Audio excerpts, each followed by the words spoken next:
Hey, good morning. Derby City Day 2. Hopefully with less issues than yesterday. How's everybody doing out there? 56 viewers so far. Everybody's still waking up probably.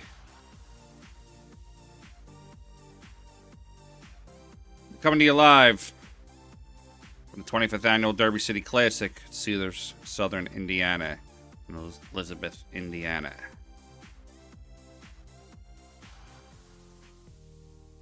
My name is Frank Miletti, CEO of PA Pro-Am Pool, and I will be the stream guy for you today. We got Shane Wolford and Misko Fortunski hitting us up in the morning here. Banks Pool, Day 2, race to 3. If you're new to Bank Pool, it's 9-ball. Break the rack. Any balls that are made or spotted after the player at the table is done shooting. First player to bank 5 balls in wins the rack. Bank Pool has to be clean. You can't kiss off of another ball. You can't play a combo. You can't play any sort of carom shot. If you foul, it is a ball foul, meaning that if I have 3 balls down, if I made 2 banks in a row, I have 2 balls down, then I foul. One of those balls gets spotted, comes up on the table. Any balls off the table is a foul. Obviously, regular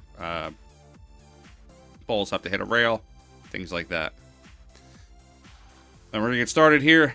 Shane Wolford, Misko Fortunski. If you have any questions, go ahead and throw them up in the chat. Don, I got multiple bottles of Jack Daniels, buddy. I'll never run out.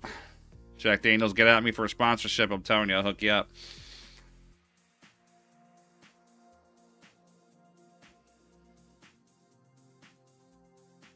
Here's Shane to break. So we got Bank Pool today. The Bigfoot matches are on the pay-per-view. Let's see if I can get you some updates on the Bigfoot matches.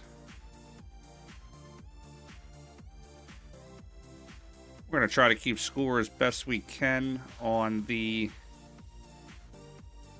racks and other situations. Sometimes we have to jump back and forth, though. All right, so last night, Victor Zielinski, he beat Corey Deuel 10-5. This morning, or today at 1 o'clock, is going to be Max Eberle versus Alex Pagulayan. And later on today, Conrad Johnson versus Naoki Oi, Shane versus Levan Corteza, and Max Adams versus Roberto Gomez.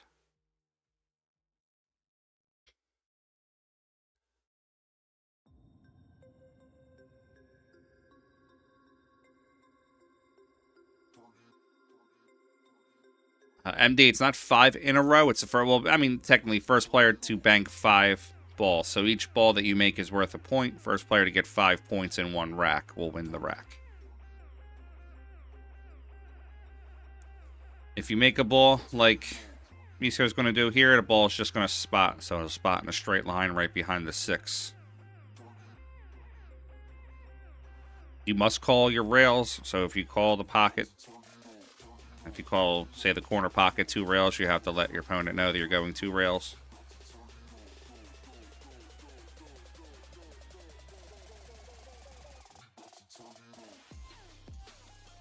Shane to push them balls into the stack.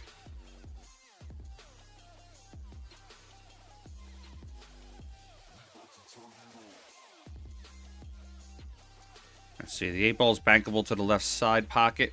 There's a ton of outside English. The 7 ball has to be kept real tight.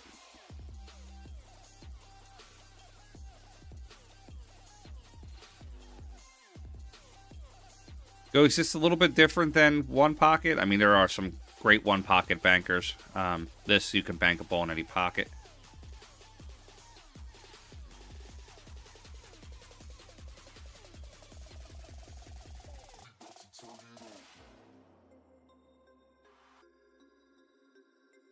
First couple balls usually on a game, or once they start to get out of the way or kind of move them to rails, that's when the banking starts happening. Look for Shane to bank this 6 ball back to the bottom right corner, possibly. Got to use a low outside, so probably around a 7 o'clock spin. He's got to get the cue ball rotating first before it hits the 6. Somebody asked me yesterday, what do you mean that balls rotate when they're hit? Not all the time a ball rotates when it hits. Sometimes it slides first and then rotates. This ball has to rotate before it hits the ball because it puts the counter spin on.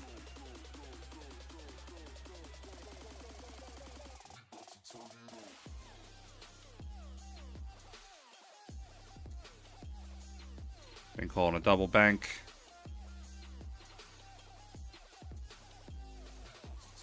Both players are kind of playing conservative right now. You cannot kick a ball in. You can't kick the cue ball 3 rails and make the 1, or you can't kick it 3 rails and make the 2. It doesn't count.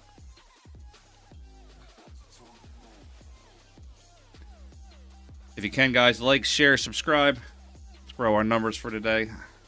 Wife's out of town. She's probably in a Calcutta as we speak. She better get the players that we're looking for. Yep, 10:06. She's definitely in the Calcutta. I will be here all day with the dog, drinking and doing debaucherous things with you fine people. Guys, if you're out there and you're hanging with your lady, you want to watch pool all day, you turn around and you go, hey, woman, I'm going to watch pool all day. And then you look at her for about 3 or 4 seconds and say, is that okay with you? Do you mind if I watch pool? Check in with the kids. Yeah. If she cracks you upside the head, it's not my fault. Don't listen to me.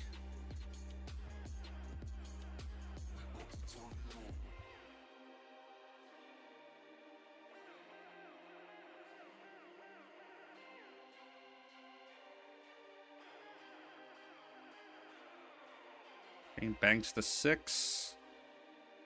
Catches the point. Ooh. So if Shane banked the 6 and made the 6, and then also pocketed the 1, then Shane would continue shooting, and then after his turn at the table, the 1 would get spotted.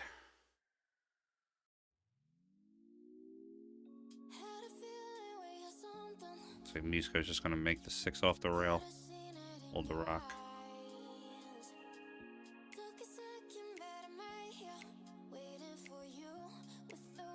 Said that ball spots.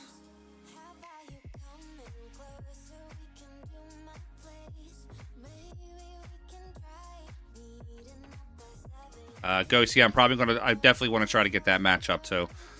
Tyler's one of my favorite players, and D. Atkins is a monster on the table. I plan on putting that one up also. Guys, I'm allowed or licensed through Digital Pool and the Derby to stream tables 4 through 19.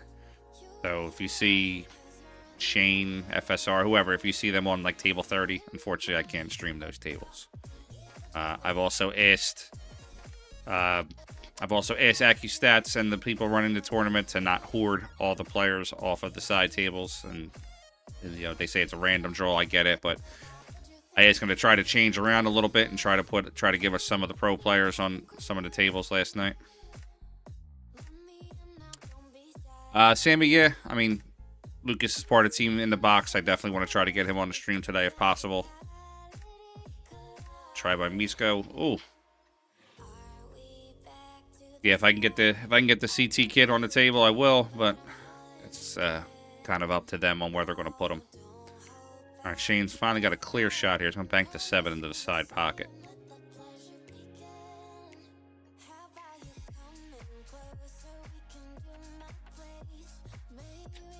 Yes, he did. He lost to Federer 10-7. It was a rematch from the finals at Turning Stone. Different game, though. They played 9-ball, but...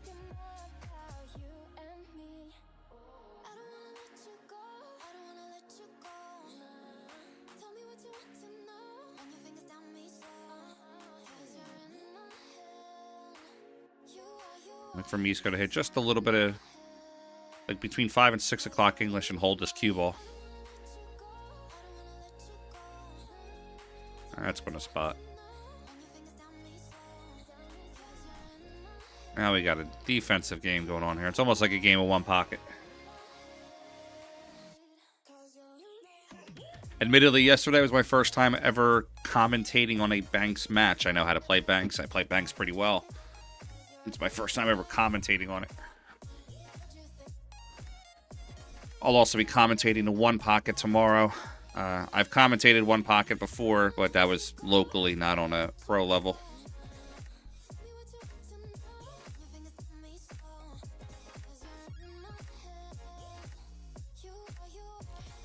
How's the sound coming in, guys? Mic sound good? The background music sound okay?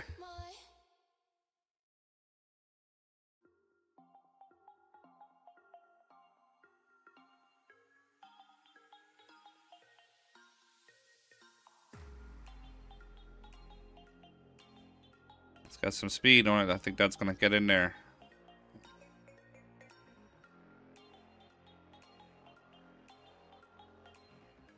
Couple haters on the stream yesterday. Kind of made my day. They were talking a little bit of trash to me. I liked it. Even got a couple in the DMs talking trash. I love haters. Make sure you like, share, and subscribe, haters.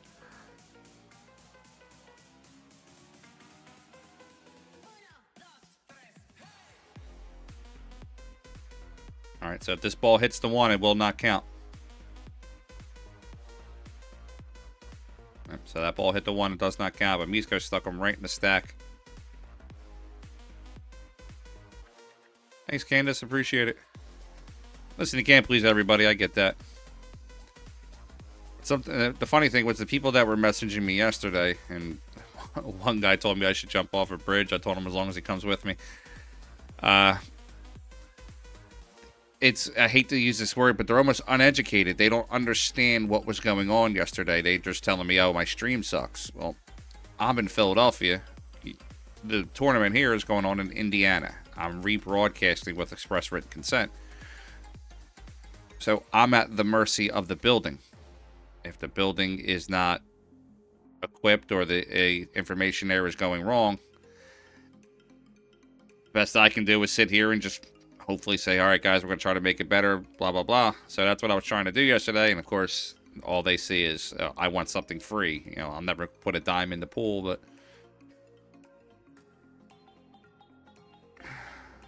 All right, so I actually know 3 Steve Flemings. Which one is this? Is this Maryland Steve Fleming, New Hampshire Steve Fleming, or Nebraska Steve Fleming?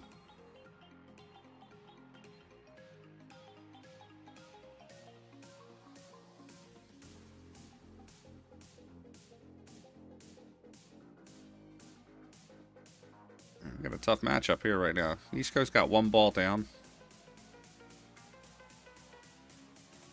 Almost a defensive battle. 4 ball is makeable. A lot of inside English. He's got to hit this ball as straight as possible and get the cue ball out of the way.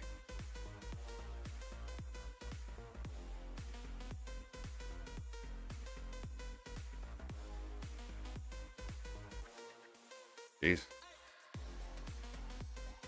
Got a whole army of Flemings. What's up, Gordon? We're out in Canada. Good shot by Shane Wolford.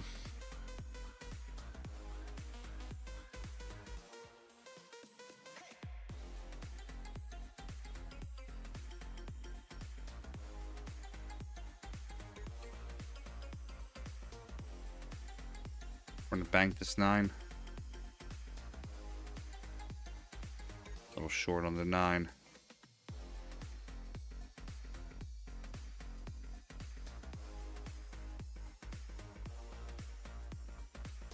So what we're going to do is we're going to try something a little different. We're going to try to keep score per rack. So I'm going to change this top here. Race to 5 balls.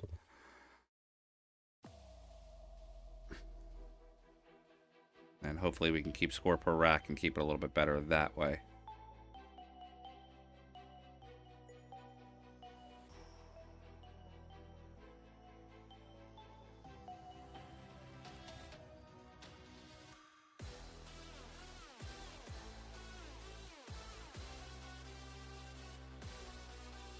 No problem, George.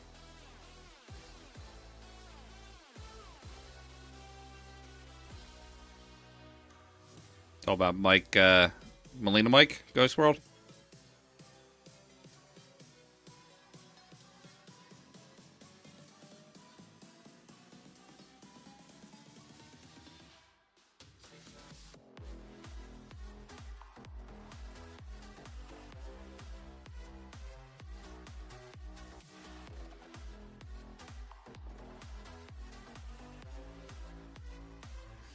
So Matt Druid, if you buy the AccuStats pay-per-view, I have a code you can use. If you buy the AccuStats pay-per-view, you have access to every table, but not every table will have commentary. They allow us to grab some of the tables and do commentary on the tables while you're watching. So if you're watching this matchup right now, and let's just say Van Boning is on table, table 26, you can go over to table 26 and watch him play, but you might just hear nothing. It'd just be Shane playing his opponent with no commentary, no logos, no etc.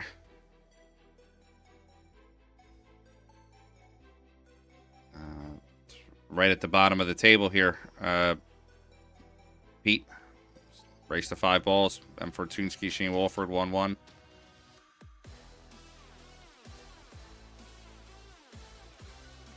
And Ghost, yeah, so right now I got my PA Pro-Am jersey on. I'm business up top, and on the bottom I got a pair of sweatpants and socks on. So,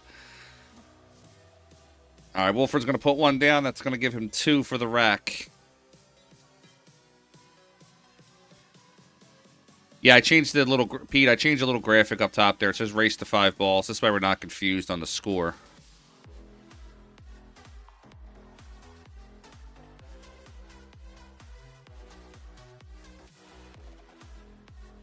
Wolford's going to get 3.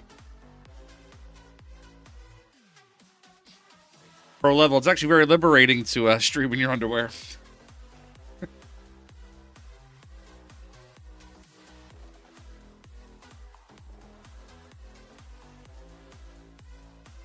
Here, I'm going to put a code up for purchasing the stream. I think it gets you a few dollars off. But what it does is if you purchase a stream, please use my code. It'll actually give me credit because I pay per day to be able to stream. And by helping me out, by you buying it, it also helps me out a little bit. Makes me pay a little less for doing this. And then I get to stream a little bit more for you.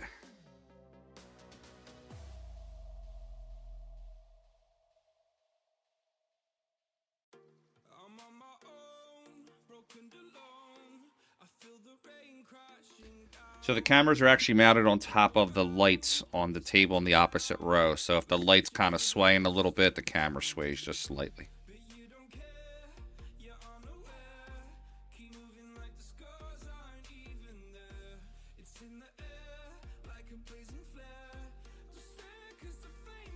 There you go, guys. There's the link in the chat for you. It's in the YouTube and the Facebook chat. I said if you're interested in buying the stream, you get every single day for that price. If you could, just use that. Just click on that link and use that link for me there. I think you get a few dollars off. If not, I still get credit for it. Either way, we both make out. I appreciate it.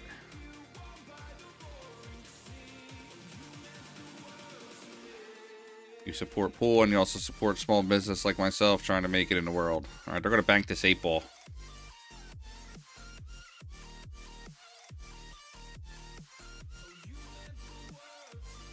The 8 ball can go to the bottom left corner. He has the root for it. Just whether or not he can get it there.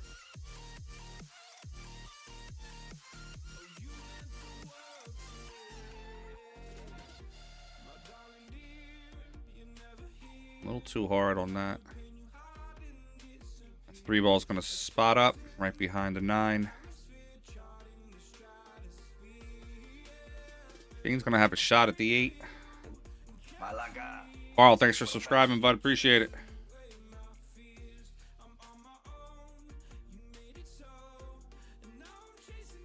So let's give a shout out to the ladies out there in Connecticut today for the Connecticut Women's State 9-Ball Championship.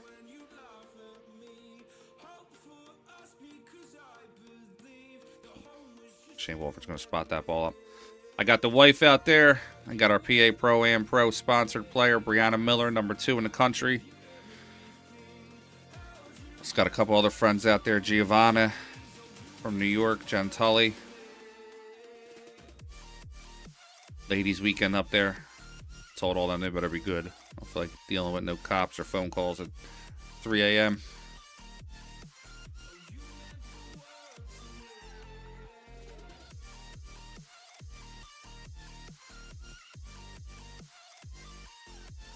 Say we got a defensive rack here.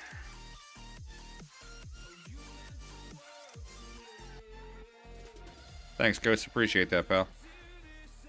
Let's see if Shane can bank this 8-ball back. A little bit inside. He might actually play a safe shot here. Nope. I'll push the 2 around. There definitely is a defensive aspect to bank pool.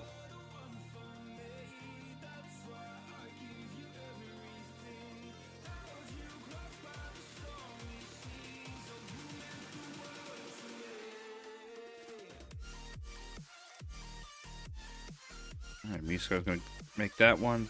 He's going to have 2 down.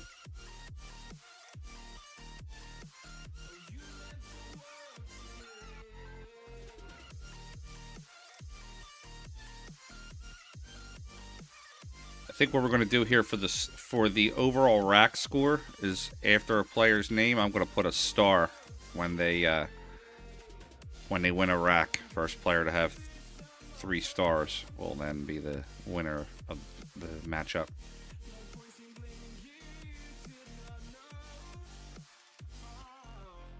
It's invalid, Kush. All right, let me give me 1 second. Let me shoot a message over to Digital Pool.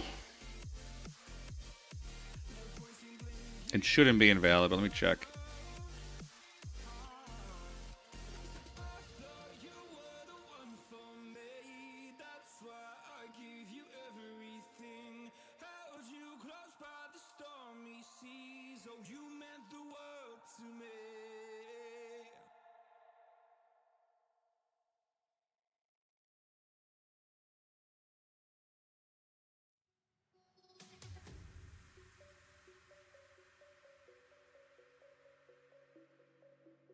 Hey guys, just give me a second there. I just sent them a message. I'm sure they'll get back to me here in a second.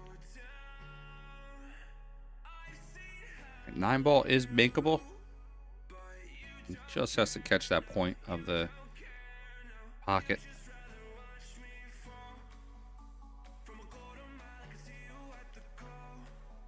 A little too far on the outside.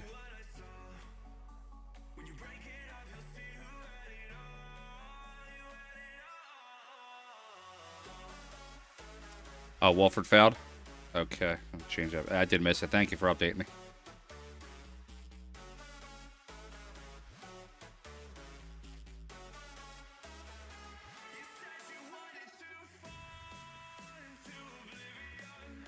These guys are just fluking balls in all over the place. I love it. Okay, so it works for the third. Oh, I got, yeah. So the daily package, I think, is only like $15. I don't think it works for that. I think it has to be for the full event. I think if you buy the full event, you get the 30-day package. Appreciate that. Thanks, Crush.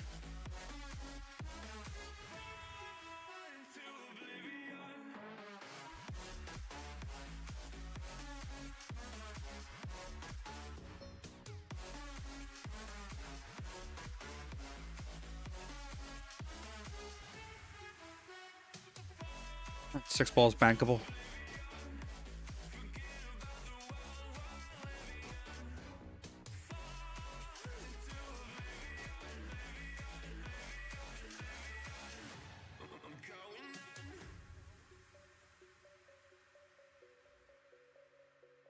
Shane got his point back. I gotta mess around with this graphic some point today. This yellow is not working in the color scheme right now.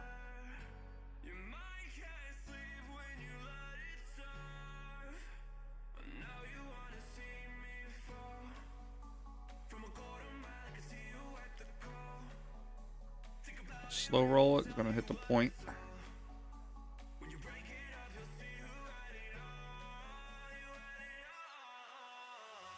All right, 3-2 Wolford.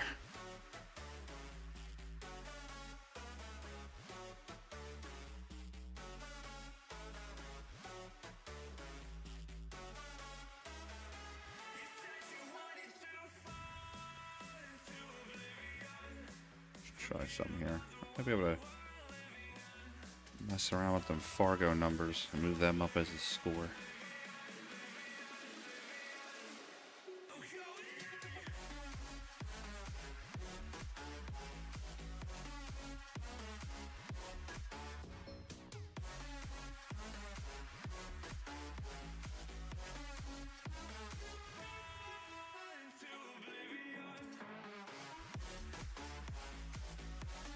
Misko makes the 8.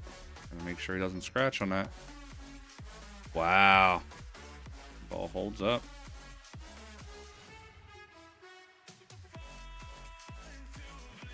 Guys, like I said earlier, I'm at my house today streaming from the studio. My crazy pup is downstairs barking at whatever.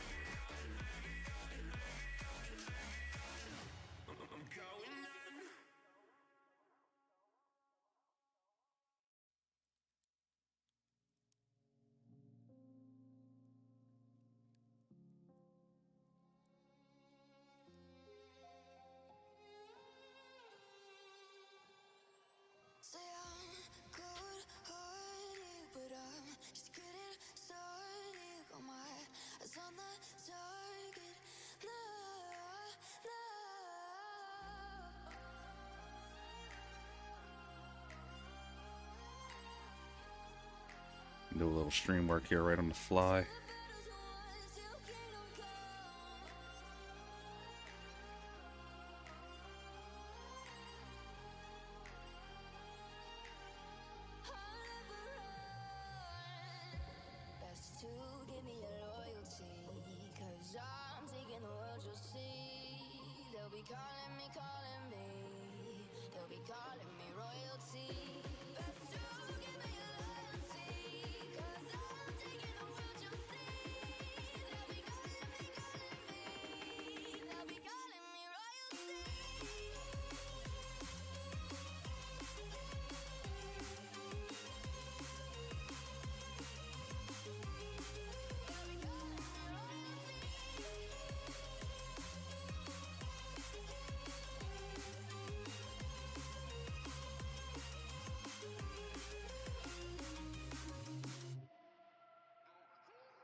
Alright, how's that work? A little bit better?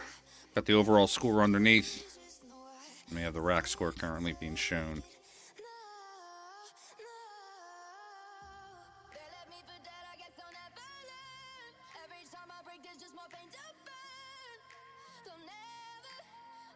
Alright, Miso's gonna have a chance to bank this 3. He actually has a chance he could get out here. He banks this 3 and leaves the 8.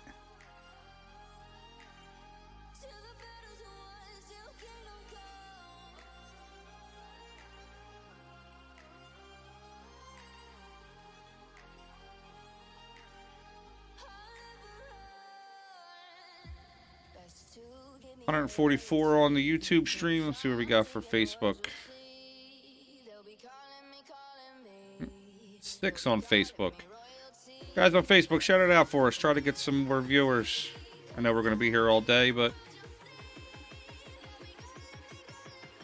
stay load with me.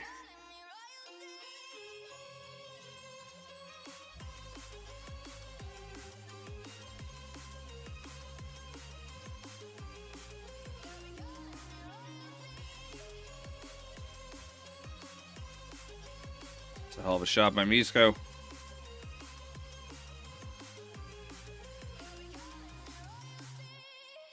Bruce, they have one there every week, Sam. Jeez.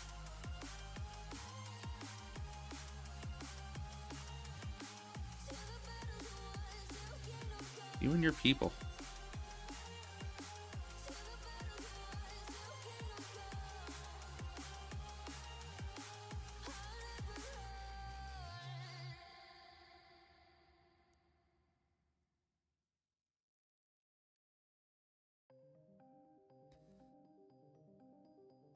Let's see what Miskos wants to do.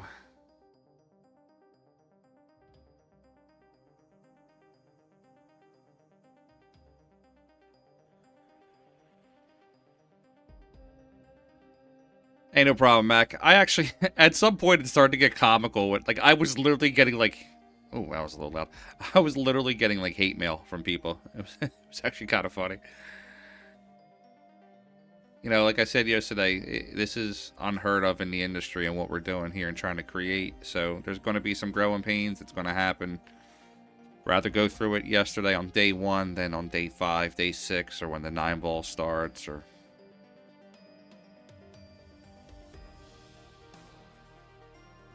Shane banks that 1. It's going to hit that point. Misko has a chance to get out here and get himself on the board 1-0.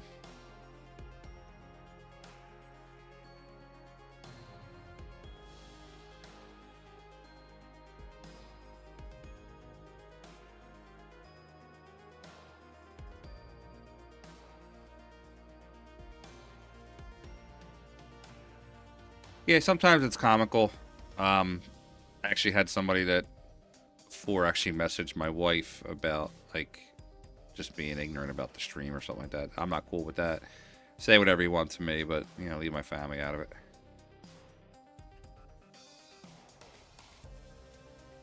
My confidence level's pretty high. I can take criticism. If you know my father, you know what I'm talking about, but thanks for subscribing, Manny. Appreciate it, bud. I think Shane's just going to come from the back and just tap this ball. Gonna make it. I don't know if I like making shots like that. I don't know if I like making balls to where it gives my opponent a chance to bank out.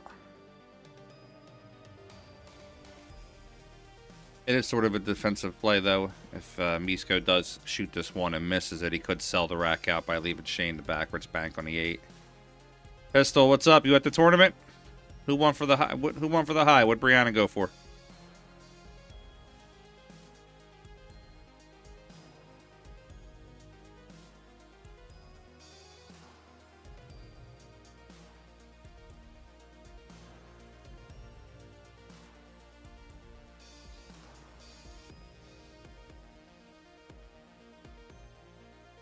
Yeah, George, it doesn't bother me. People could say is all they want to me. I don't care.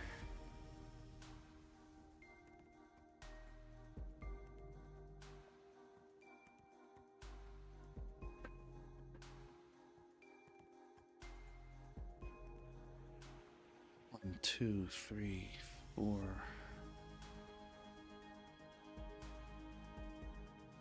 Yeah, I would have won for it, but I think, like I was saying, I think if he misses the 1, he sells the rack out and leaves the backwards bank.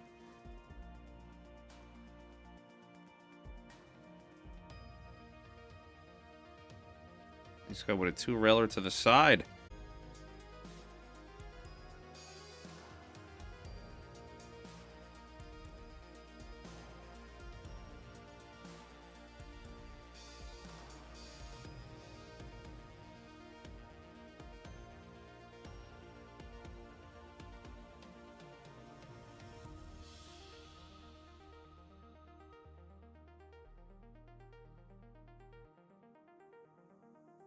What the hell just happened there? We dipped out for a second.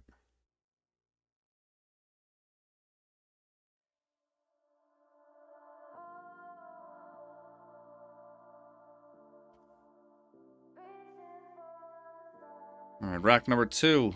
Misko up 1-0.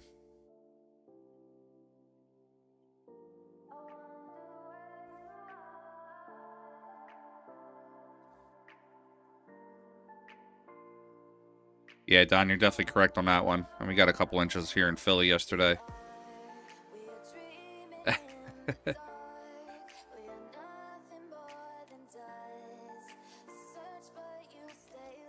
Crystal, I actually like both of these players.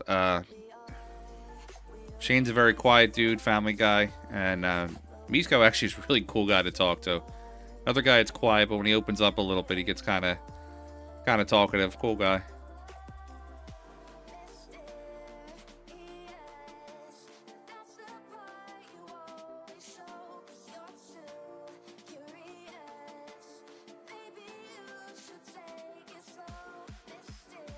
Attempts the 6 on the side. It was a good shot.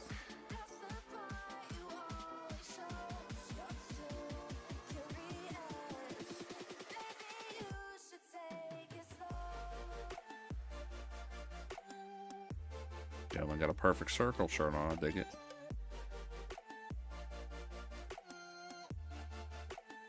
All right, Wolford up to the table. The 7 ball is bankable. The 1 ball is bankable. The 4 ball is bankable.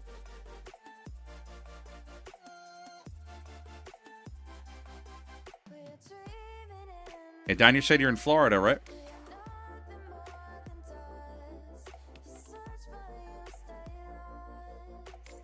try by Shane. I'm going to sit down by the bottom corner.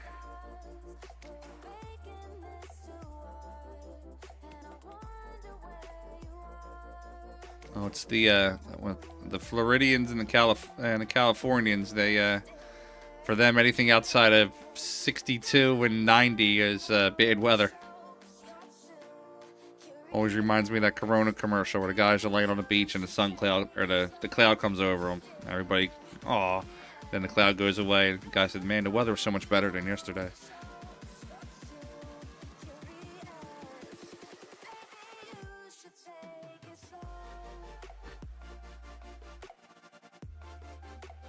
That's a good stroke. No good. It's going to hit the point.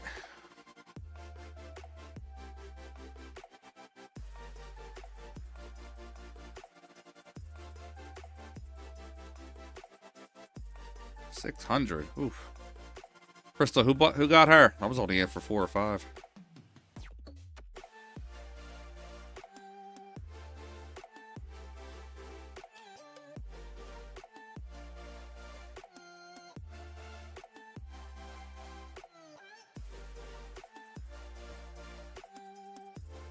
Here's the text from the wife.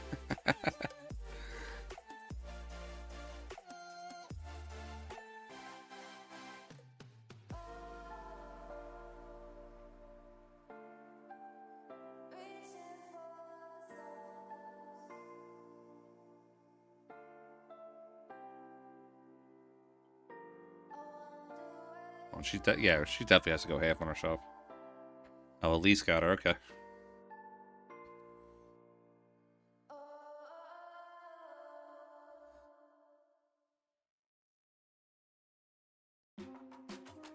It's not bad. $1,000 between the first 2 ladies. Not too bad. We got a list of players we're looking to get. So.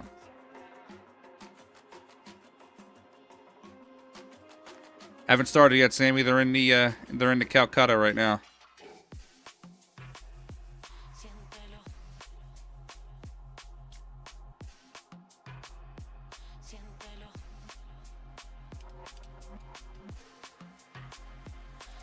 Let's see if Shane can bank this one ball and get himself on the board.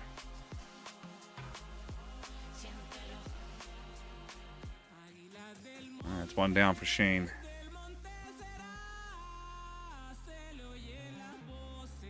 You may be on that list, to be honest with you. It's a handicapped event, correct?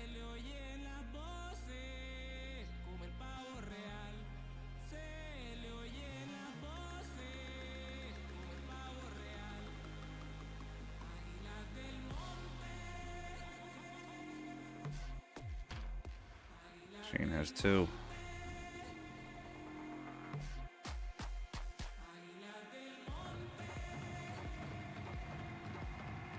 A little high inside on this 9 ball.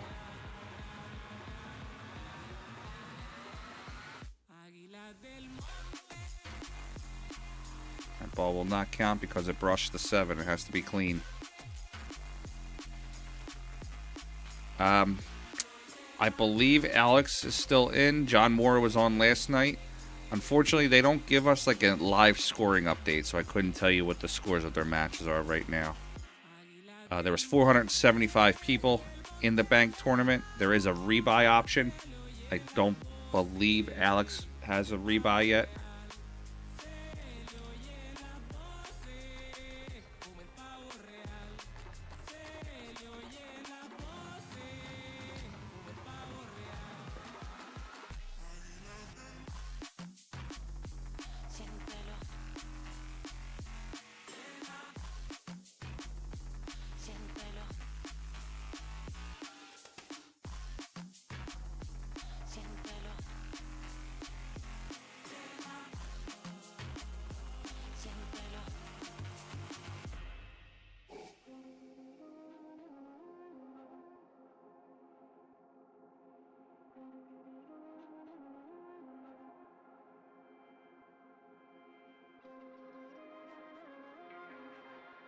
That was a weird kick in his side there.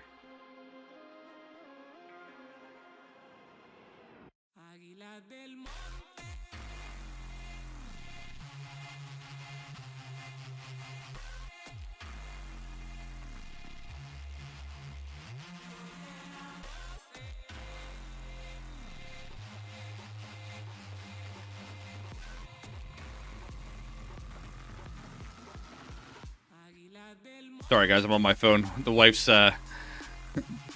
texting me names from the Calcutta.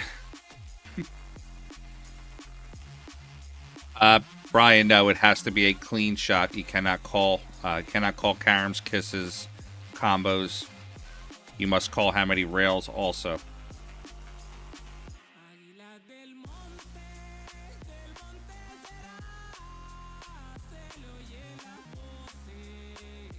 It's backwards back by Shane. That's why I love pool. I could be streaming on one event, in the action on the Calcutta at the other, and setting up action for tonight.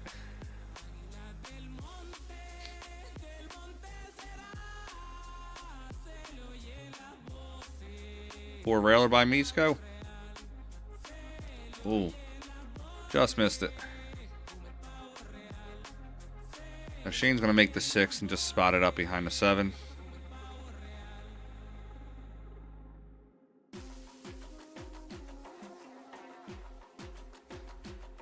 Crystal, I'm a value better sometimes. I check and see what the value is. High risk, it's got to be high risk, high reward, or I'm also good with a low risk, high reward too.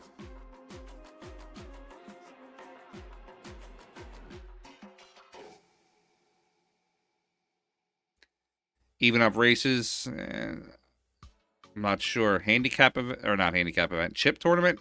I'm definitely betting on you. The amount of chips that you get would be good.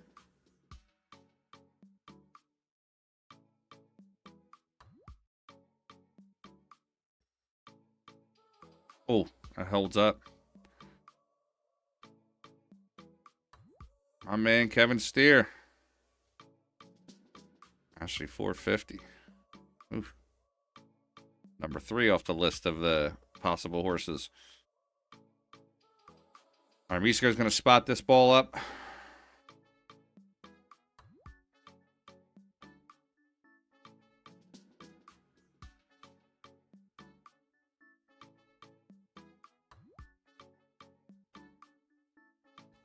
Guys, if you haven't already, like, subscribe, share, turn on your notifications. Every time we go live, you'll get a notification on your phone. And you can jump into the mix.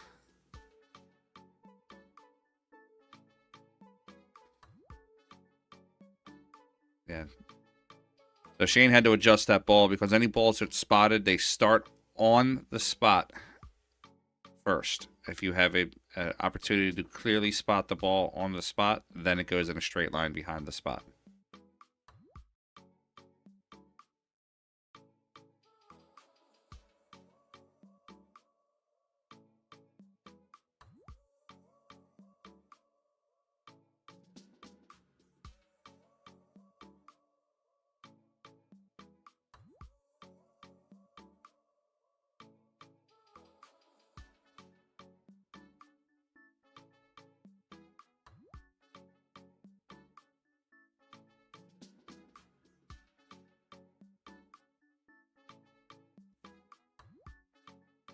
I'm just going to open them up just a little bit. If you're just joining us, you're watching Bank Pool, the Derby City Classic.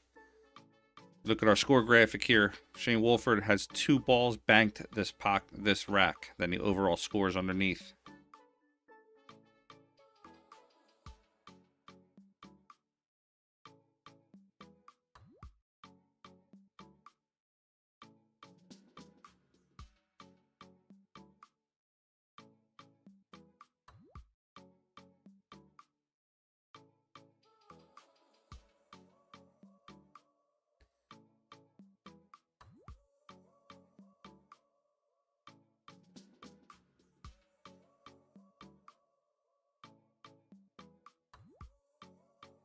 Nice, we did get one of our horses. All right, let's go Ashley Benoit. Got her for the day.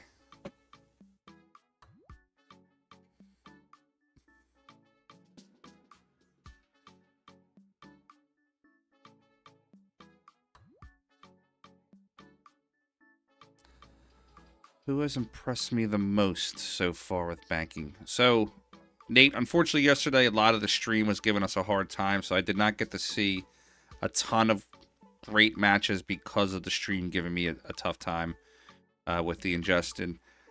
I'll tell you, out of Maryland, Josh Wood was hitting some balls last night. He's a lower Fargo, a 570, 580, but he was hitting them in good stroke last night.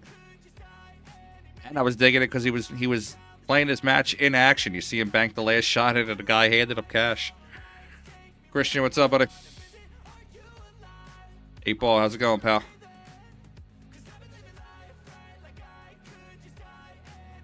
Wolford, bottom left corner maybe, bottom right English, bottom right corner. I think that ball was tough to clear, that stack of balls. I think I would have won bottom left on that.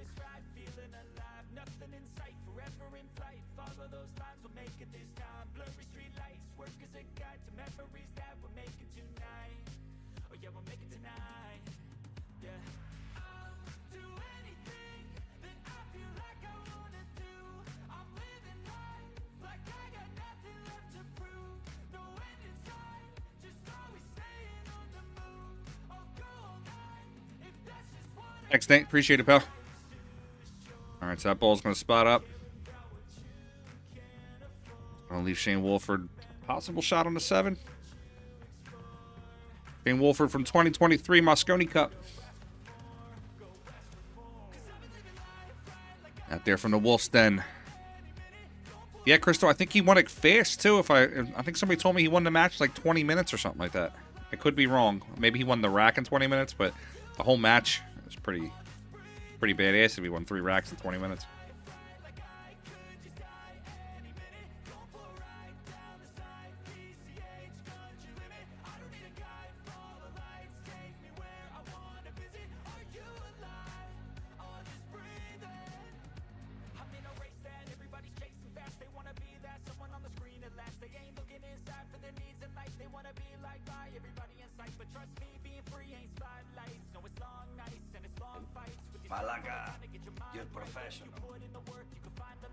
Both players, thanks Nate, thanks Wayne. Both players being very conservative here. You're professional.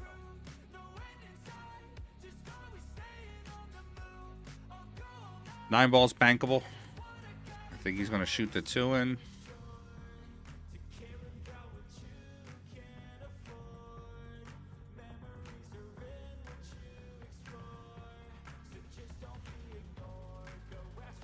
Thanks, Christian. No problem, pal. Then they're going to just shoot every ball in, spot them all in straight lines. Let's see.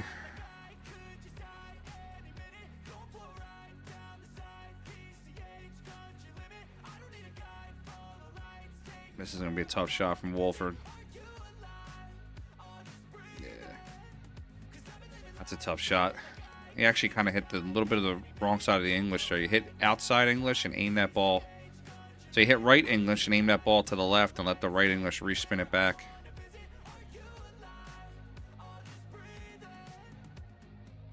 Adversary, no problem. You're probably there all week or all week just setting them up. What, they got 35 tables or 38 tables or something?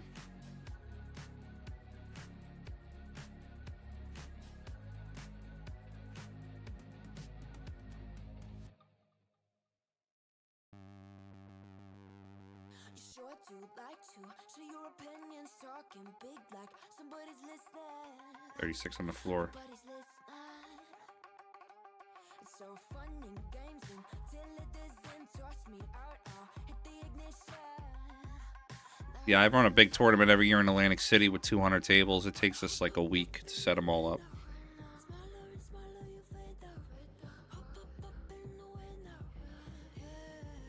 Nice shot by Misko.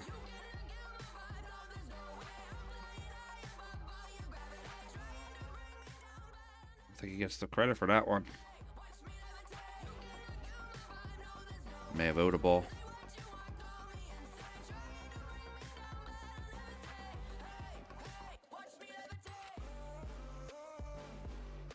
King Wolford's also sponsored by Premier Billiards. Some of my buddies down there. Hustling, a couple other companies. Not sure who Misko is sponsored with. I believe he's sponsored with Predator. I know that. face, I don't feel any pity. I'm fed up with lies. You wanted my demise. Now you're watching me rise, rise, rise. Up in the window, smaller and smaller you fade out. Up in the window. Hunter Smith, yes, they have to call the shot. They have to call the amount of rails and the pocket. You cannot kiss, you cannot carom, you cannot combo. I love Misko's pool name, the Butcher.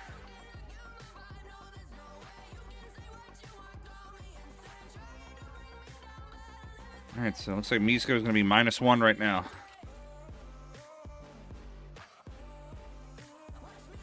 No problem, Hunter. Thanks for watching.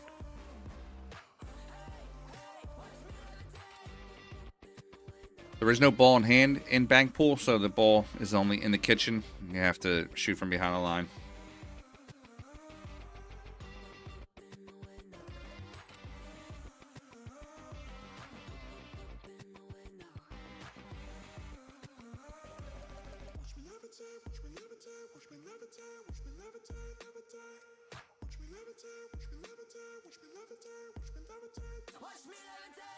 Shot by Shane. Get himself three balls down this rack. Misko's up on the rack count. He's up 1-0, but he's -1 so far in this rack. Shane's got 3.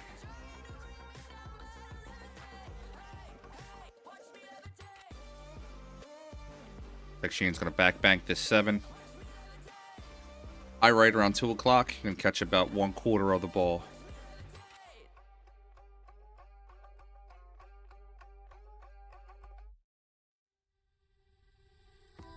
Rolling in soft.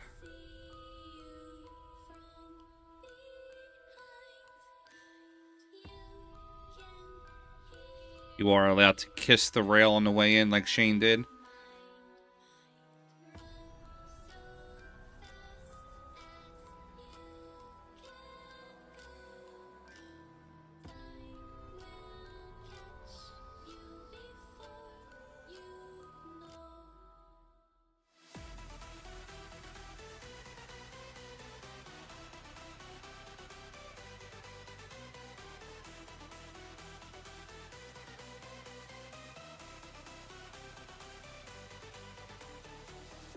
Shot by Misko. He's going to get himself back to 0. That was his penalty ball. Are you scared? Going to bank the 9. I am you. I actually think I'm missing a point here.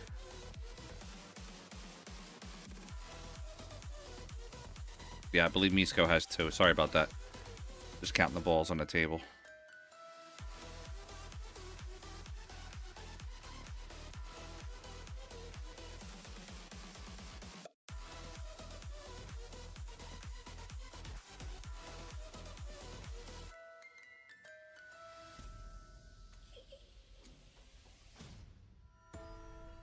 I'm coming close. Oh, I am right. Okay.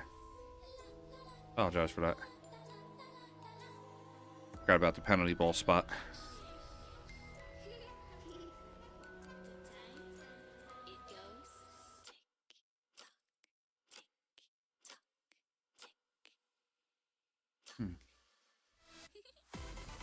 The question Shane on that shot. Why not go for the 6? Misko with the 6. He's got a... I'd lay the 2 up into the bottom left corner. Are you afraid of the dark? Are you scared?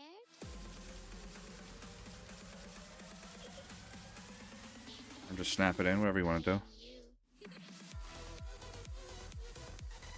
And look for Misko to bank this 2 cross side to the right side pocket. Top.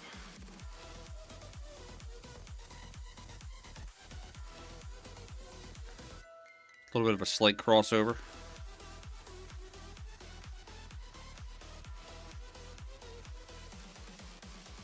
Not a bad leave. It can be one pocketed in. Roll for...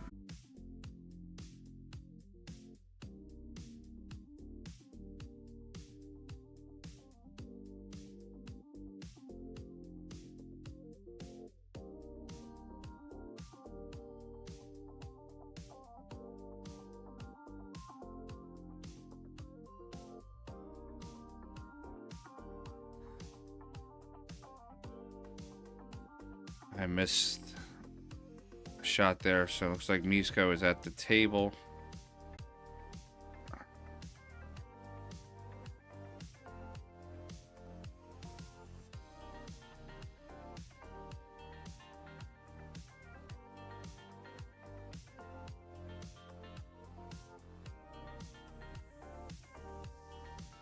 Looks like we're having a feed issue here.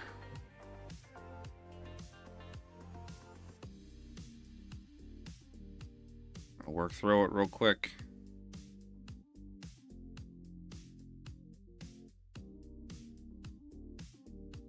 I believe the score is 4-3 Mitsko. All right, folks, just having.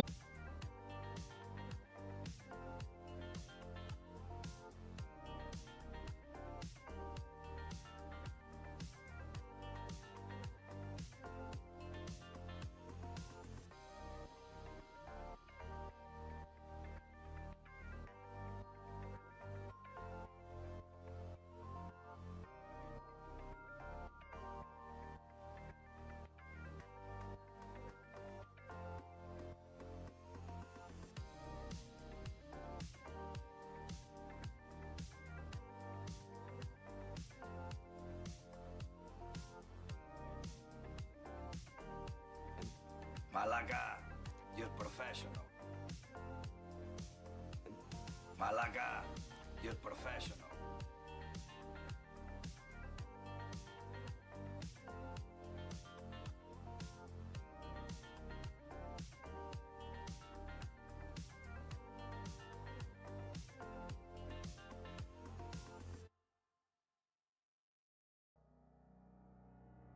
All right, having slight feed issues here, folks. I am completely clueless now. Did Wolford win that rack, or did, as anybody know, I'm trying to fix things on the fly here. Like Wolford won the rack.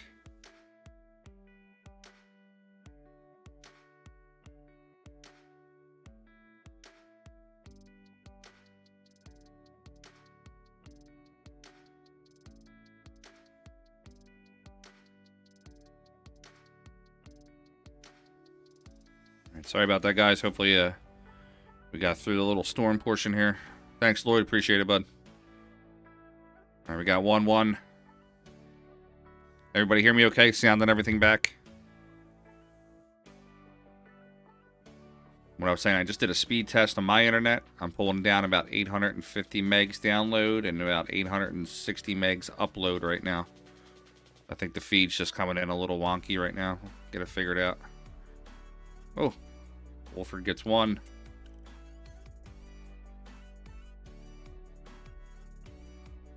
Alright, Shane's gonna bank this one to the side pocket.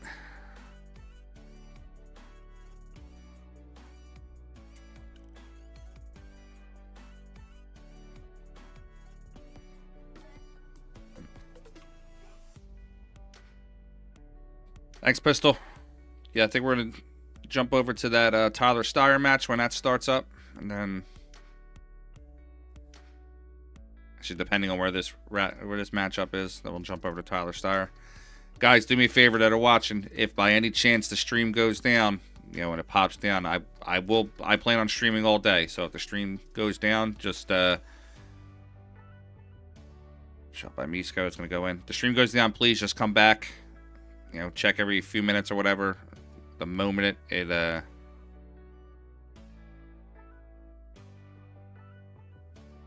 I guess so, Ron. Or Don, overall scores a race to 3 racks. First player to win, first player to bank 5 balls in 1 rack wins the rack. What I was saying is, if the stream goes down by any chance, I will be back up. I promise.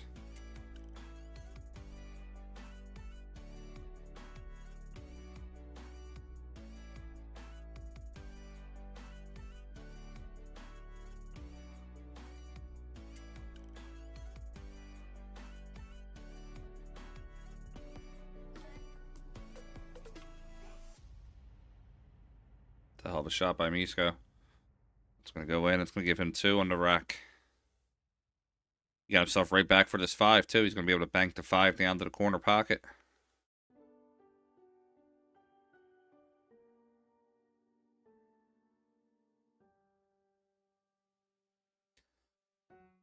I'm coming to you live from Philadelphia. We call my studio here the Red Room. These wonderful players here are in Indiana. At Caesars Southern Indiana Casino for the 2024 Derby City Classic, the 25th annual Derby City Classic.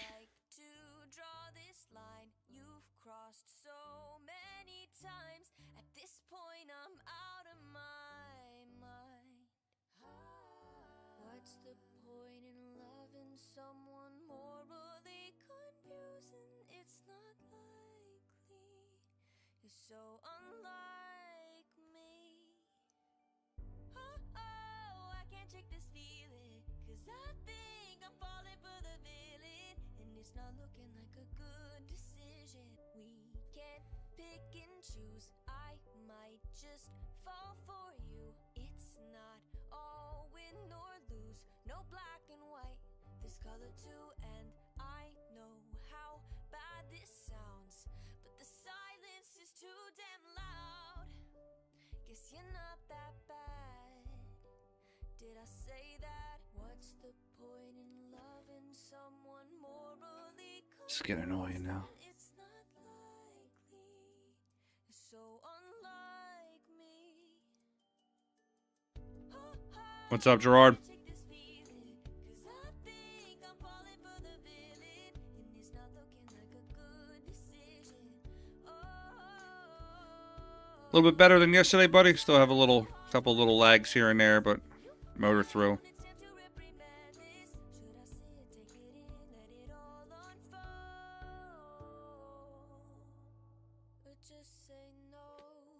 All right, Musco can bank this one. I don't know why everybody's afraid to thin bank. He can bank it right past the 8 ball.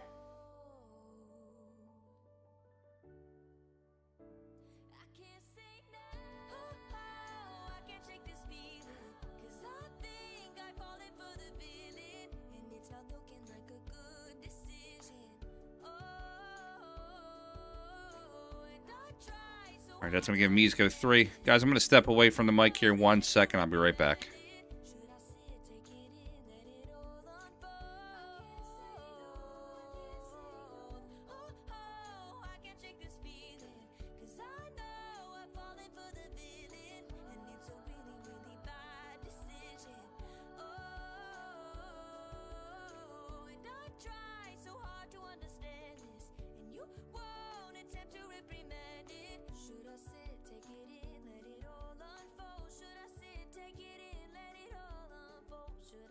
Take it in, let it all unfold.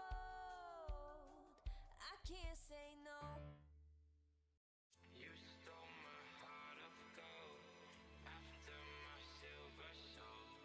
Can you dig any deeper now? I gave you all I own, put you on this golden throne, but I'm a little. All right, guys, I'm back. Did I miss a ball? Did Musco make a shot?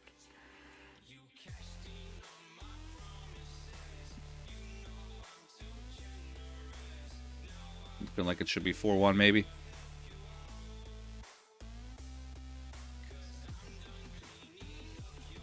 Okay, 4-1 Musco. Thanks, guys.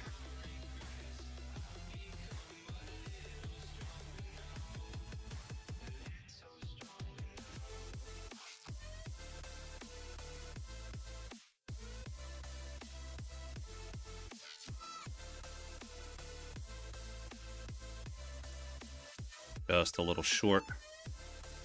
It's actually going to leave Wolford a bunch of shots to pick off here. He can bank the 3. He can bank the 2, and bank the 1. Let's see if he's got it in him.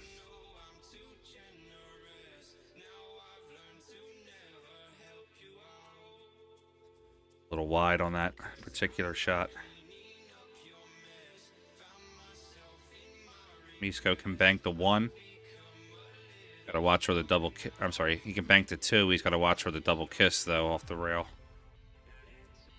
Outside low right English. You want to catch this ball and basically shoot it right into the diamond. Should make the 2-ball bank across to the top right corner.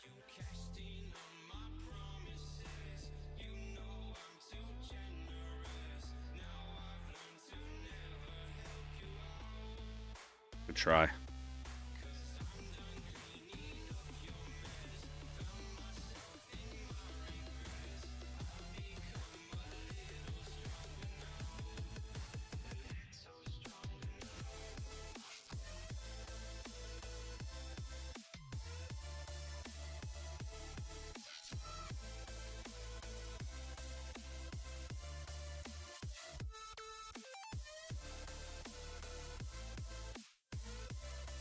All right, Shane's going to put that down, get himself to 2.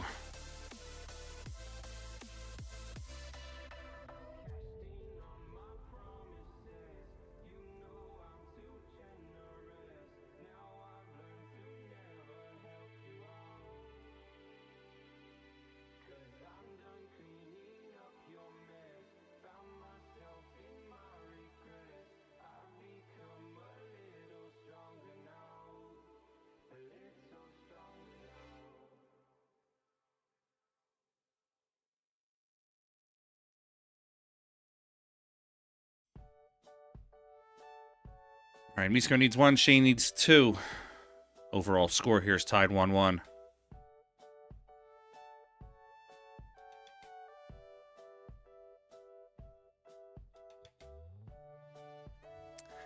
Porch, don't you think it's just a little bit low class to come to somebody else's stream and try to steal their viewership?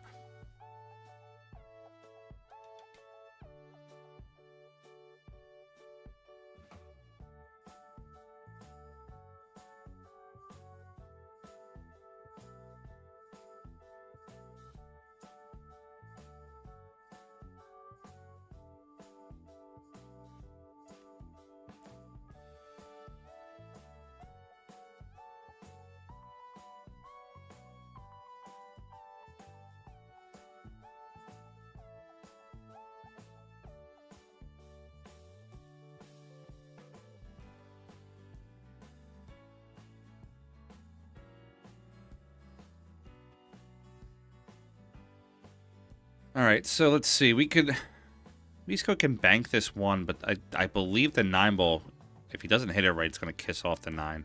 He actually has to draw this a little bit of low left to bank it. Yeah, it's a smart move.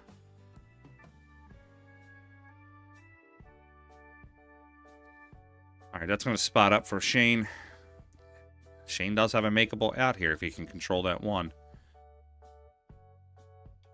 Bank that 1 to the bottom left corner and then try to hold it for the 9.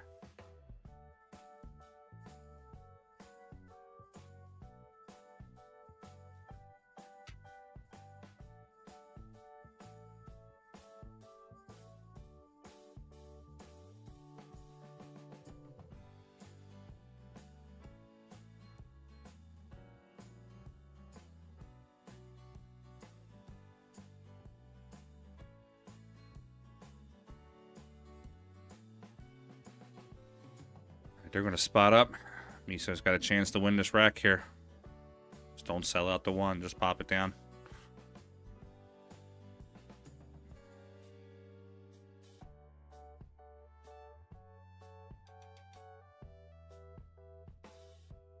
Oh, I'm short. All right, Wilford's chance at the table. Got to bank the 1.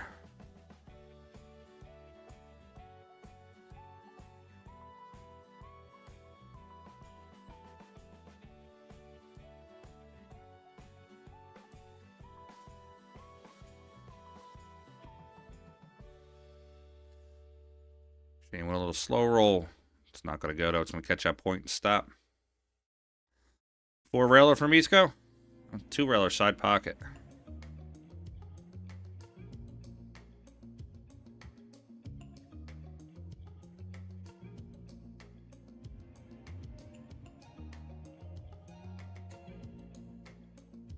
Boom. All right. It's going to put Misko up. Overall, 2-1. It's a hell of a shot right there. Catch that one on the replay.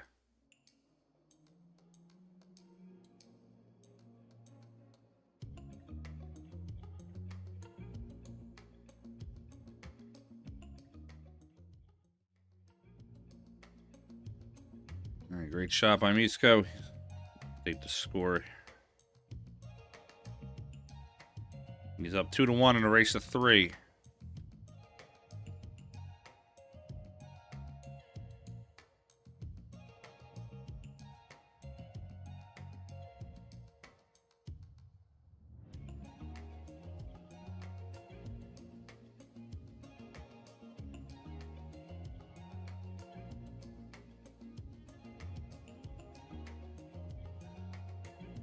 Better or what, Jessica? What are you trying to say?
Oh.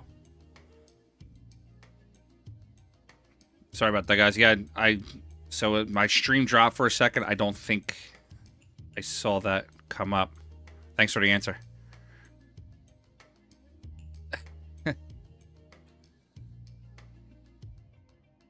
Jessica, multitasking over there. Multi-streaming. I like it.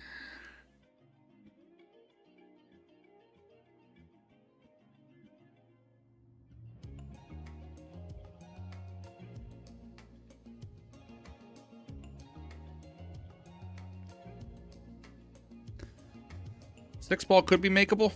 It's a tough shot.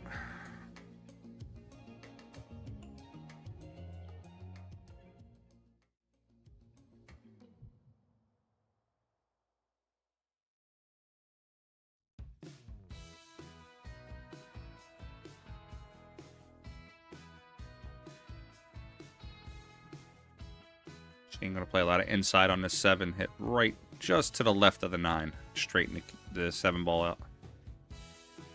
Good on that. That ball's going to spot.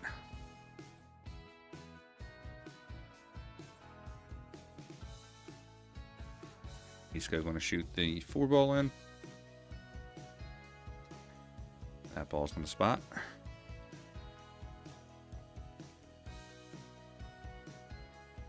At the conclusion of this rack, guys, we're going to jump over to, I believe, table 7, is it? Tyler Styer's playing his matchup today.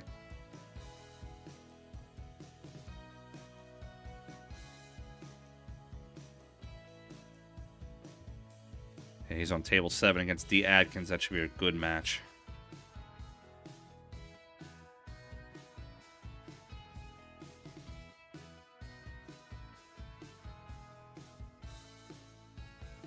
Nathan Wallace versus Josh Filler. Don't count Nathan Wallace out. He could actually beat Josh Filler. Kid plays real strong.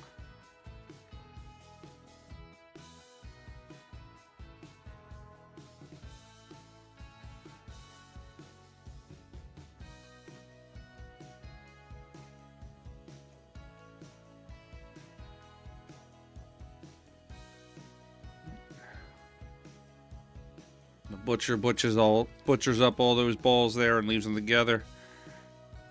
See Wolford bank this 6. If he hits it strong and straight, he's not going to sell out. He should be able to run out, not run out, but run a couple balls after that. See how he hits the 6 and where he leaves himself.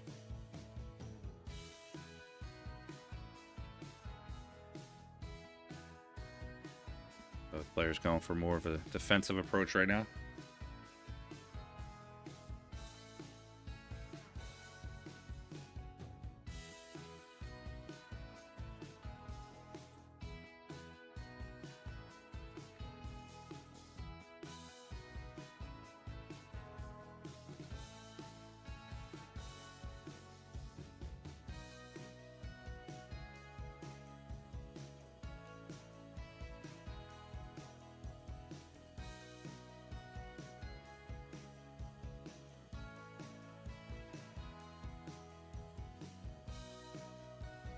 the chat off for a few seconds here. Full view of the table.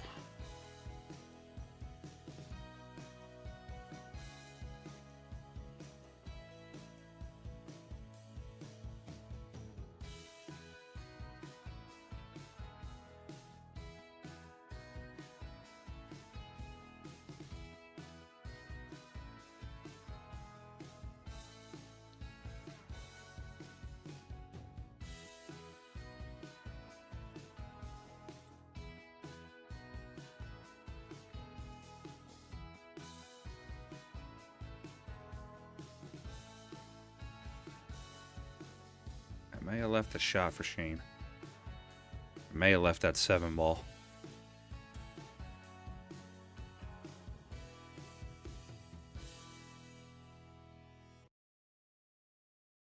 He's going to bank the 2.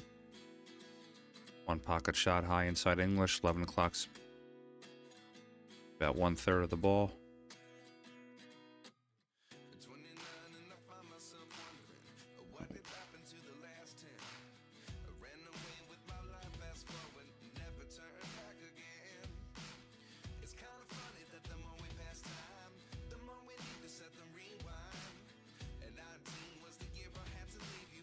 We got a real battle here, pushing them all to one side. Guys, I think it's Jack Daniels time. What do you think?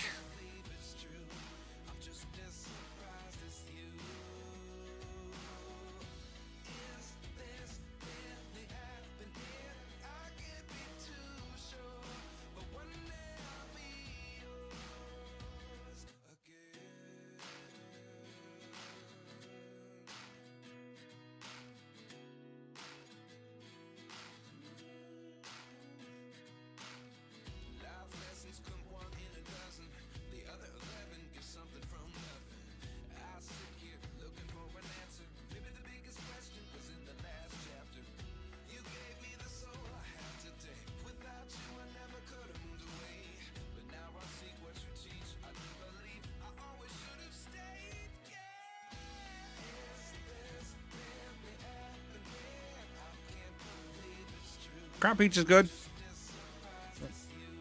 I'm a Jack Daniels guy myself. If it's good enough for Old Blue Eyes, it's good enough for me.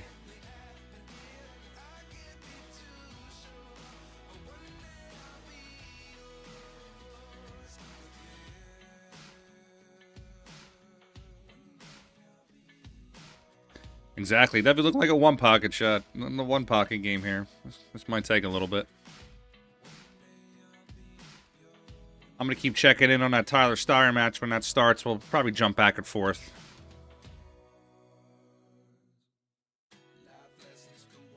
Doesn't look like they called the match yet, so.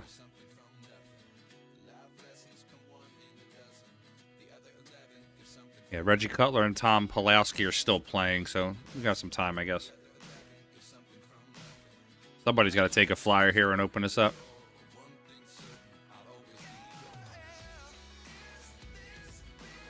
Brian, are you asking me what table you're going to be on? I'm not sure, buddy. Let me find out for you.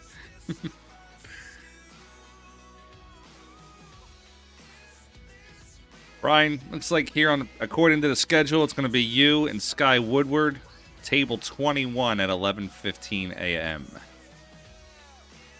I'm not sure how. Oh, okay. No problem. Looks like your dad's going to be on table 21. I unfortunately will not be able to stream table 21. I'm not sure if your dad bought the pay-per-view for you guys, but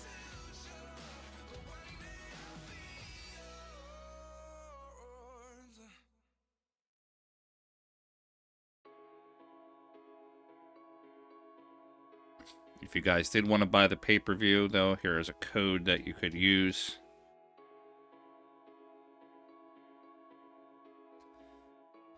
And Misko pops a ball in. Looks like we have a game now.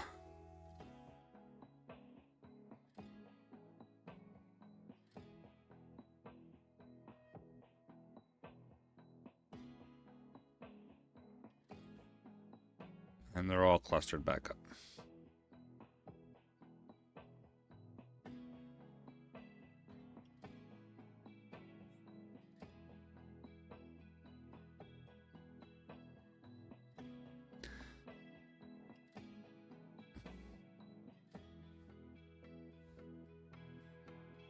This could be interesting or boring, depending on how you look at it. For me, it looks like to be an interesting rack to see how they can push the balls out without selling out the shots.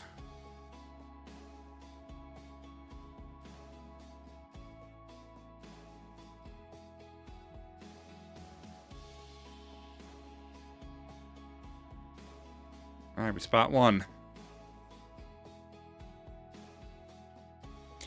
Guys, I got giveaways to give away this week. We gave away a jersey already. Also have a discount code for our official jersey sponsors, In the Box Sportswear. You see my In the Box jersey here that I'm rocking. At 500 viewers, if we get 500 viewers at one time, I have a Jeanette Lee autographed cue ball that I'm going to give away. At 750 viewers, I have a custom framed autographed Efren Reyes picture that we will be giving away. Good shot by Misko.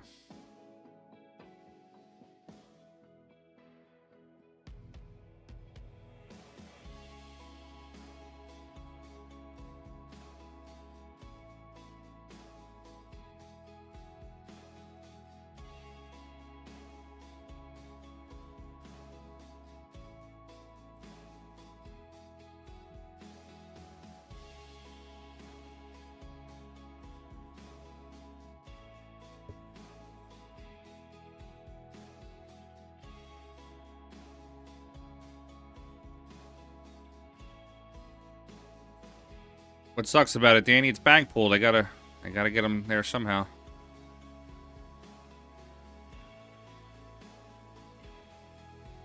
Reedus, what's up, buddy? It's like Shane's just pushing him at this point. Yeah, I saw your post actually on Facebook. I think you put up that you're playing in a 9-ball.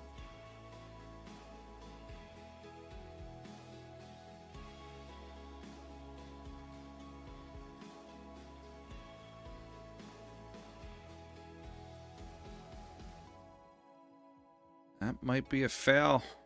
It's going to be a -1 and a spot for Misko.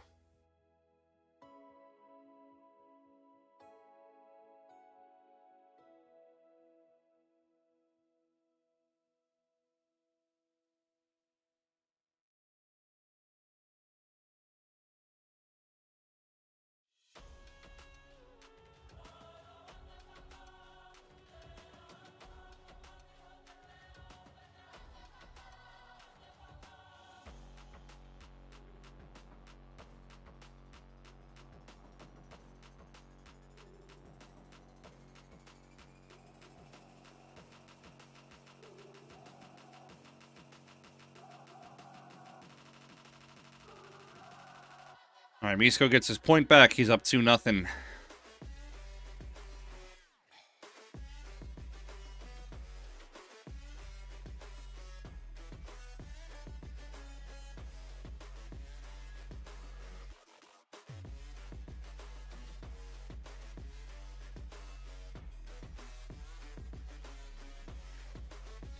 Guys, I'm going to jump over to table 7 just for a second to see if that matchup started between Tyler Styer. All right, no, Reggie Cutler and them are still playing. Okay, I'll jump back over to table 9.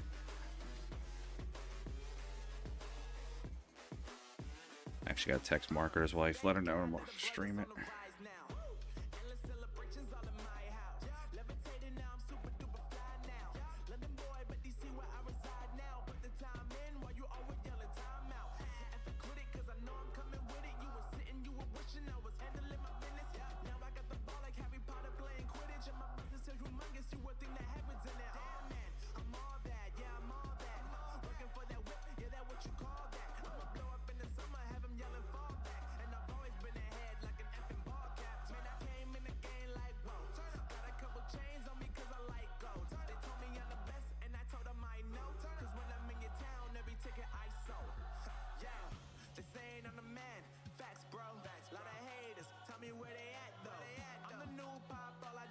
All right, that's gonna make a ball, I think. No,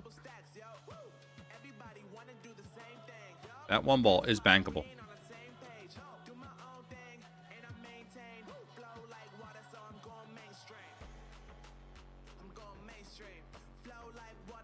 double kisses.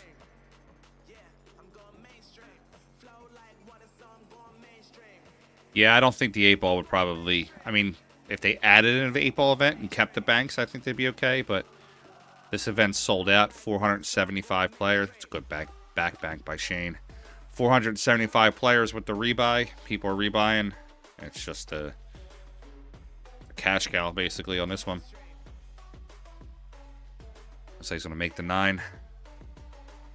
Spot up. I don't know if I like him making that 9-ball shot, though. It's going to give Misko an opportunity to make another shot.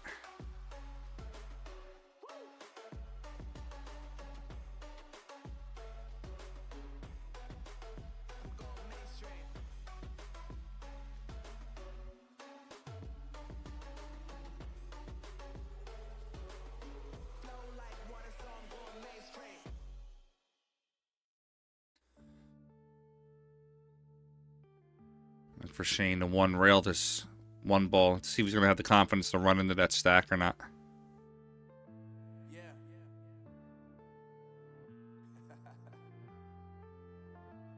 And we're tied up 2-2 on this rack.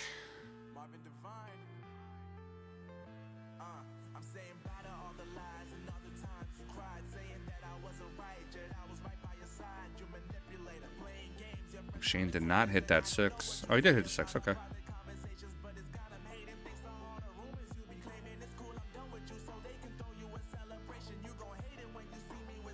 Yeah, I don't think you'll ever see bar box at Derby.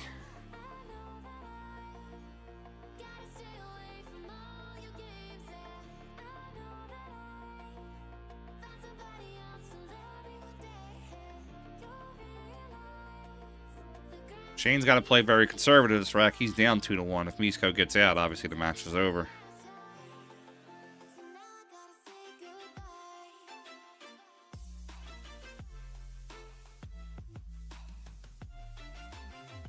Misko giving a point back.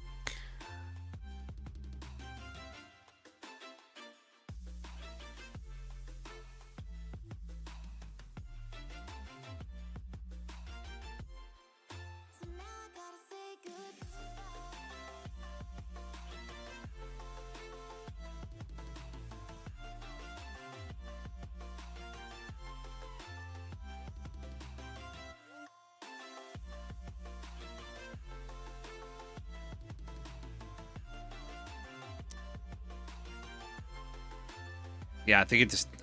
I think they took it out because it takes too long, right, Steve?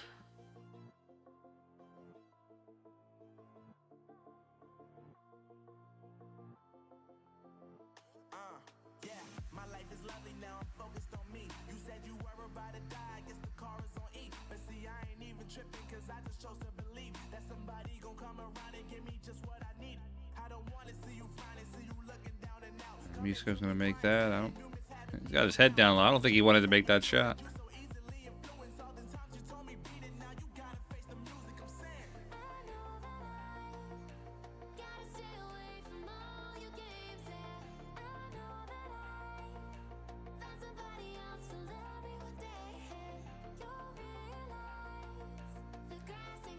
Are you in the know there, Steve, or are you just kind of speculating? Good shot by Wolford.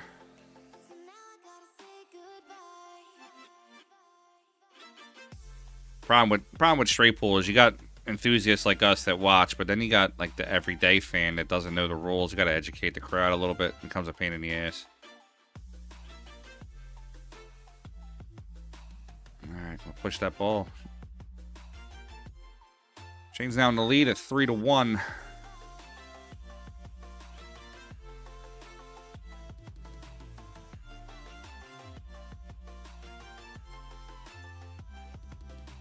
No problem, Luke. So right now you're watching the 9-ball banks. There's 9-ball banks. There's one pocket. There is 9-ball regular. The 9-ball regular actually is a matchroom rankings event. So the players that are playing in the 9-ball will get matchroom rankings. There's also a 10-ball Bigfoot that's going on a Bigfoot table, 10-foot table. There's an overall winner, basically. You know, like the tournament overall, then there's a winner for each event. Banks, they're playing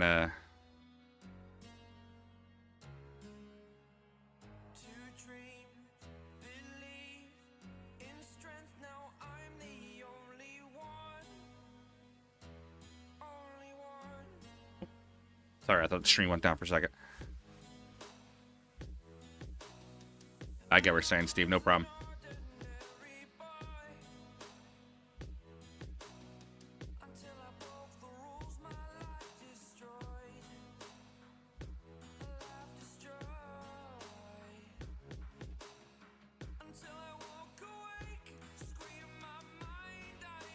Yeah, Steve, I'm in Philly. There's sometimes you hear people here.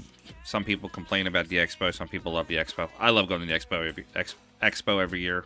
I always circle that date. Because it's usually the weekend of my birthday, so I get kind of a little intoxicated there.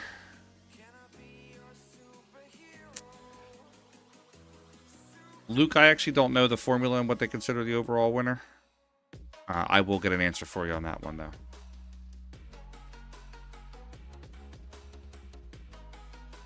I'm assuming it's probably the player that did the best at all the events.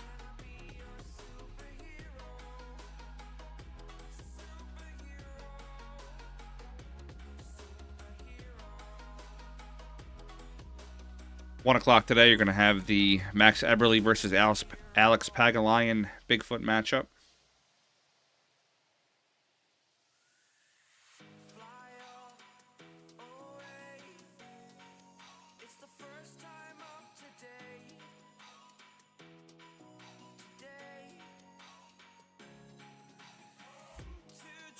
Let's go a little hard on that. You got to coast that ball a little bit.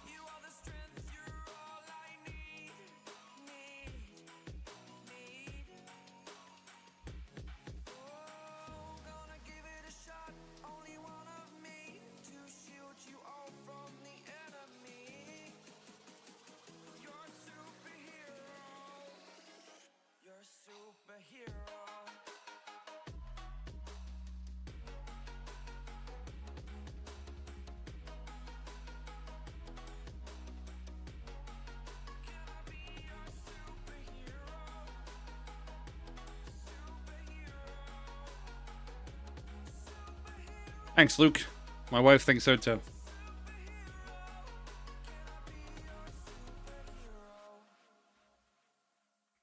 All right, this is going to be a little bit of a tough situation here. No matter how you look at it, you got to make a ball.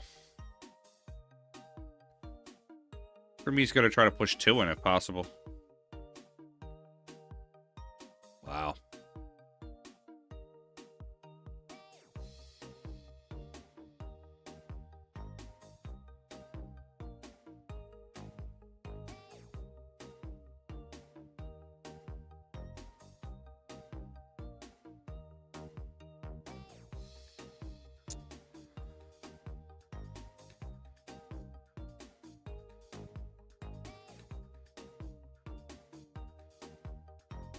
Luke, I do know Johnny personally. I don't know him as like friend personally. Like if he sees me in the tournament, he says hi to me.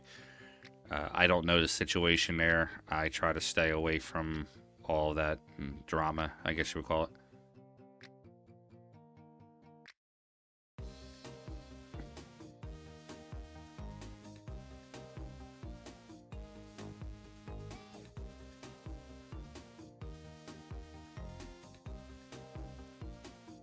Hell of a shot there. That ball's going to spot.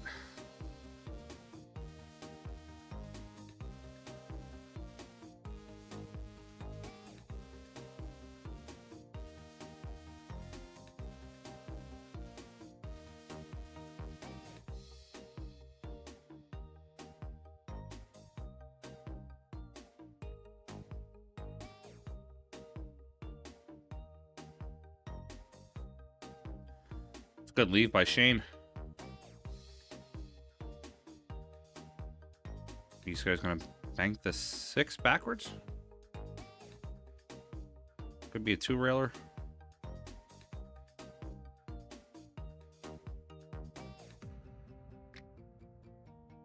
Oh, hell of a try by Misko. Jeff, yes, Johnny is at the Derby this year. I believe he's in the Banks tournament.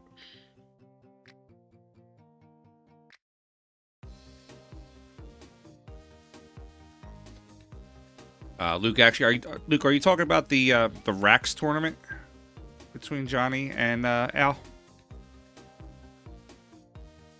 Benjamin, no, kicking is not legal in this tournament. It has to be banked. There is no carom, no combo, no kiss. And you have to call the amount of rails.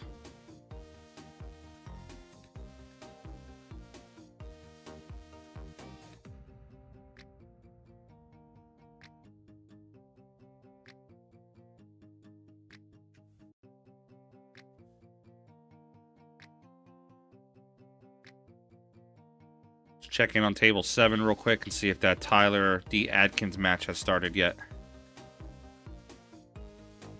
They have not started their matchup yet. Go back over to table 9 until that's finished up.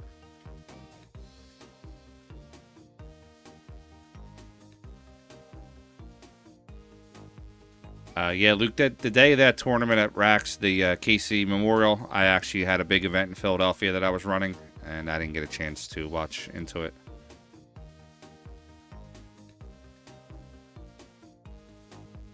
A lot of controversy surrounds that entire situation with Johnny. I stay clear of it. I had nothing to do with it. I was never involved, nowhere close to being involved, so I don't stick my face in things that don't concern me.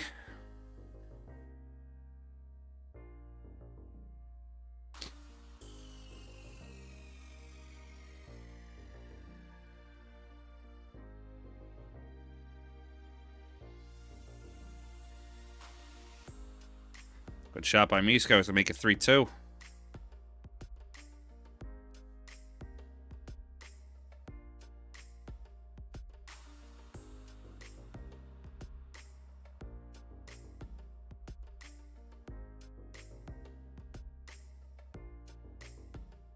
If Misko can pocket this ball here and leave the cue ball sitting right there, could be a good situation for him.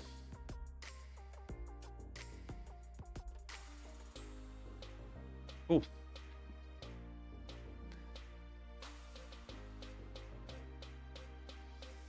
Yeah, no problem, Luke.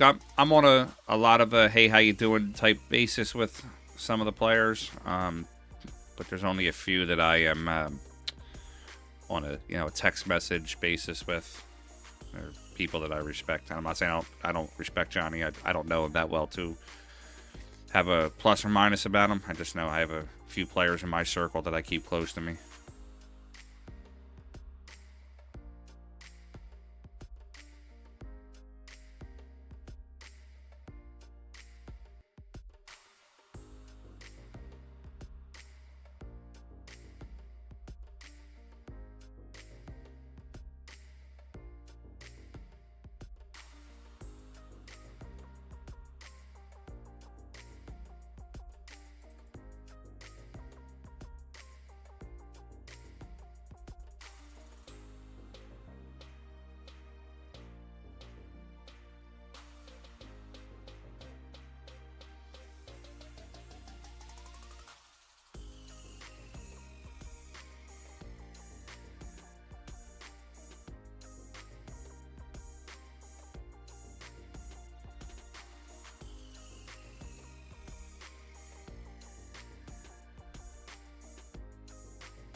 One down. I don't think that's the principle of it, bud. It's not about the money. It's the principle of whether or not you come true on your word.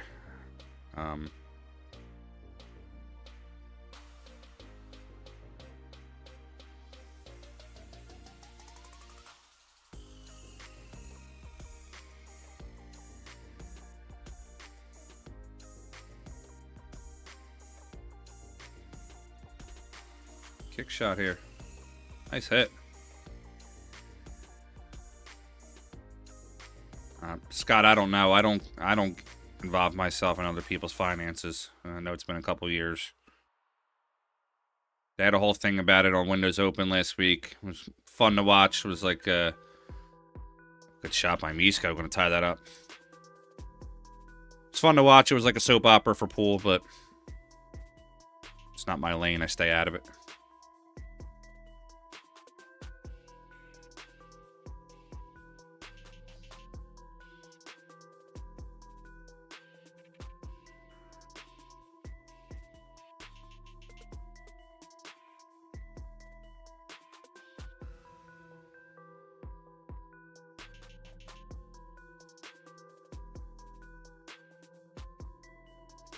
Shane looking to do 3 rails, 7 in the side pocket. That's a good shot.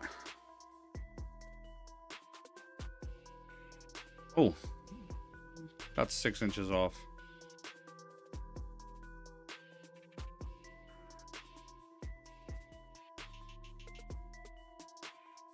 Bisco going to bank for the side pocket.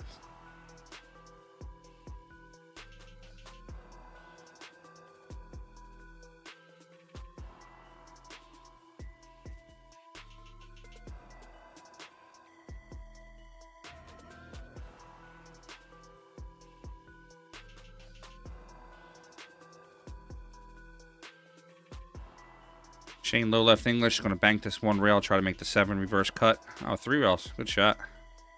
We get close, but it's not going to get there.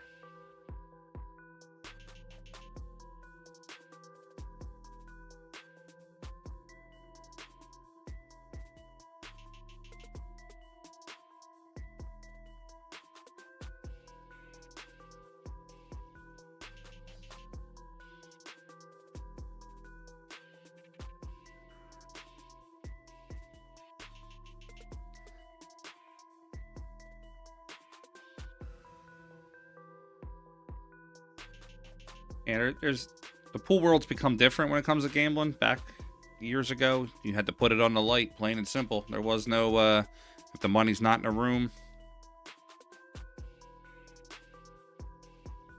Shane's gonna make the 8.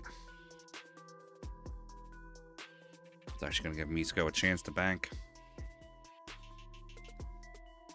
You know, when you're playing for that kind of money, that's between the players that are playing.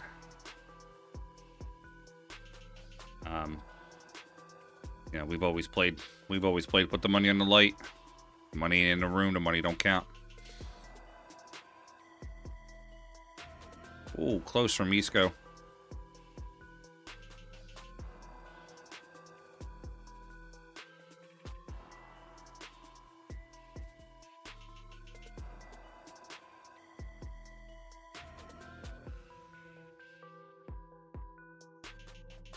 Ball looks good. Nope, it's short. He sat him up, though. Check back over on that table 7. I really want to see that D. Atkins, Tyler Styer matchup when it starts.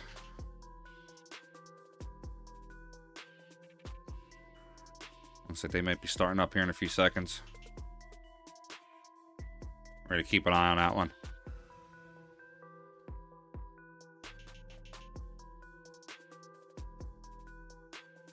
Guys are definitely going back and forth. Misko can afford to make a mistake. Shane can't. Misko gets out, it wins the match.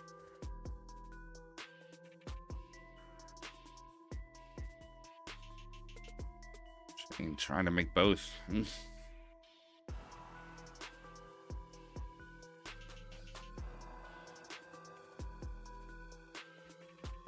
See what Misko's got.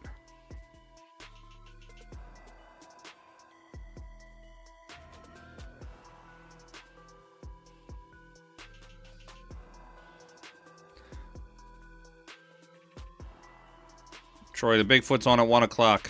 I don't stream the Bigfoot because that's an AccuStacks pay-per-view. If you want to buy the pay-per-view, here, I'll give you a link. Everything about this tournament is searchable on Google and also on the Derby City Classic website.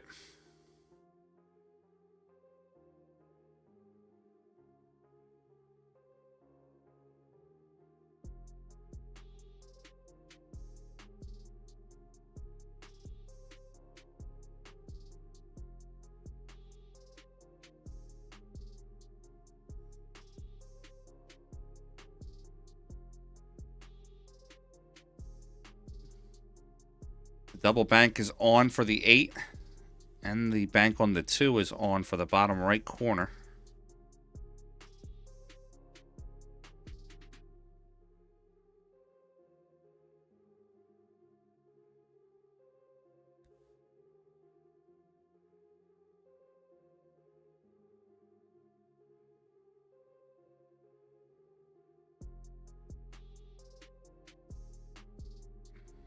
Troy, I don't understand what the Derby website is working.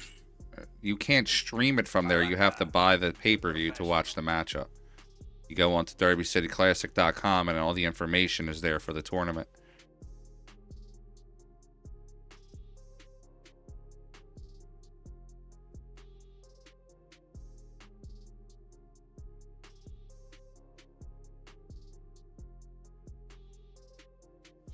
I could give Shane a chance to get out here.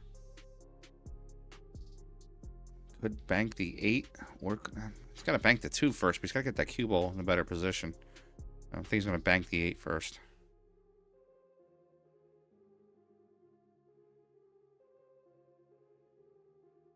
Good, that's going to spot.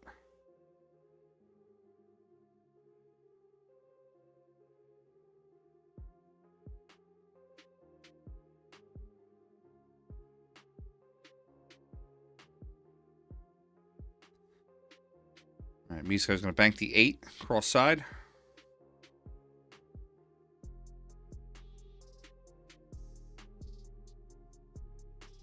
Not enough cut.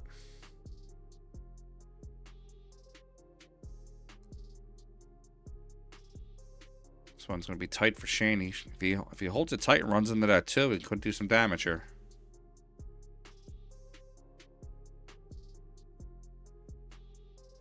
And Shane's going to go up 4-3. He needs 1 more, and Misko needs 2.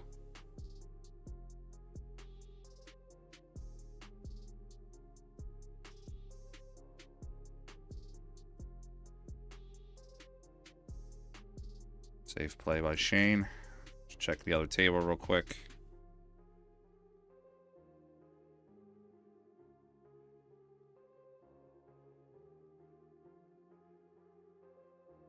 D just stroking some balls real fast. Come back to the other matchup. Oh, wrong table. 1 second. Sorry about that, guys.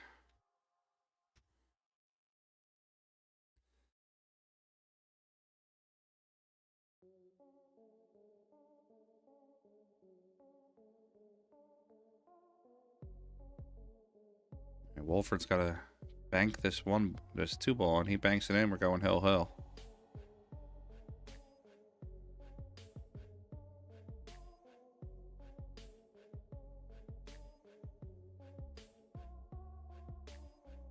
Yeah, Scott, to your point, you know, if you're getting shark called out right away, we had guys in our area that we knew never shut up, and they sharked on purpose. We used to put it into the bet. Make them do post-up money to shut their mouth. Literally, if you don't sit down in the chair and we call you out on it, you're paying like $10, $15, whatever, you know, set agreed upon price.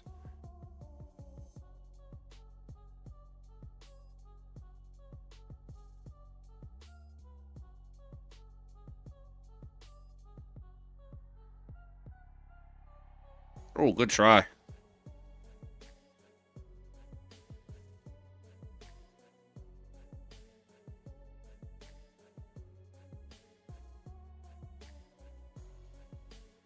Oh, that ball just rolled. Wow. Wow, that was crazy. That's going to bring Wolford down to 3.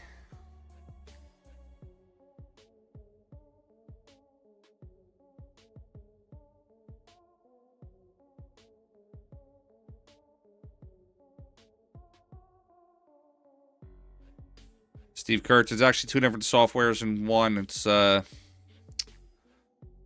Wirecast, and then it's a proprietary software called Stream Dot. It's not necessarily out on the market yet. There's a couple things that are involved. Some of it is OBS that I do some of the work on. This particular tournament, I'm not using OBS.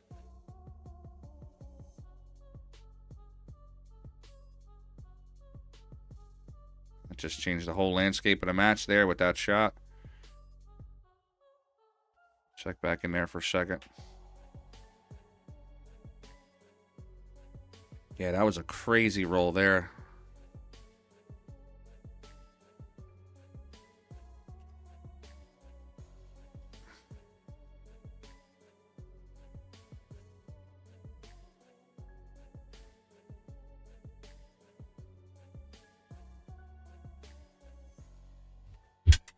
Whoa.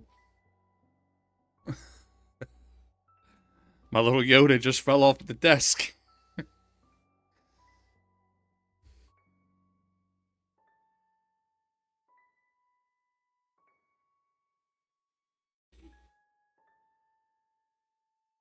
Scared the shit out of me. Steve, where you run tournaments out of?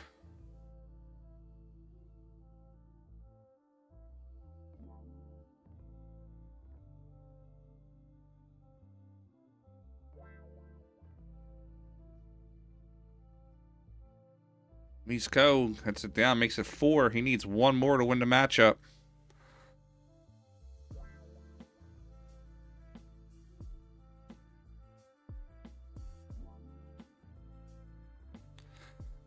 And he hangs it. Wow.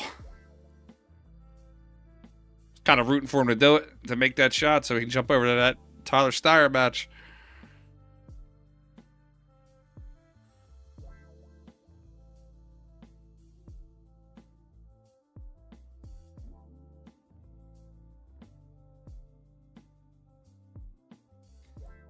There we go. Hill now. Somebody's going to make this ball.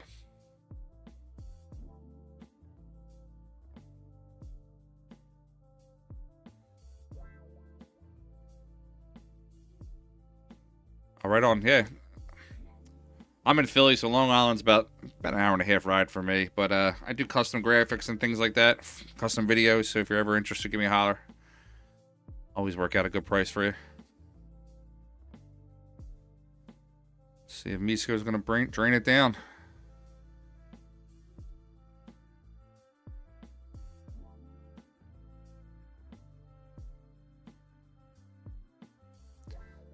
And Misko's going to point. He's going to point hold him. Wow. Steve, I would caution you with doing 2 matches if you're just going to do one. If you're going to stream them both, you're doing multiple. If you're just doing multiple tables and jumping back and forth, that's okay. But if you're going to do 2 matches, then I would dedicate 2 computers. It makes it a little simpler. Wolford's going to push that all the way out. That's going to bring him back down to 3.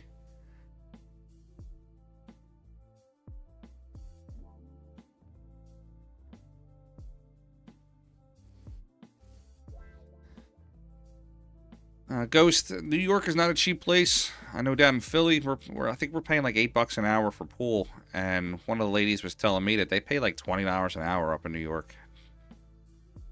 It's the epicenter of the world, so you gotta pay the premium. I've really questioned that shot by Misko. I don't know why he just didn't go up and down.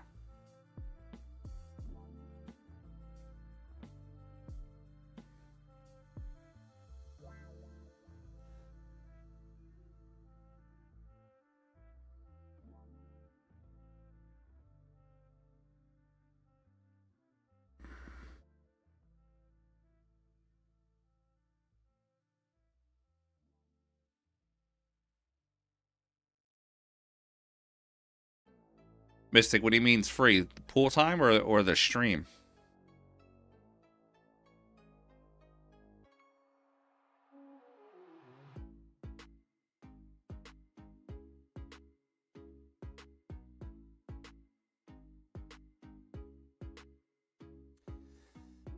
That's all depending on the business, though. The area of the business.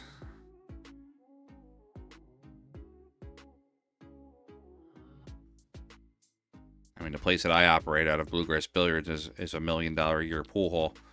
And it's also, there's tons of overhead for places like that.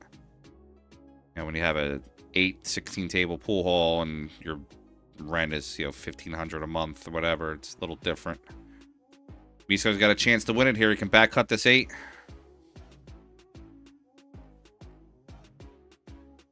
And depending on, it's all about the business dynamic. You want to support the league players, but again, I'll use Bluegrass as an example. We have, and Misko is going to win this matchup. He's going to move on to the next round.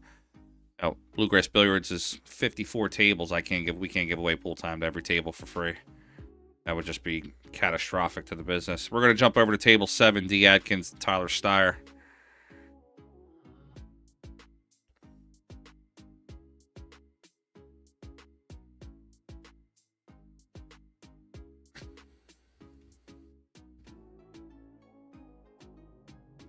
It's all about the. It's all about the. Yeah, it's a huge place. It's all about the business model of the business that you're in. You know, if the business is able to sustain it, obviously giving away some free pool time to keep, you know, to make the regulars happy is a great thing.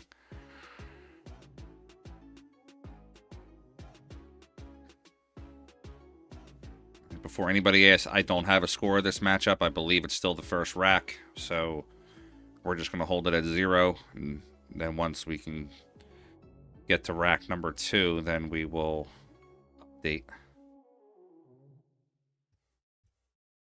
I don't know the initial score of this rack here.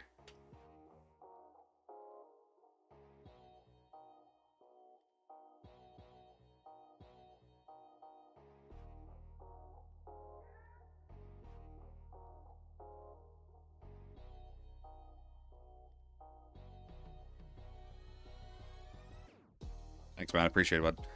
Yeah, I mean, there used to be a 24-hour pool hall here in Philadelphia. It's called Boulevard Billiards.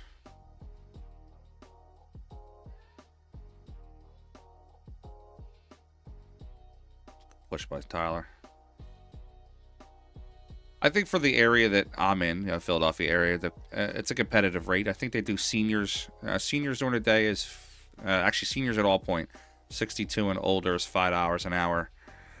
During the day, it's $5 an hour or $6 an hour. Then it switches to 8 at night.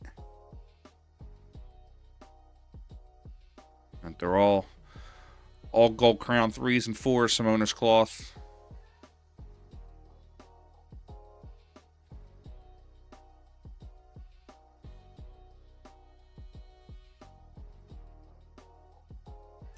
We're actually going to be running a matchroom event out of Bluegrass Billiards in September. Tyler Styer actually is going to be at that event too. He's going to be playing.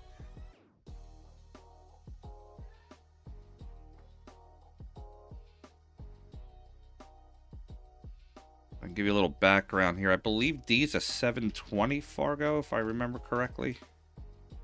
No, D does a ton of work with junior players, teaches a ton of juniors. D's a 739 Fargo. 1200 robustness, monster player out of Ohio. And Tyler's a 777, so there's only about a 30-point difference. He's not the Tyler Styer from New York, who only has a 466 Fargo.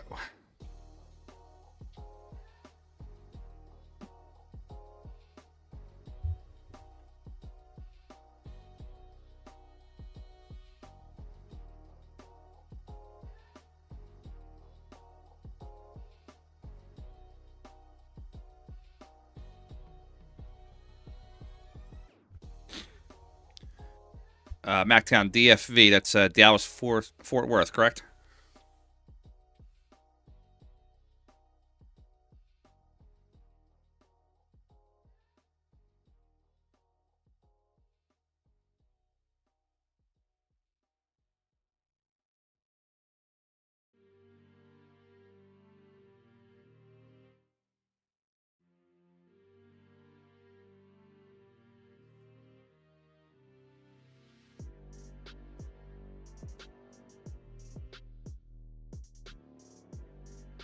I've actually never played pool in Dallas.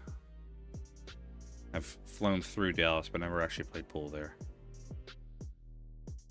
I've been to the Austin City Limits concert once or twice. Pretty cool. Jack Daniels time.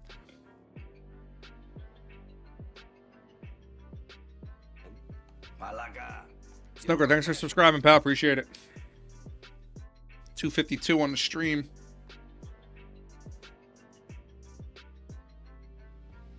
Hey, thanks, Terry. Louis one of the best. Guys, if you don't know Lou Gagliano, he's actually our table mechanic. Been doing it for 35 years. Sponsor here for PA Pro-Am. One of the best in the business. Lou is so good that you can literally tell him what table you have, and he will tell you literally the part numbers of the table. That's how much he's a pure craftsman.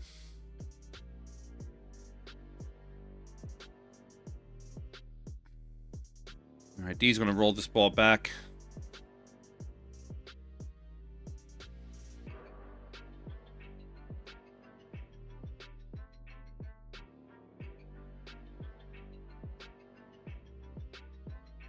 I think Tyler's wearing his American flag shirt today. I actually have that.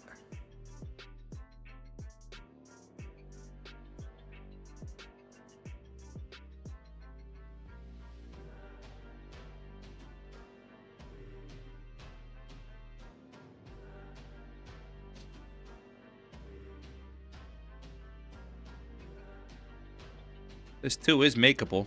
He's going to have to use low right English. He wants to hit this 2 straight. As straight as possible into the rail and let the English spin it into the pocket.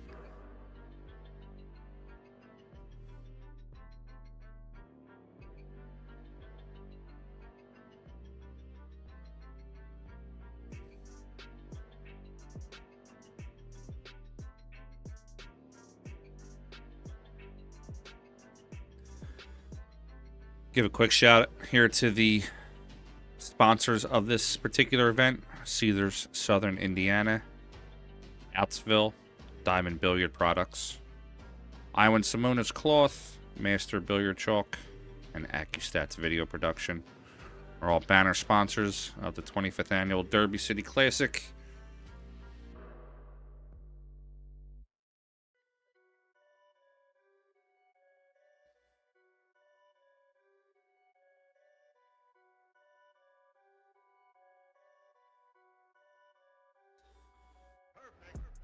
He's looking at this 2 ball. He doesn't want to miss it, though, because he sells out the rack, potentially, here.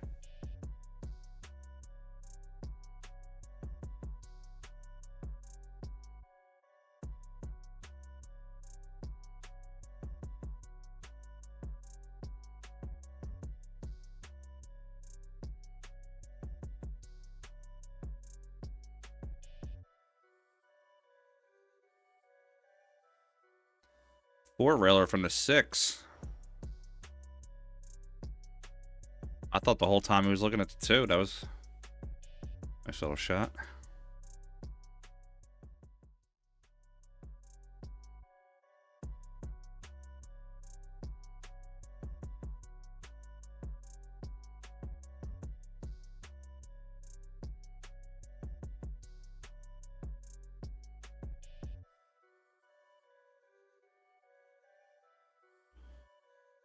Pushes that ball, guys. I actually do a little bit of promotion for Tyler and Margaret. 2 great people.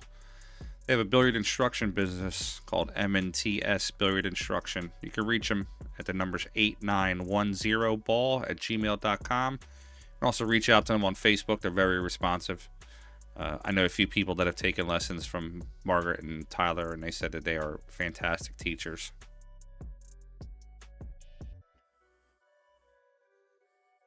Husband and wife duo, one of the power couples in pool. I'd actually love to see a matchup between those 2 and Pia and Josh. Like a race to 20 or something like that, or race to 30. I think that'd be a really cool experience. Do it on like Valentine's Day too, you know?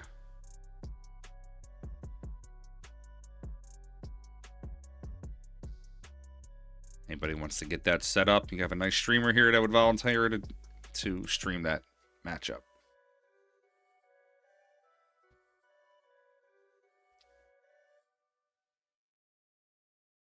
We also got Federer and Christina. Another couple.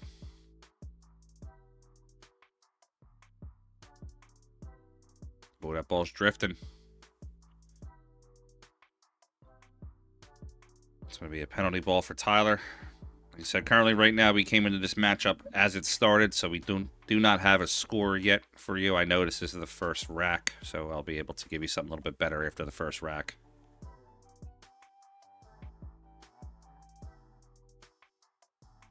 There's a name I have not heard in a long time, Pineapple.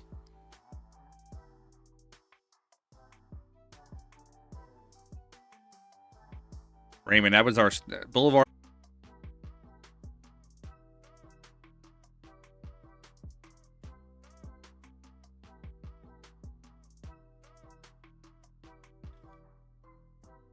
Looks like we had just a little bit of a lag issue here. Let me fix it here 1 second, guys.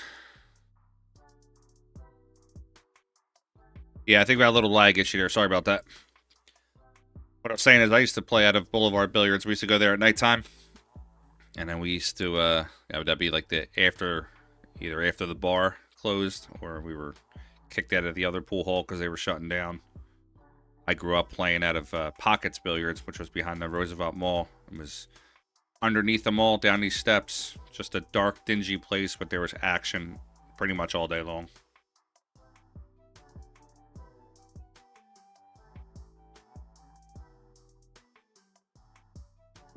Well, Mr. Fusco is a legend in Philadelphia and in pool in general.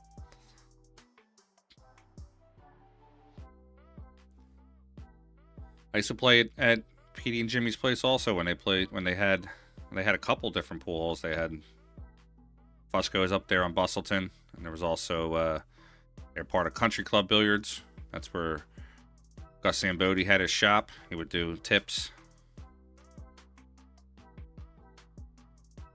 Ferguson, what's up, buddy?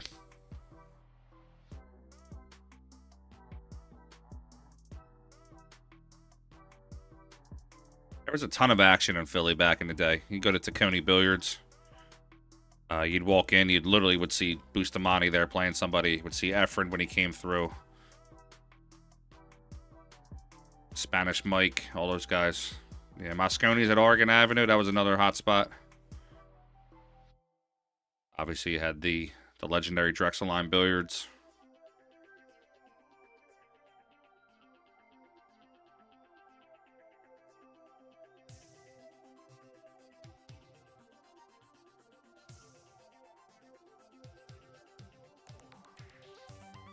Oh, Mr. Fusco had ice in his veins. You could never.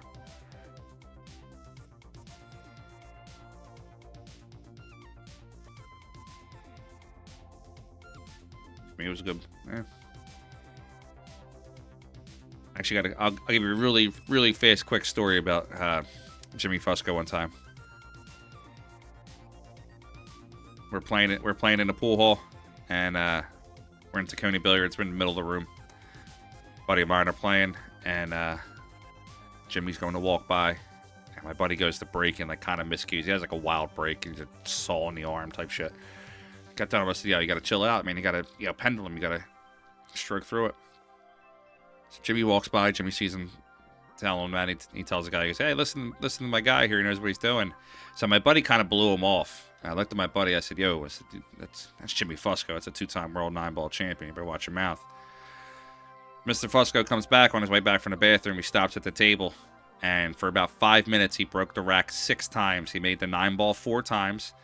The 5th time, he broke 4 balls in. The 6th time, he broke 3 balls in and got dead straight on the 1-9 in the side pocket. And I looked at my buddy. I said, "Next time he tells you to do something, you do whatever you do, and whatever he tells you, and you say, 'Yes, sir.'" 6 racks, Jimmy was out every single rack.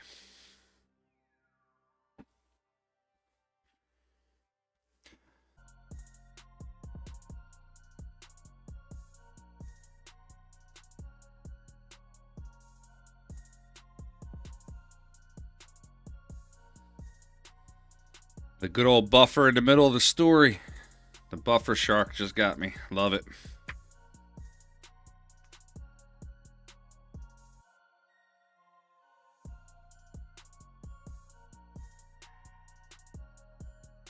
And I love the good old internet.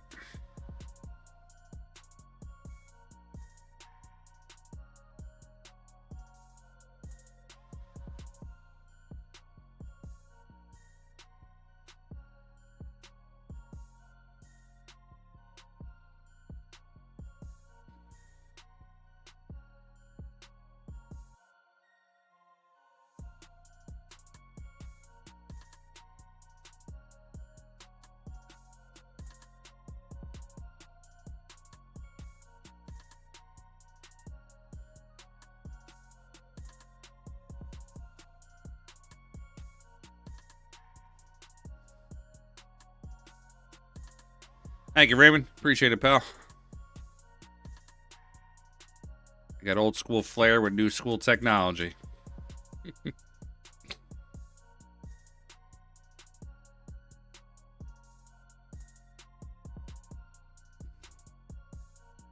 starting to get to that age where now I'm starting to call all the guys in the pool hall kid.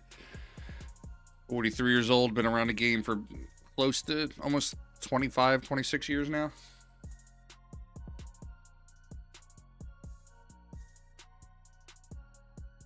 It's probably longer than that.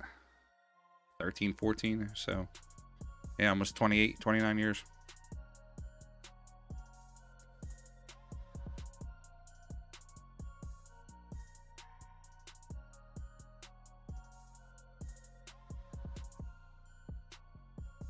Alicia, 100%. Efren is a gem. And unfortunately, Efren's not a young man no more. He's going to be, I hate to say, he's going to be gone from this world soon.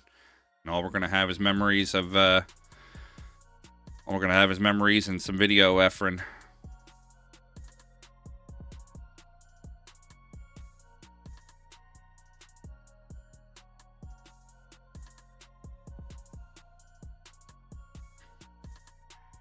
Sorry, guys, I'm getting updates from the wife. She's at a tournament today up in Connecticut. She's in the Connecticut Women's 9-Ball State Championship.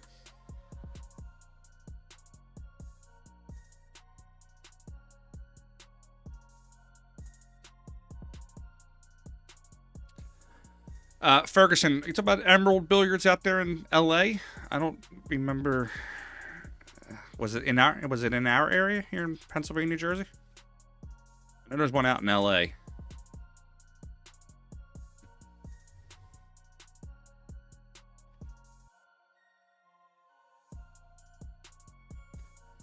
Emerald Billiards in Jersey. No, sir, I don't know where that one was at. Pool halls I went to in Jersey were was it Hot Shots? Down there in Deptford, Cue Ball, Jose Garcia's place, South Jersey Billiards, Shooters, Chris Kemp's place, Players Billiards over there in Eatontown, Sharky's, AC Billiards. Wildwood used to have a pool hall, but it was more touristy than anything. There's some kind of action there, a lot of hustlers, but nothing crazy.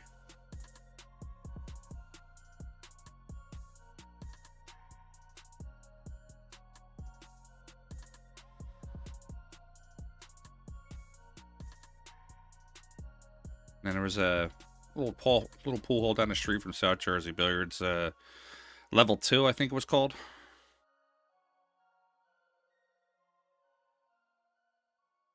Matt Druid, a lot of pool players have nicknames. Some of them are good, some of them are terrible. My nickname is actually called MoFat. It's because my pockets are mo fatter than everybody else's. Porky's. Now, I remember Porky's.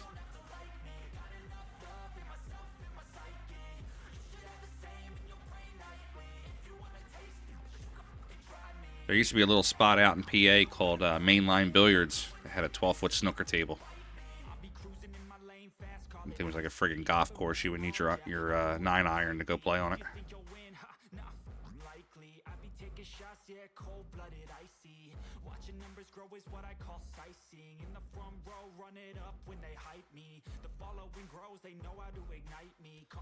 I've been fortunate enough to travel the country and play at a lot of pool halls. Not saying I won tournaments and cashed out, but I'm not afraid to get into the action. Pretty good at making a good, fair game. I'm also not going to say I didn't get the best of some of those matchups or some of those games either, but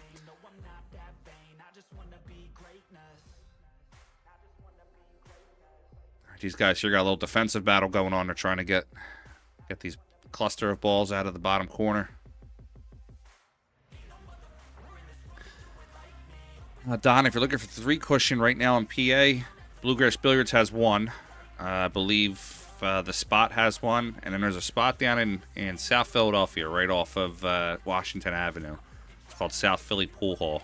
It's run by a bunch of Asian and Filipino men, and they have a couple of 3 cushion tables down there. take a loss, well, I'll admit. That's why I'll make it to the top, yeah, I commit. And no, I'm never getting lost, I get after it. Investing in my own stock, cause it's faster than any crypto hits go. Yeah, Raymond, I don't know. I know the name Eddie Sheehan. I just don't believe I have any interactions with him. In '89, I was 8 years old at that point, so hopefully I wasn't in a pool. Mom would have kicked my ass.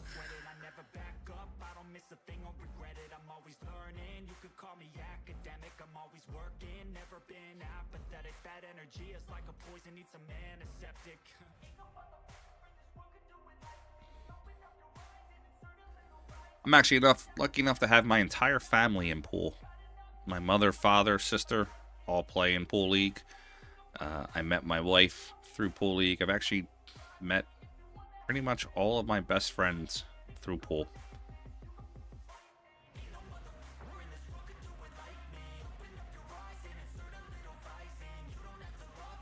There's a lot of players out there, a lot of people out there say that pool league doesn't really have a place in pool. I kind of disagree. You can get out of it what you can get out of it.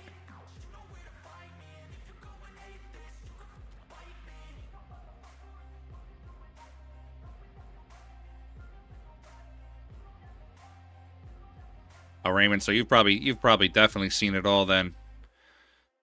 Probably saw all the boom in the '80s when Color Money came out.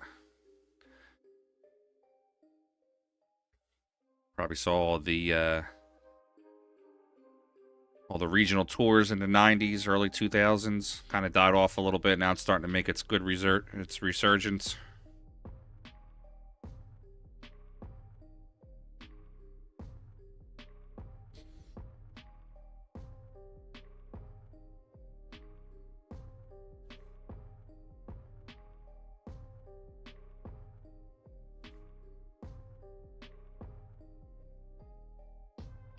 You guys got to get yourselves up to Bluegrass one of these days. It's definitely an old school pool hall. A little, like I said, little new school flavor. I'm bringing a little bit of technology into it, but there's tons of action there. Guys are all one pocket players.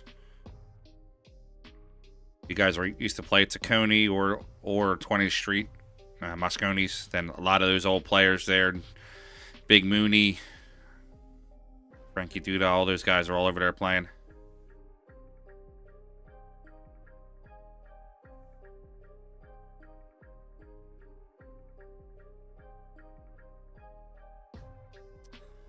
Raymond, I don't believe I have seen you play. There's a lot of players over the years, and I'm sure you know the same thing. A lot of players over the years, you see them play, you don't necessarily know their name. I'm sure if I saw you in person, I probably would have seen you play at the Expo or PDs or Tacony. Tim, I definitely agree with you on that one.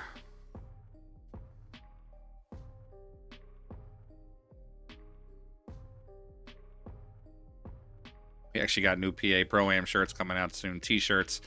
Just says hashtag we're all playing even.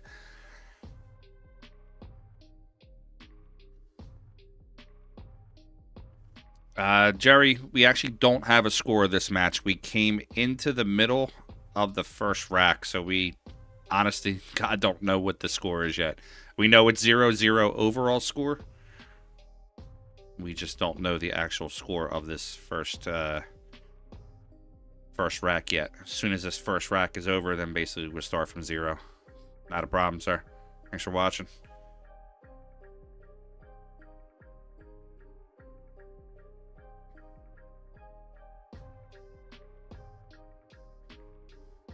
Yeah, they make cream for that.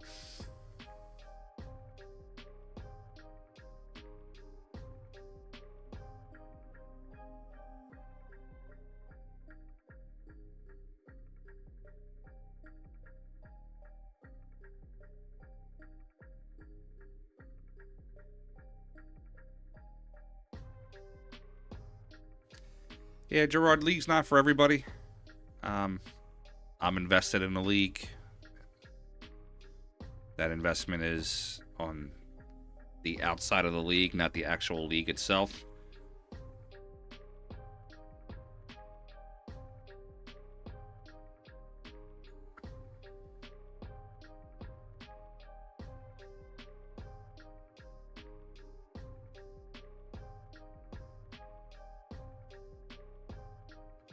Safe play there by Tyler.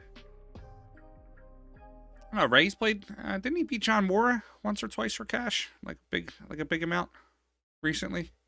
I think him and John were supposed to play in Vegas next month. We're looking for somebody to stream. I actually messaged them about it. They haven't gotten back to me yet, though.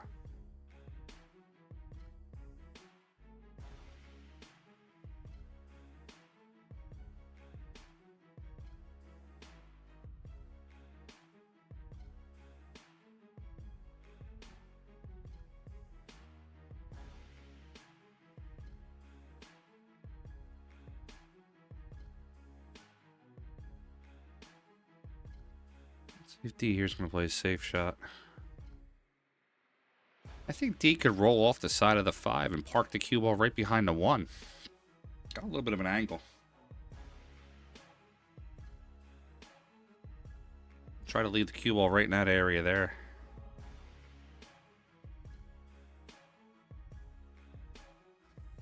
It's a good shot. Rolled up just a little bit.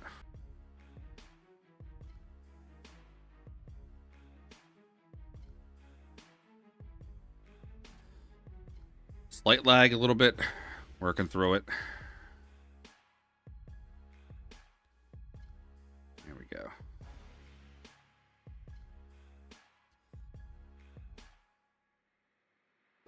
Just got a little bit of a lag. Guys, stick with us. If by chance we drop down because of a lag situation, I'll reinitialize as soon as possible. Plan on being here all day, night. Or until the Jack Daniels runs out, and I don't think that's ever going to happen in this household.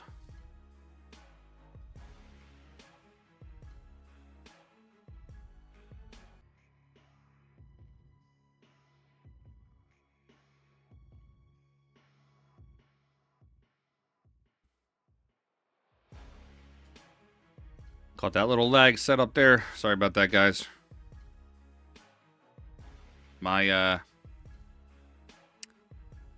On my end here, it's showing that my stream health is 100%. That's a good shot by D. Atkins, almost. I'm going to play a drinking game every time we're asked if Efren or Johnny are in the building. I'm gonna do a drink. I'm going to get drunk by the end of the night. Efren is not at the Derby City. Unfortunately, we all miss Efren. I'd love to have Efren on one of my streams. It'd be like a lifelong goal. Bucket list for a streamer to have Efren on. I actually saw Frankie Bustamante not too long ago, and I know Frankie from the Coney Billiards days. He ran up, gave me a big hug, and I told him about what I was doing with my stream and everything. Frankie's actually a subscriber to my streams,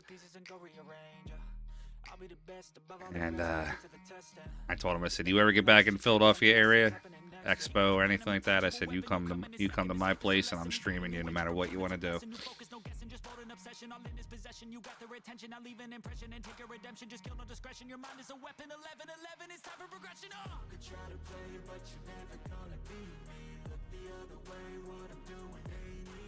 I like Tyler to back cut this 5 ball.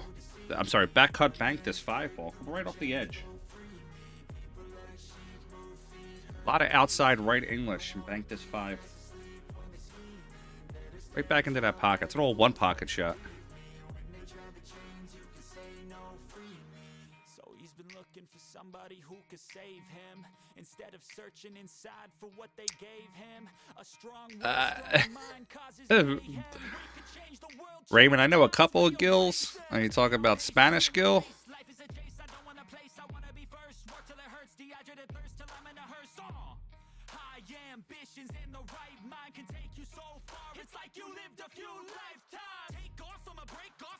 Patrick, yeah, Billy's definitely in the building. Yeah, Raymond, actually, Spanish Gill plays up at Bluegrass Billiards. He's still there. Plays a lot of 1 pocket. Good action. Him and Little Stevie. I think who else is up there? Him, Little Stevie, Mark Mooney. Mitch Brown. If you know Mitch a real good 1 pocket player. Real strong. Obviously, Dominic.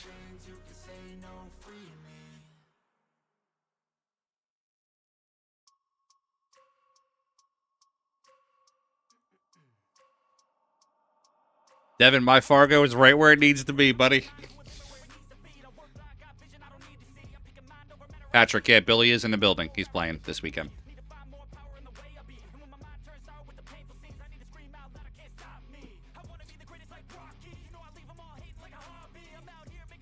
I am a Birds fan. I am unfortunately a Birds fan right now with the way that they played last week. Ugh. Oh, D just missed that one.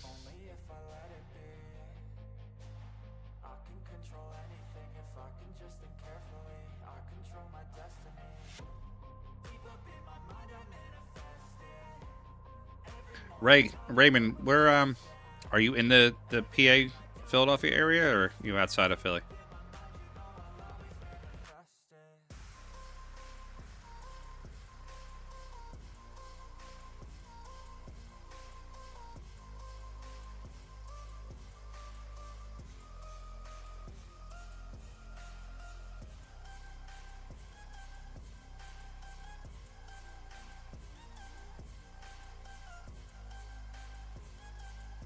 West Coast? We're out on the West Coast.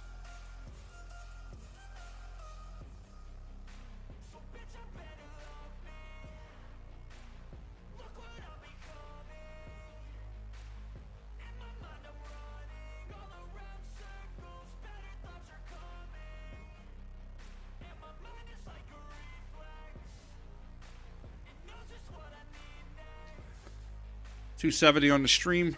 For Saturday afternoons, pretty strong numbers, guys. If you can, always continue to like, subscribe, and share for us. Help us build our numbers. Make sure you turn the notifications on, too. Every time we go live, you'll get a notification that that we're live. You can tune in and watch us.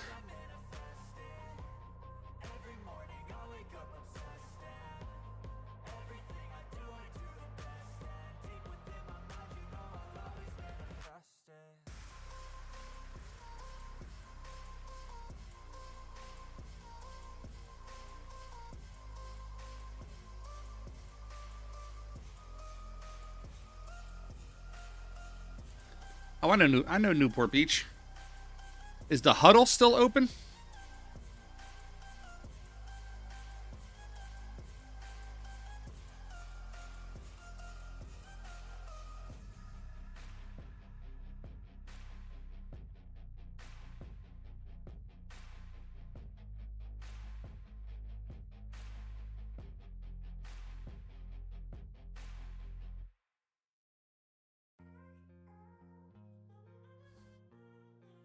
A little hard there by day. That ball kind of pulls out a little bit.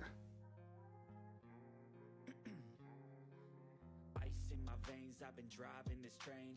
Years in this lane, there's no stopping this flame. Cause I came to the game and I changed it to play how I like, rearranged it to my own domain. Yeah, I got what it takes. I've been to the Huddle once or twice. How about International Billiards in Westminster? Is that still there? I haven't been out to the West Coast in a couple of years.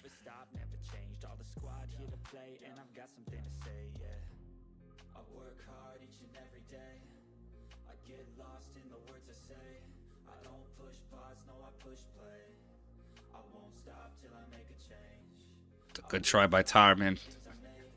Maybe one or two more pounds on that shot. That ball goes.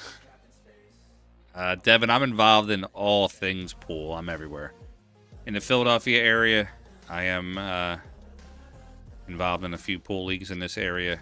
Mainly, my best friend Jeff is the owner of the APA here. And please keep all your APA hate down.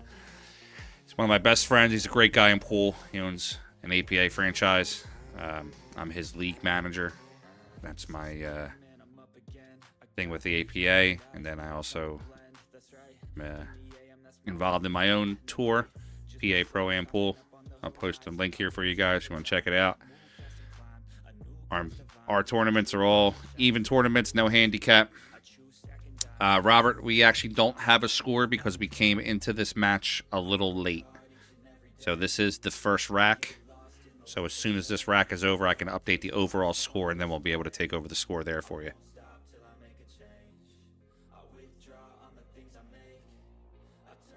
Oh, hard times. Oscar's place. Yeah, it's a great plot. Great spot.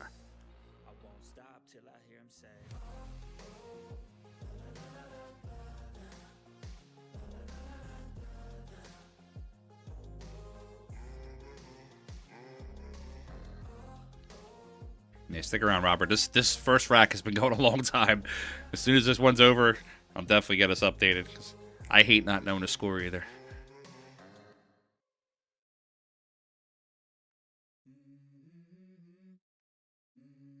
No problem, TZ. Just let me know. I'll take a look at it. Let's go. I wake up to a little bit of drool on my pillow, feel like it's gonna be a bad day. Let's see if Tyler's going to bank this 3-ball. Coffee ain't hit yet, damn, ain't that great.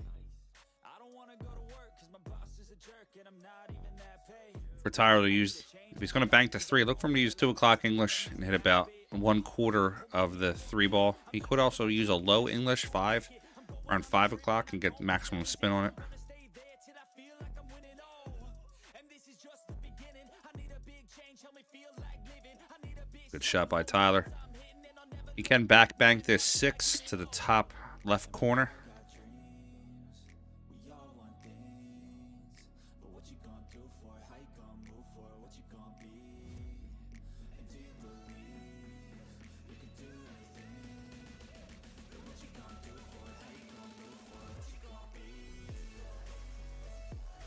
Oh, Raymond, is it? I thought Oscar's place was hard time billiards.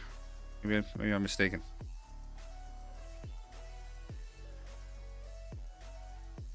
Tyler's going to spot a ball there. I know Tyler has at least 2. I saw him make 2 shots. So we'll say Tyler has at least 2 of them.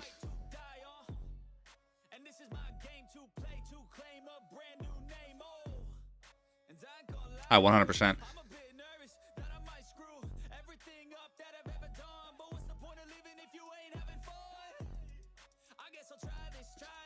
Yeah, Devin, I mean, you know, pool league is what you take out of it. You know, there's good aspects of every pool league. There's bad aspects. I've said it multiple times. Any league or any structure where you have to rely on players' morality or player honesty in pool, you're never going to get a true handicap, no matter what it is. That's why you just say put it up on the light, play even.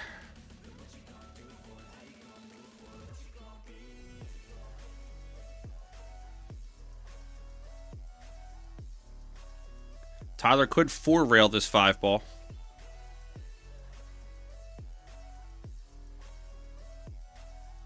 He's going to play a little safe on it. A 1-railer, nice shot on Tyler. So I'd say that's at least 3 now for Tyler. So let's just give Tyler a 3 on the rack here.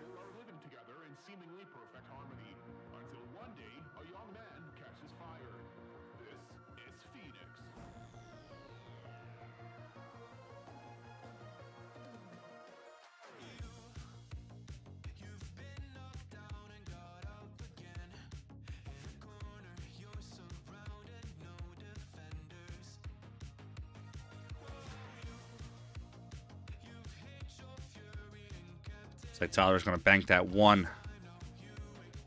A lot of low left English here. You can jack up, needs to jack up a little bit, but 7 o'clock English here. You want to pop this ball.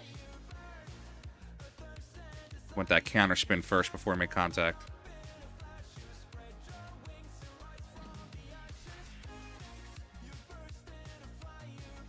Guys, we've been going through all day looking at some of these marathon racks. I would be remiss if I didn't tell you about one of my awesome sponsors here. Integrity Cues, integritycues.com.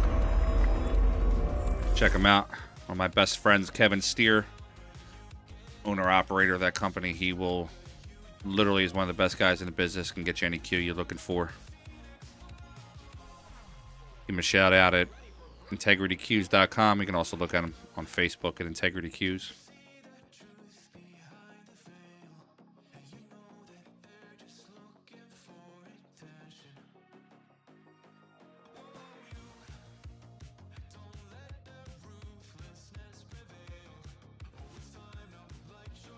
He tries the 2-railer.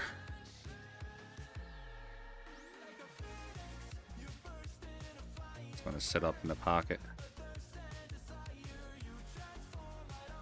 Billy, that's what we were saying a few minutes ago. We don't know the score because we came in late. We know that Tyler made at least 3 balls. That's all we know so far.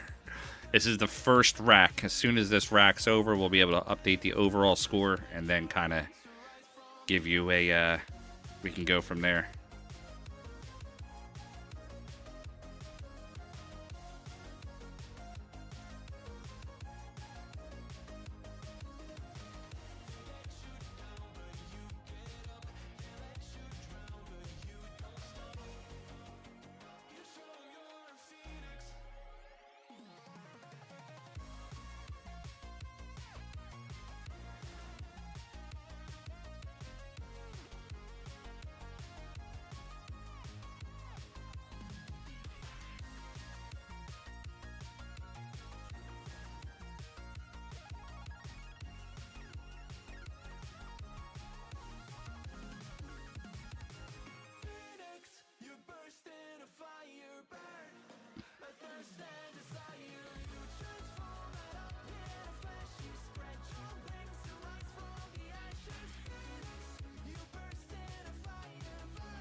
Wife's doing pretty good up there in Connecticut.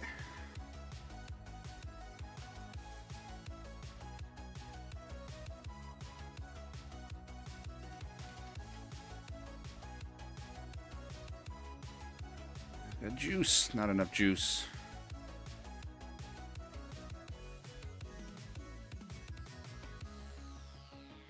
Gordon, the best advice I can give you there is do a lot of research for your area.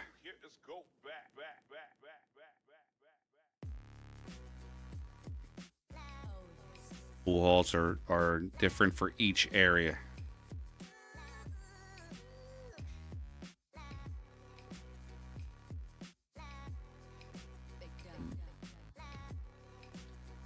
There are a lot of killer juniors out there. I actually am a sponsor of a 2-time junior national champion, Skylar Hess.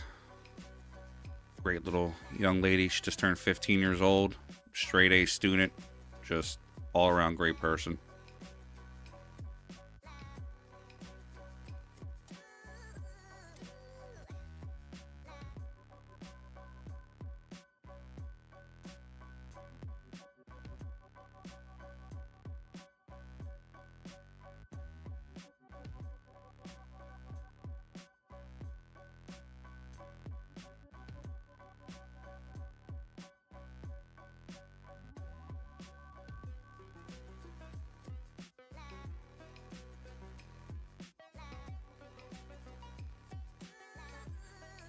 Good try by D.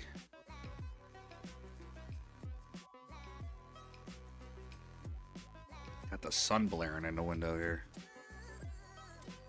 Don, who's your friend?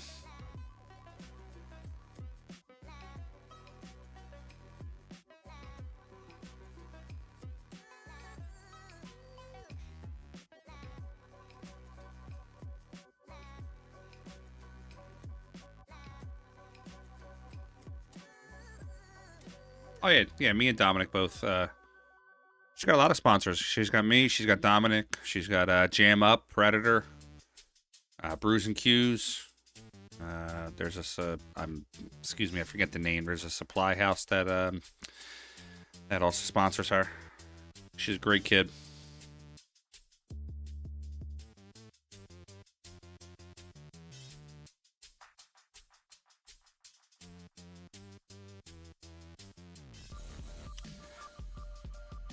Gordon, it's not necessarily absolute location, but it's more of knowing your audience in the area. If pool's not big in your area, it would probably hurt. And being able to adjust with the times in pool.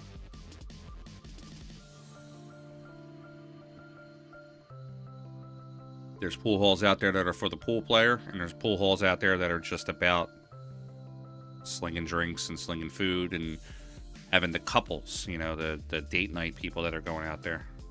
Got to have a good mix of both. Raven, truer words have never been said, pal. If I beat somebody's ass for $5,000 today, it's going to be all over the internet. Shot by Tyler. All right, so I can actually I can figure out the score now just based off of that shot. But that's the fourth shot that we've seen Tyler make. So I want to say the score is 4-3 right now.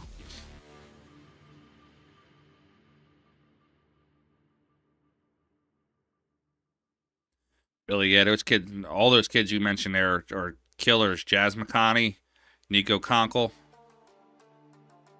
Guys, remember this name, Jose Vicente Jr. He actually just won our Pennsylvania State 14U 9-ball. 620, I think he's 625 right now in Fargo. And then Nico Conkle, 650, won our 18U Pennsylvania State Championship.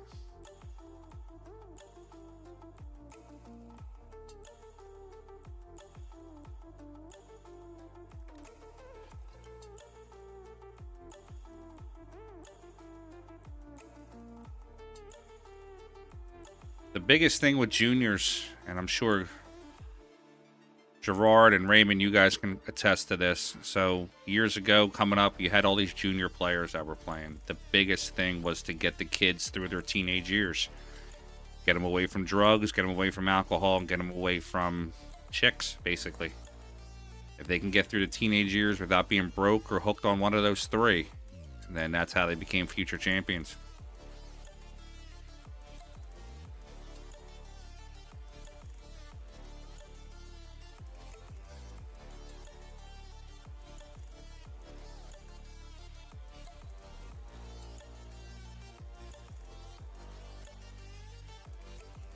Yeah, same thing.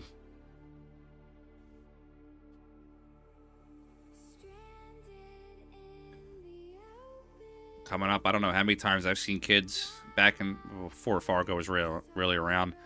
Back in the 90s, 2000s, they were probably easily 550, 600 Fargos. Gambling their life away, doing stupid stuff.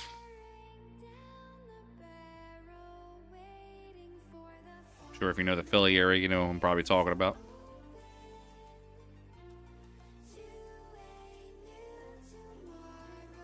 That's the one thing I preach to Skylar, and Skylar is such a great kid that I probably only ever had to say it to her one time. Stay away from drugs, stay away from alcohol, stay in school, and don't get pregnant until you're married. And I told her she'll be a future champion, and she keeps those 4 things in mind. Yeah, Grayson Vaughn's a killer, Billy.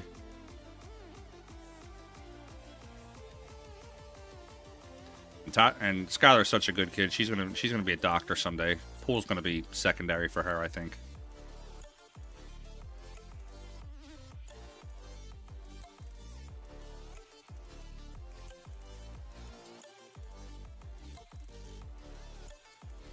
Yeah, it was. There was so much action in Philly back in the 90s and 2000s.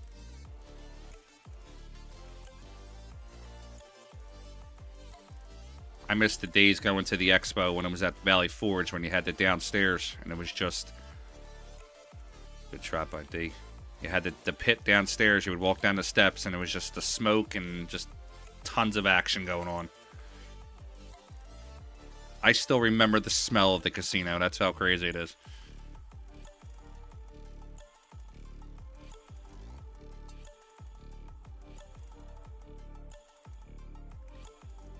What pool room, Nick?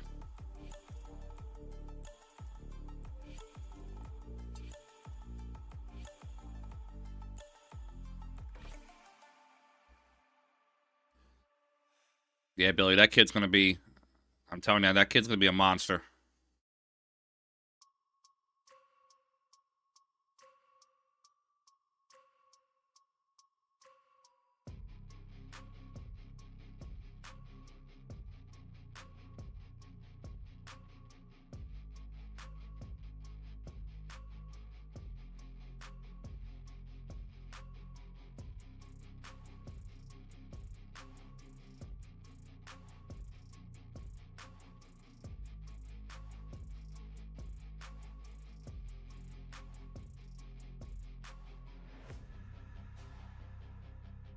Nice. Nick, tell him to put me on the television there. Let everybody see it.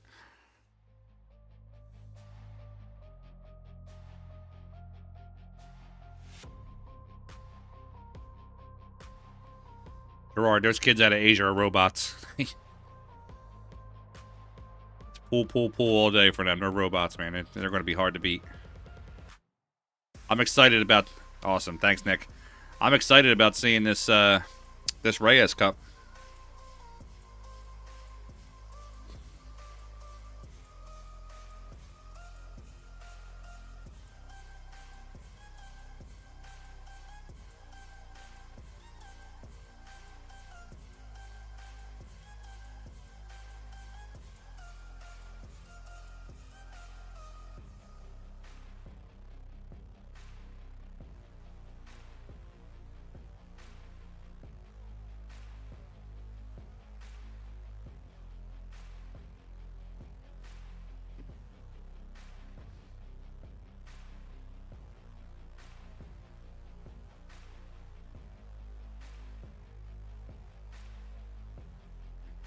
What's the argument there about Efren, Nick?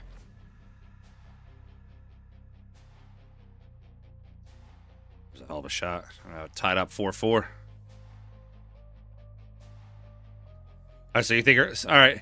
So there's a ton of opinions on whether or not Earl's the better player, Efren's the better player. You could equate that to pretty much any sport. Yeah, some people in football...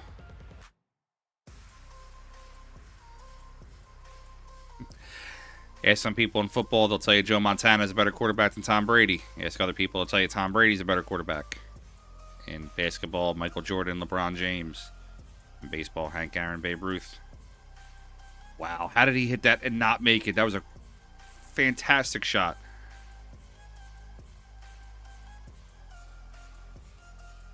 Yeah, I mean, pool's ever evolving. I mean, you look at Shane. Shane's been dominating for 20 years. Now he's going to be on the Mount Rushmore pool.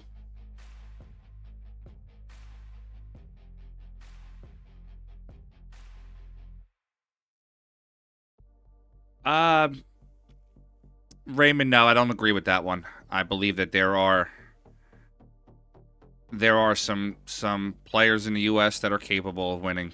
Sky is one of them.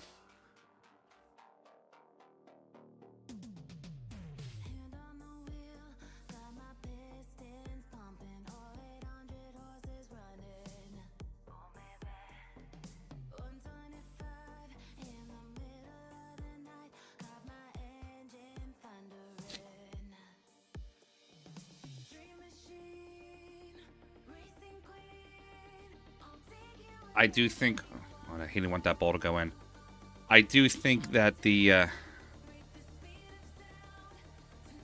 I do think that the U.S. is behind in the discipline of learning the game versus the rest of the world.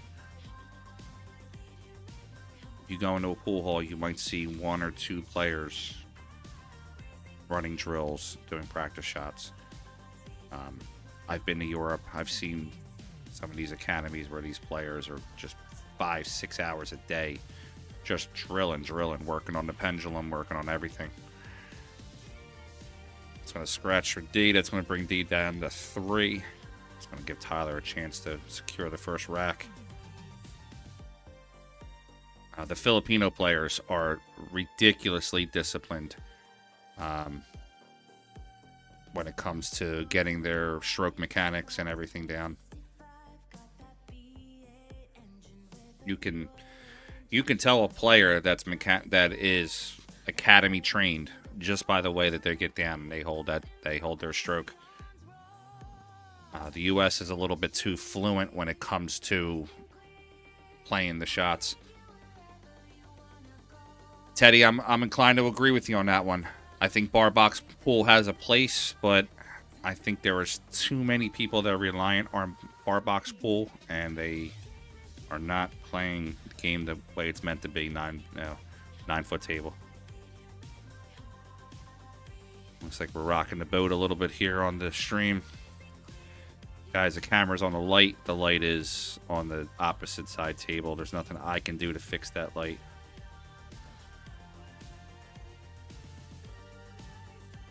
All right, Tyler banks that one in. We are finished on the first rack. Tyler Styer's up 1-0.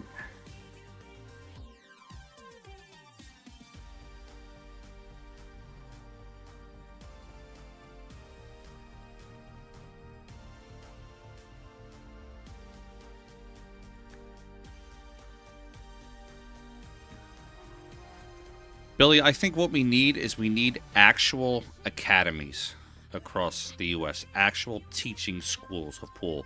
Not just a guy that's in the pool hall that says, hey, I know how to teach you. Come spend money with me.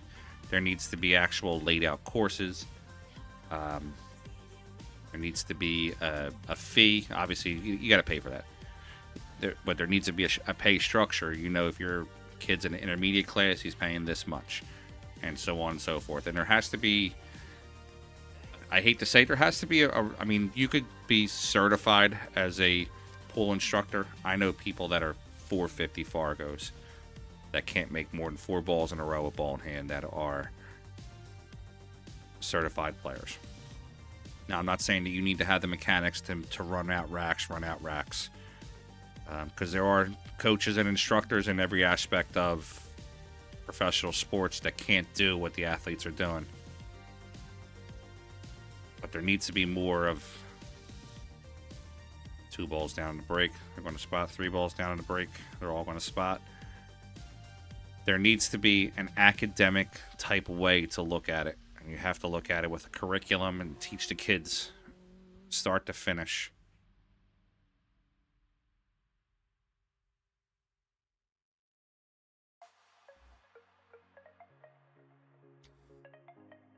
This might be an unpopular opinion, but pool players need to get out of their own way. Meaning that there's no money in pool because there's no investment in pool. Pool players have no problem spending $30 on a piece of chalk but won't support a stream for $20. Or everything has to be free. They always want to, want something for nothing. They'll buy a $5,000 cue but won't spend $200 for instruction on how to use the cue.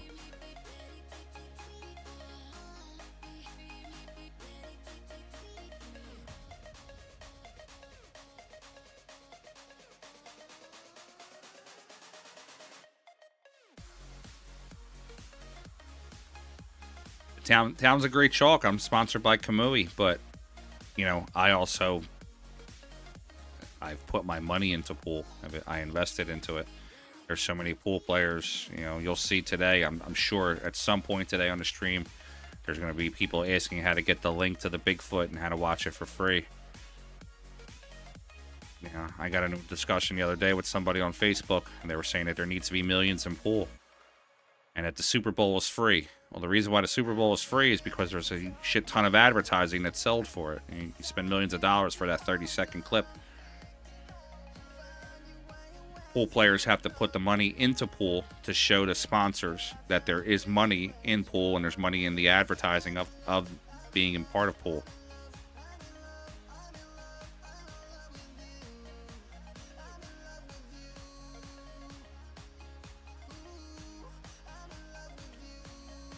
Gordon, that's slightly debatable. Some of those tables, like I believe, if I could be wrong, don't crucify me if I am.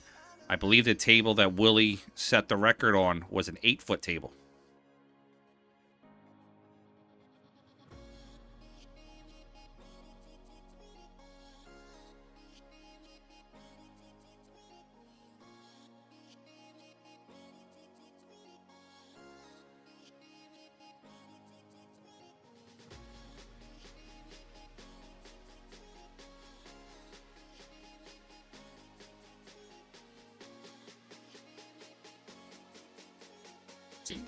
Teddy, I don't know if I can agree with that, bud. I don't think bar box 8 ball is the way to get the viewership in pool. The problem is pool still has a stigma of being a hustle sport. It still has a stigma of being a parlor game. Until the players themselves hold themselves to a higher I don't know if I can agree with that one at all about 9-footers. That's all I play on is 9-footers. All my events are on 9-footers. All pro events are on 9-footers. There's no pro events that are on 8-foot tables.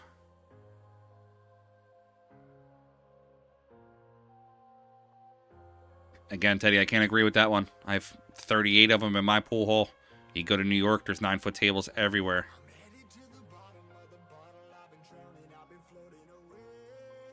What they need to do is take the bar boxes out of the bar and start putting 9-foot tables back in the bar like there used to be.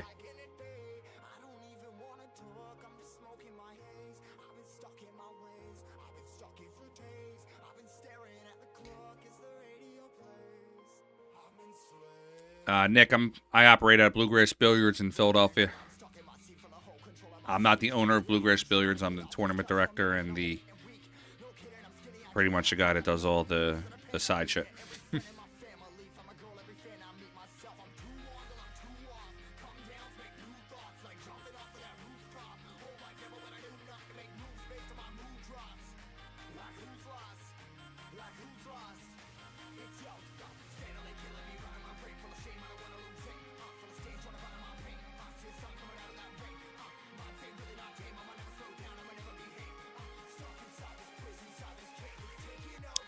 Nick, yeah, Scott's coming here September 9th to do the One Pocket Clinic.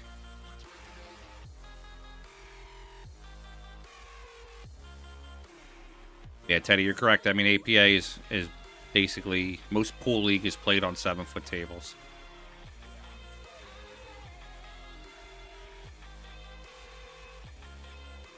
Kevin, I'm up in Northeast Mayfair area.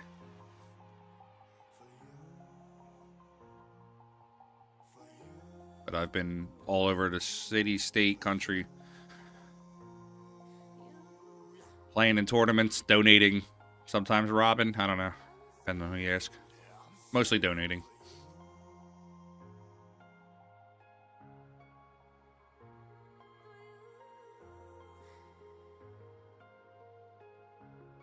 Yeah, they're starting a pro tour. I saw that. It's coming to the U.S. I know Scott Frost is actually going to be a commentator on it and be part of it.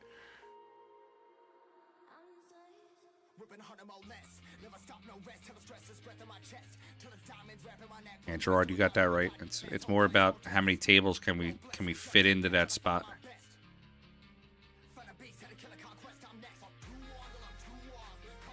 So I think I like 9-foot 9-ball. I think 8-foot bar box is tougher than 8-foot 9-foot table. Or I'm sorry, 8-ball 9. Stumble on my words here. 9-foot 9-ball I think is easier than 8 on a 9-foot table. I think 8-ball bar box is hard because they cluster up so much. It's harder to run out.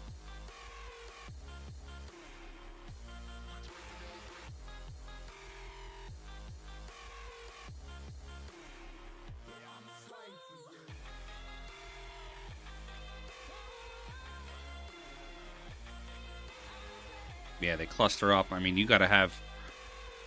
Yeah, Brews and Q's. I've gone down to Brews and Q's many times. I've played tournaments down there. 8-ball bar box, you gotta know how to break. You gotta know how to run, how to position.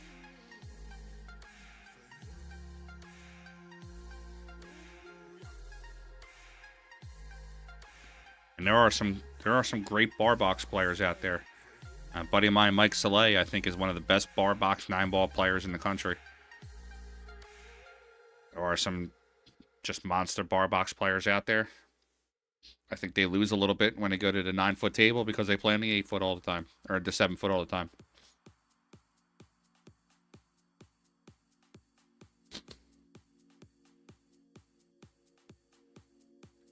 Matt Craw's another one. Matt Craw's a absolute killer on a bar box table.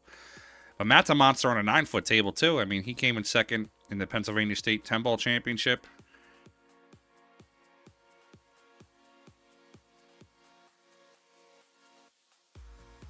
Nate, I like 10-ball more. I like to call the shot. I hate fluke shit. I hate when people just smash a ball around the table.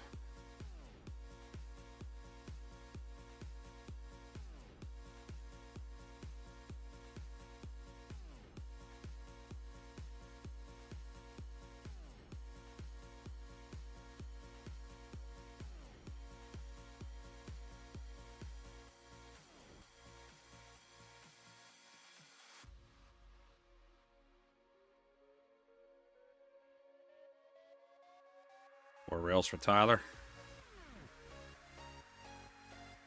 Just a little short.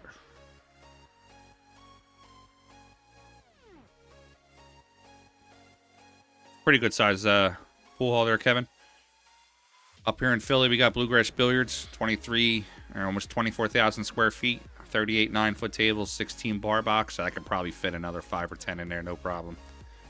We're actually the same size as Q Masters down there, Virginia Beach. Good shot by D. Atkins. But what we do that Q Masters is a little different on, all of our tables have 6 foot between each table, so you can get a full stroke without interrupting the table next to you.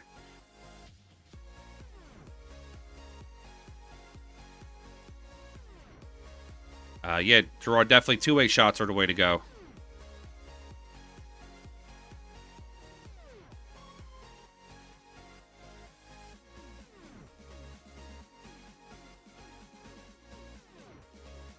Yeah, Teddy, Q Masters got what, 80 bar tables or something like that? Ricky, we have, and Bluegrass, it's all gold crowns. Gold crown 3s and 4s.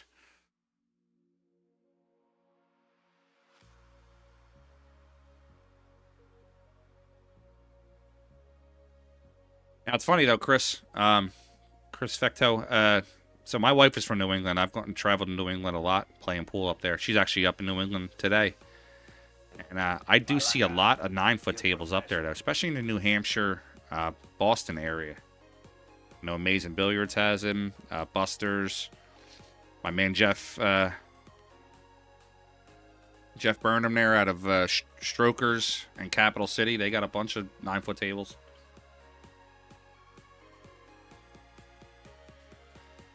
Scotty Townsend was a killer on the bar box.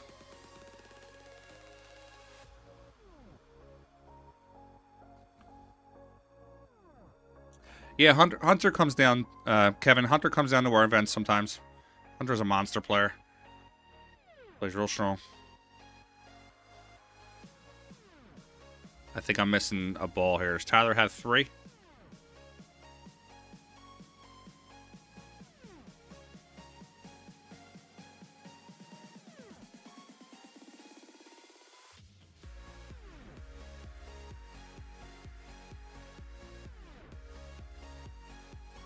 I think Tyler has 3.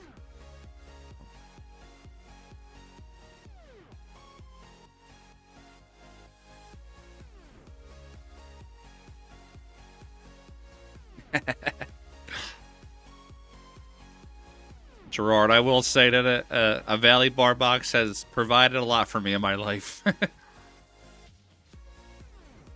Nick, Bucky Sobenthong is a monster bar box player.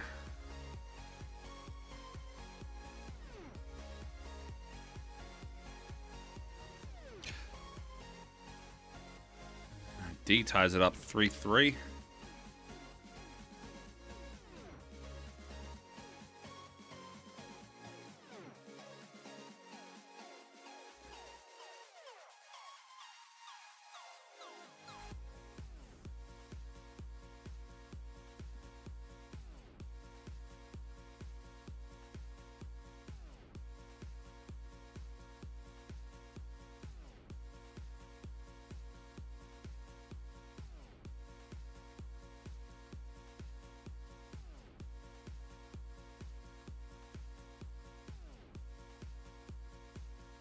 Yeah, Gerard, no matter what anybody says, diamond tables play very, very strong.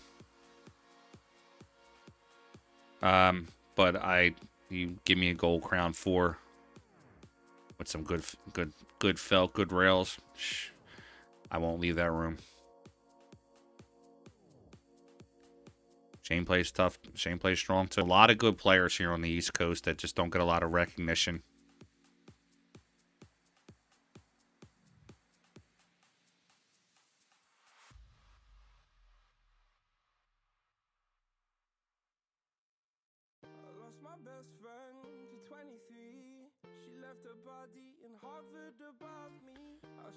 All right, we lagged out a little bit there. I think we're back. Let's reset this.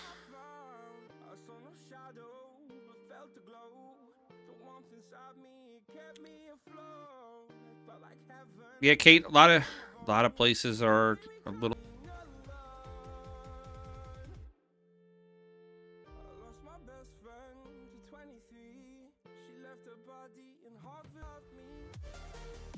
All right, going through a little lag process here. Stay with us, folks.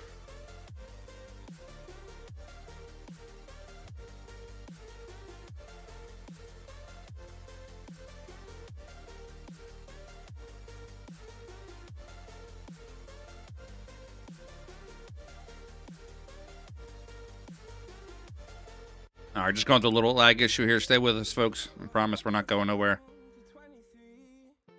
Yeah, I was about to say, Kate. I know you're up in the New York area. I think in any inner city area, so like on the outskirts of Philadelphia, like in Philadelphia, but more in the suburban type area of Philadelphia, the tables are a little bit more well maintained in the bars. You go into like Center City, Philadelphia, and they're dirt holes.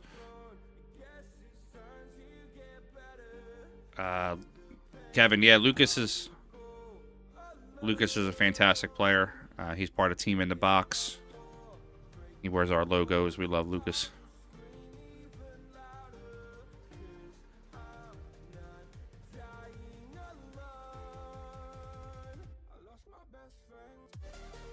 Robert, that's a nice place there. 21 9-footers. Be a nice tournament room.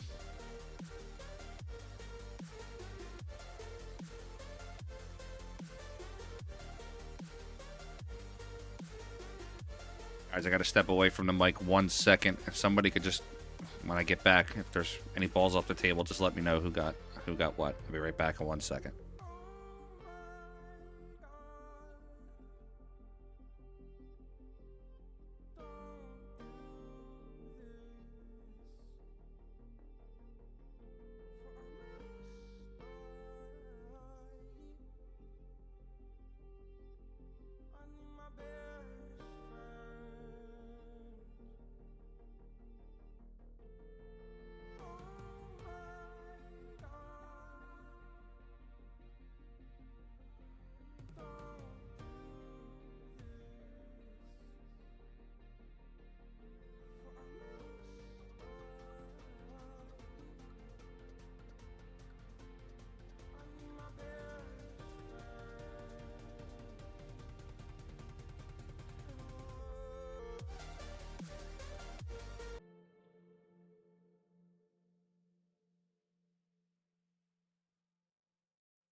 All right, guys, I'm back. Nick, I have merch. We do the jerseys from In the Box. I'll D made another. Thanks, guys. All right, so 4-3-D.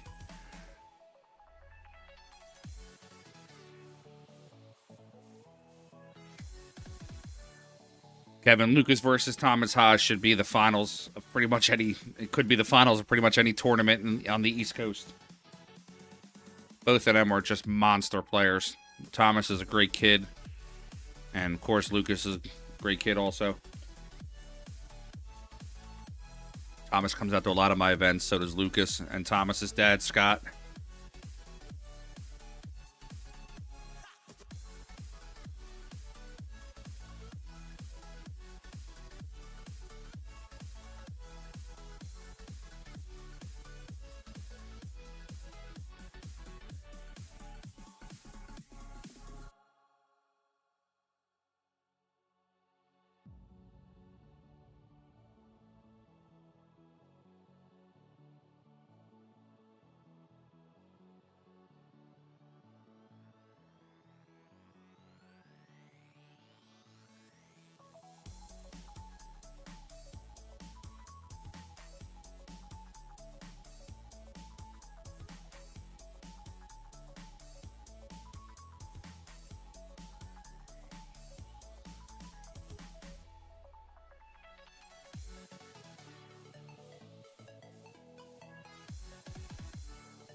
Teddy, that's a subjective answer. It depends on the skill levels of the players in your area. Yeah, I mean, it depends. There's a lot of variables there. Players, space tables. You know, if you're running a tournament where it's all low 400s, low 500 players, you're going to probably race to 5-4. If you got, monsters coming in, 600 players, 700 players, your race to 7's not out of the question.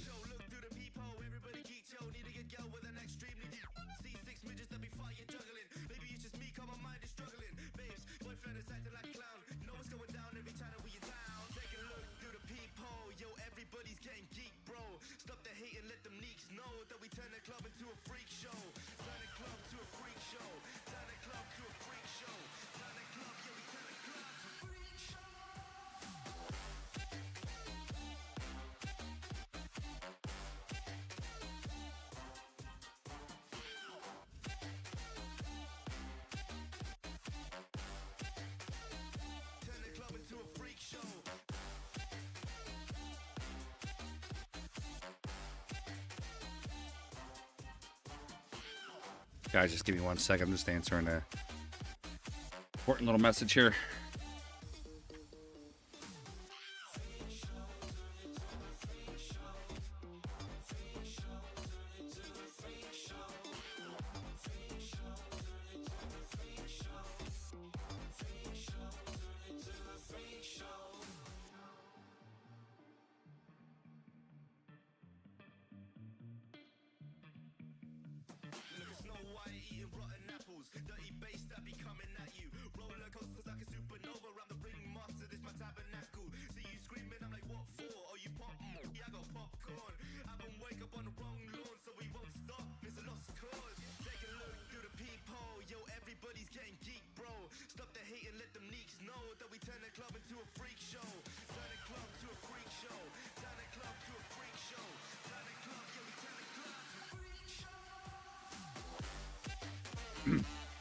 Excuse me.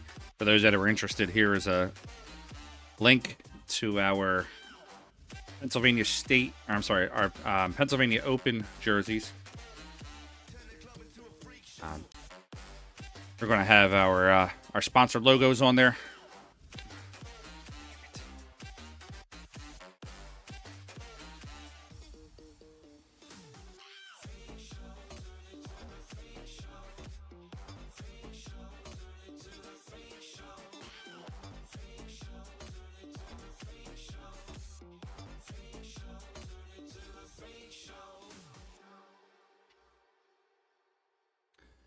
Billy, I'm experiencing a little lag, but you got to give me a few seconds here and there to update the score. The lag's coming in through Digital Pool. It's not necessarily something I can fix.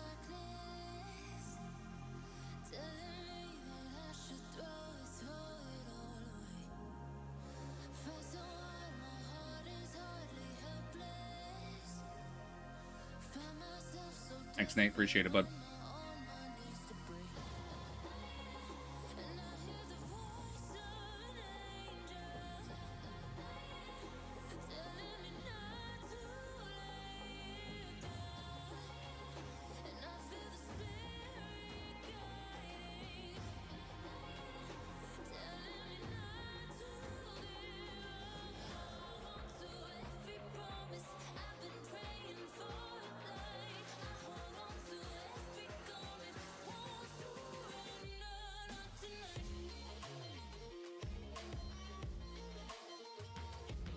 Billy, I don't know if that's true. I think Q Masters has a lot of 9-foot. I think they have more 9-foot tables than. I'm sorry, more 7-foot tables than 9-foot tables.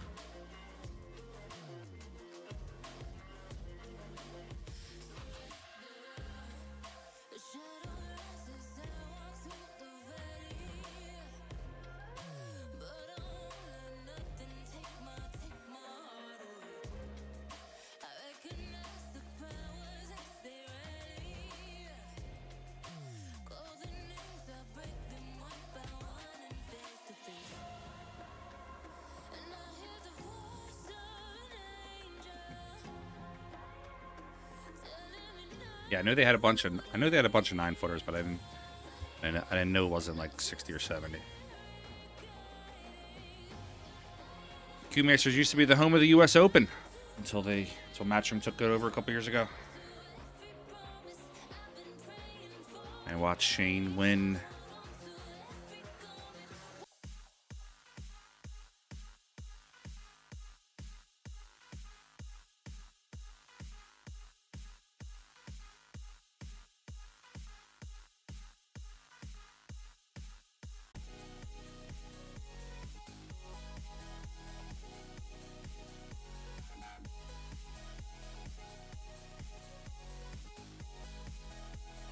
Apologize, guys. The stream's coming in a little rough here. On my end, I just did a speed test. I'm at about 700 megs upload and about 800 megs download. I'm trying my best here to make sure that there's no drop in lag. What I was saying earlier is I'm in Philadelphia. This event's being held in Indiana. With express written consent, I'm rebroadcasting for you with commentary.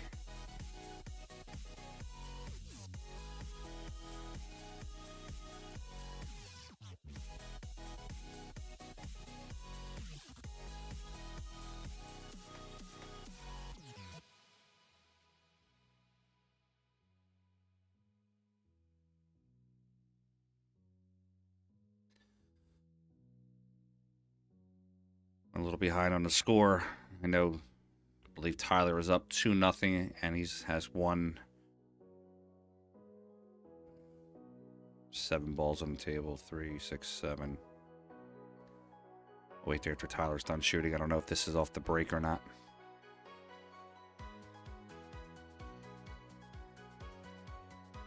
Oh, that ball hung up on him.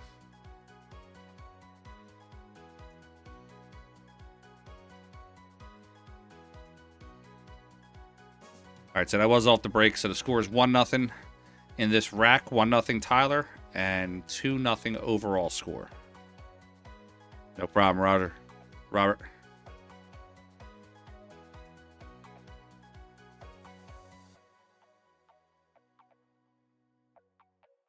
Let's see, what time is it? It's 1:27. Let's see if we have a updated score on the start of that Bigfoot match. We got Alex the Lion, Pack of Lions, playing Max Eberly. Alex is an 813 Fargo.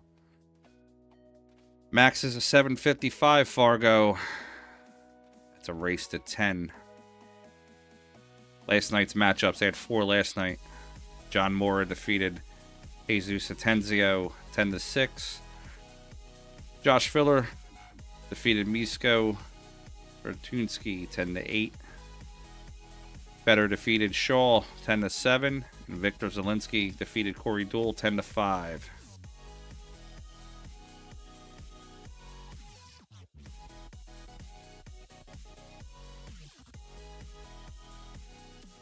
$10-3. Wow, it's a big one.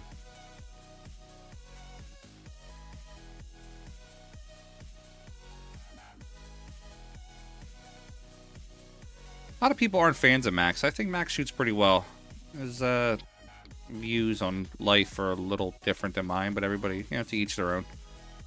But Max has a ton of knowledge, actually. If you ever followed Max on his website, he has a ton of knowledge when it comes to pool.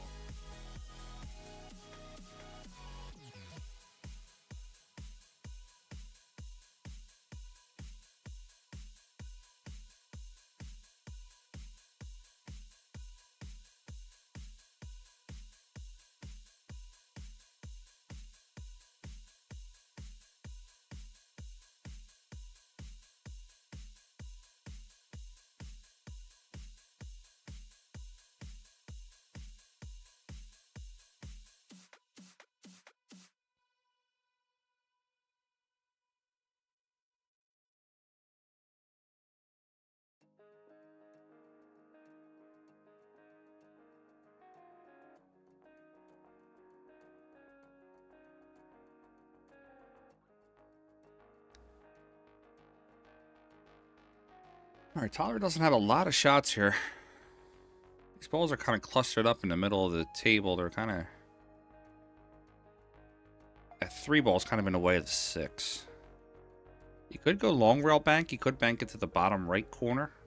Try to catch the first diamond right past the center pocket.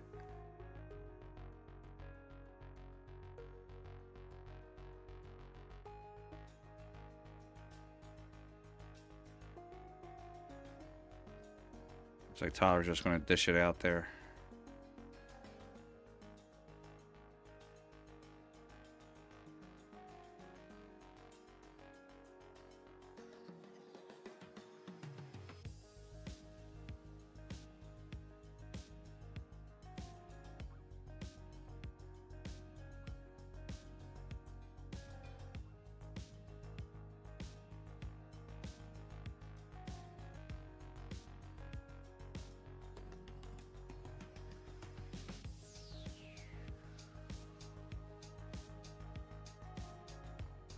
I got my first hater of the day. I like it.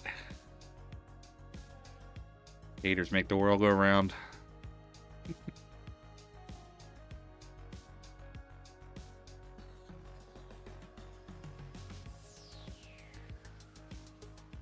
Let's see what D has in this particular shot. He could squeak it, possibly squeak it by that 4 for the tenant and for the shot in the side pocket. Going backwards 2 rails. Alright, that ball's going to spot. Down to 242 viewers. I think we lost a few people on that last little lag there. Apologize for that.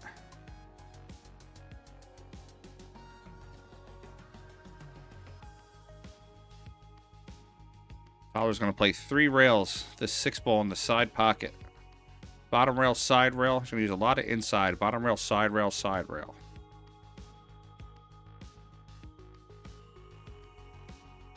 Oh, that's a hell of a shot there. I can't wait to get that one.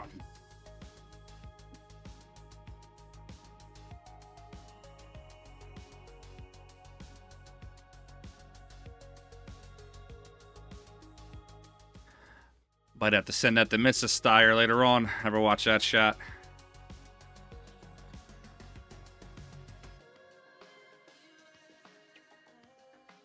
It's a hell of a 3-railer.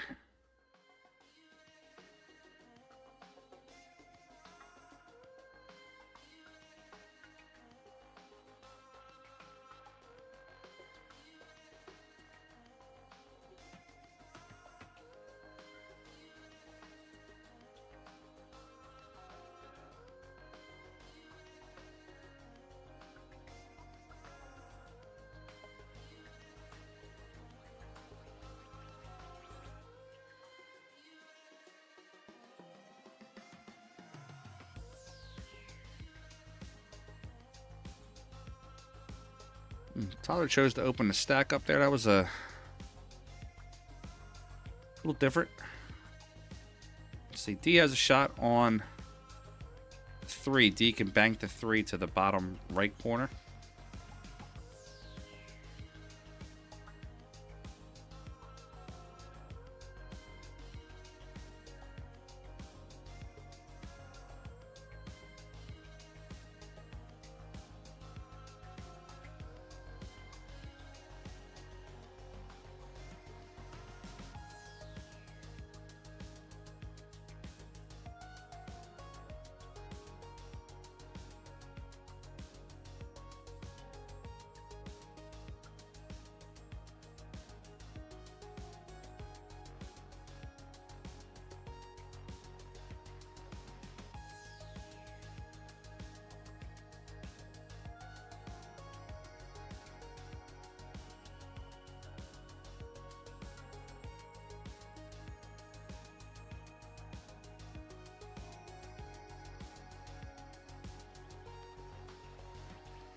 Let's see what Tyler's got here. I think he's going to back bank the 7.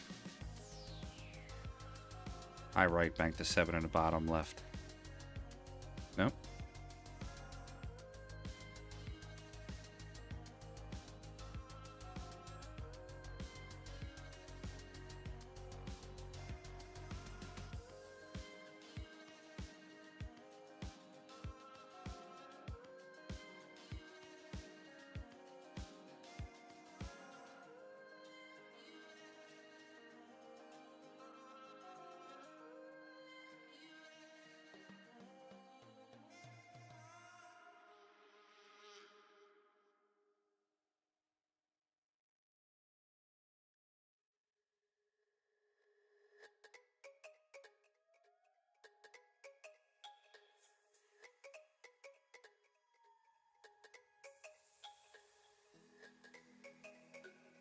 Excuse me 1 second, guys. Just taking a look at what we have going on here. All right.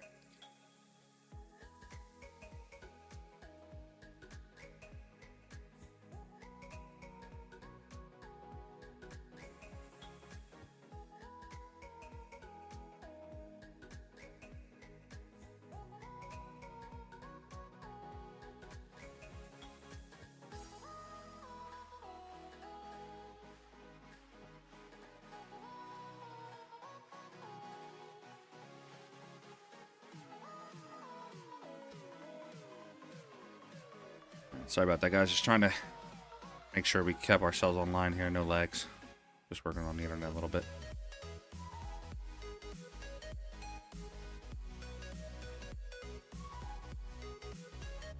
D with a nice shot on the 3. He's going to get himself on the board this rack.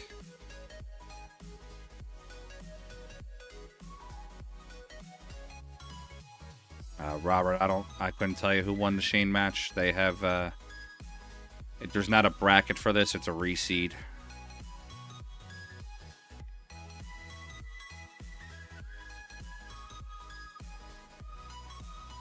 The sun is bright.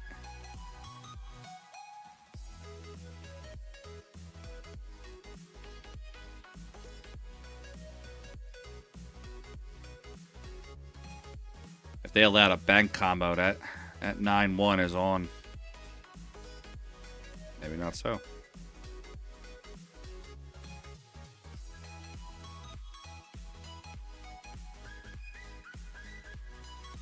Oh, Shane Wolford. I'm sorry. Misko Fortunsky won that one. Sorry, but I hear Shane. I just think SVB.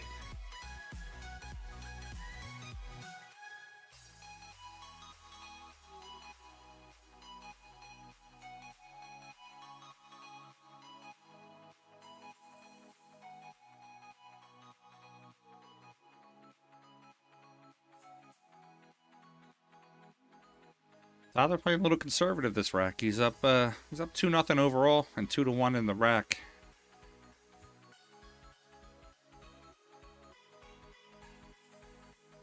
We're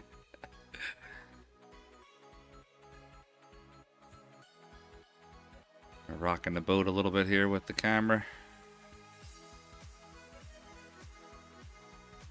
I don't think D wanted to make that. It's going to leave Tyler a bankable shot on the 1 once it spots.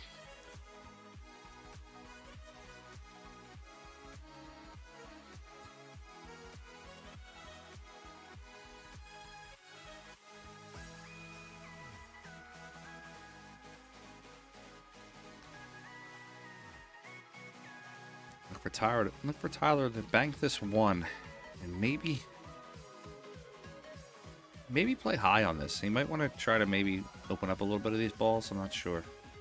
I would not bank this with speed. I'd bank it slow. Try to keep that cue ball in that area. If he's trying to be aggressive, if he's trying to go conservative, then he could essentially play a safe shot again.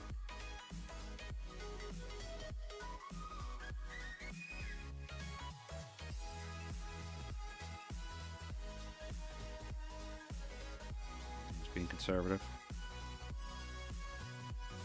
The sun is brutal right now coming in my window.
These balls are clustered up a little bit. The aggressive shot here from Days. He could bank the two to the bottom left and just kind of blow all that open. He could just push two to the bottom rail.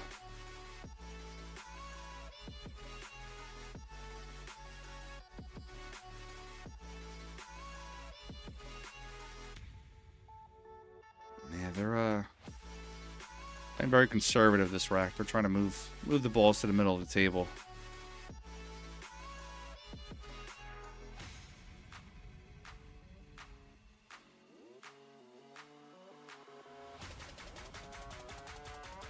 Somehow that one stood up.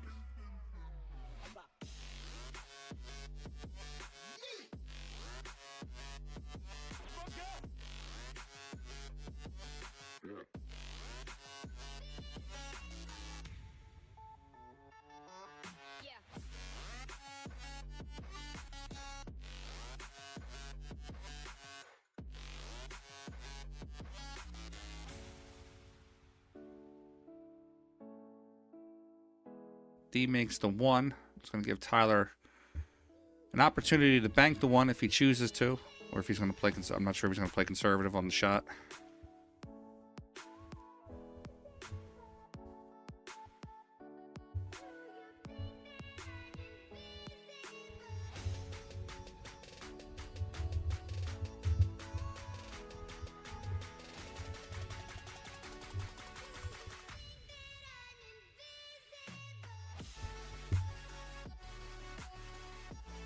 Both players playing a little conservative here.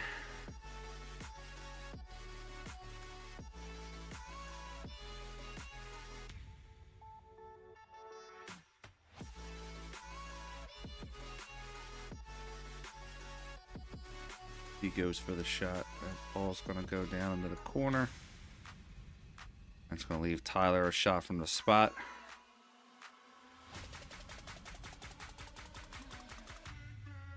Well, I think Tyler's going to take the bank.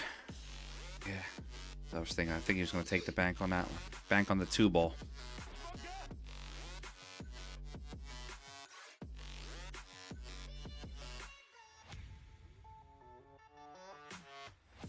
Outside, low left English. He's going to get the cue ball out of the way when it hits the bottom rail. So what will happen is the cue ball will hit the bottom rail and go to the left. As it's going to the left, the two's coming into the path. And we're going to cross up paths.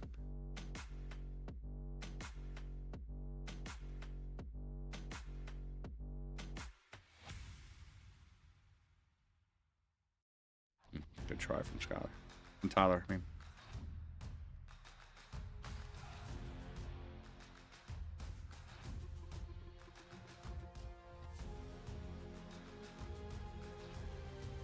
I would think D's going to take a shot onto 7 here. Try to tie the rack up.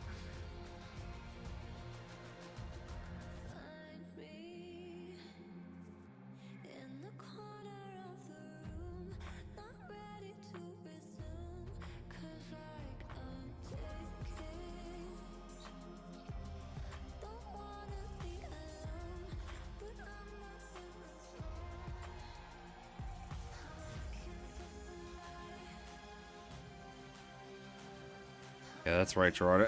It's like every month there's a new WPBA event at Iron City. They're getting it in over there.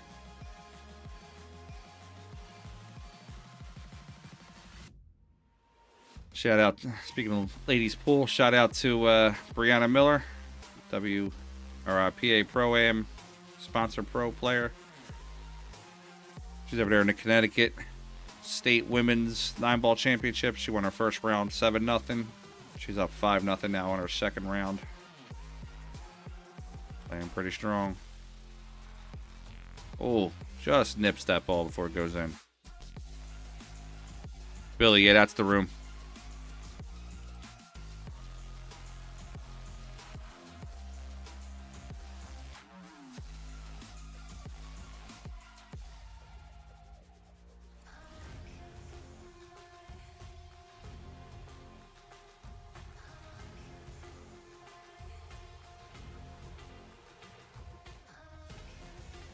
Alright guys, it's 1:45 p.m. I'm going to go let the dog out real quick. She's been sleeping on the couch all day. Nice stroke by D. Make that 2-2. If you guys could just remember who made what balls real quick, I'll be right back in less than 3 minutes.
My heart rages around like an ocean in my head because there are so many things that I left unsaid.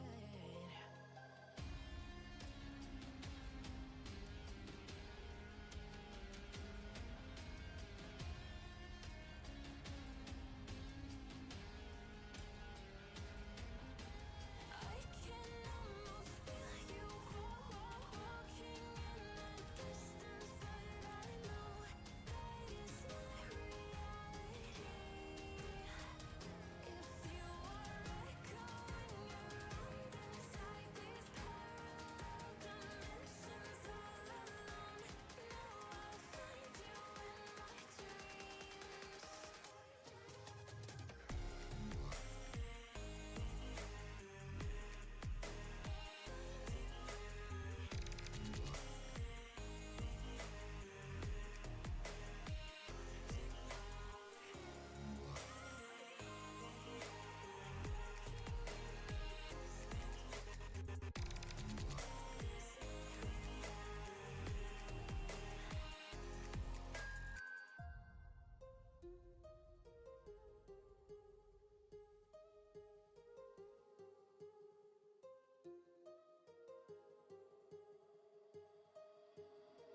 My heart rages around like an ocean in my head.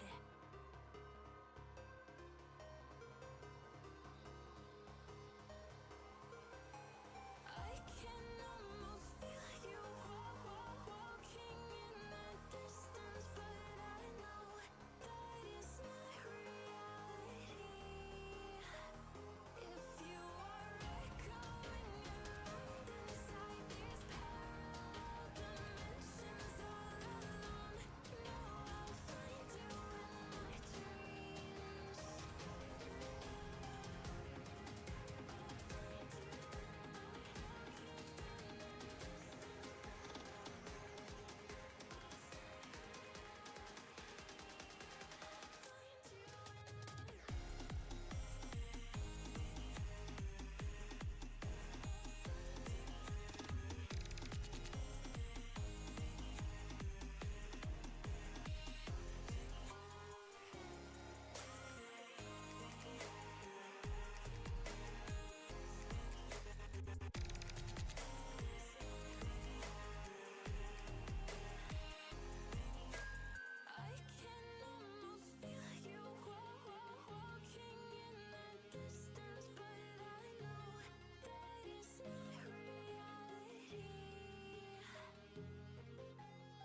All right, guys, I'm back. Looks like 2-2 with 5 balls. I don't think I missed any shots going in.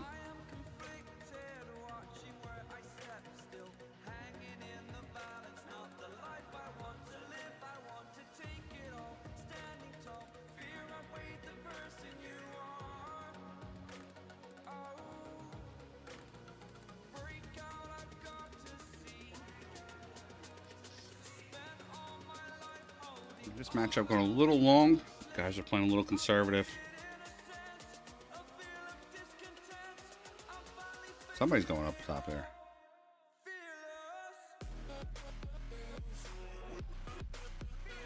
Got Pia Filler on the table next to you there. Table 6. He's playing... Who is she playing? Pull it up here. Just had it up here a second ago. He is playing Gary Link on the table right next to where Tyler is at.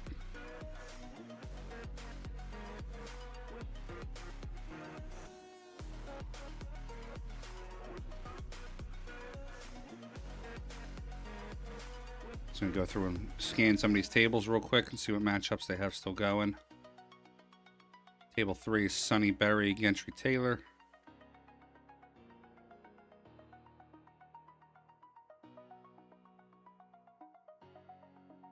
Table 9, Kyle Ferguson and Vincent Rochford. Table 6, just said Pia and Gary Link. Table 5, Scott Frost and Chris Spann. Table 8, John Gabriel, Mark Showalter. Alex Hepp and Rob Sayes on table 4. Rob plays real strong.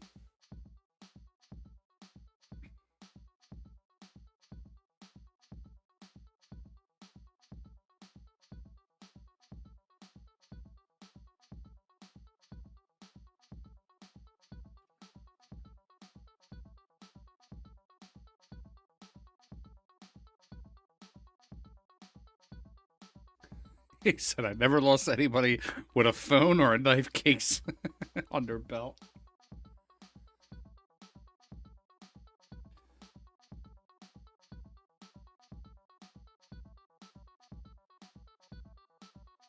Depends on where you're playing. You might get somebody with a gun case.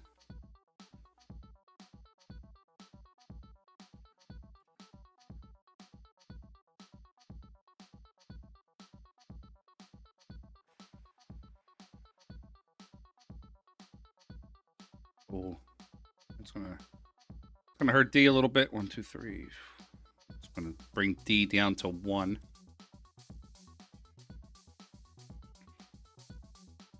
Tyler has a couple shots he can shoot out here.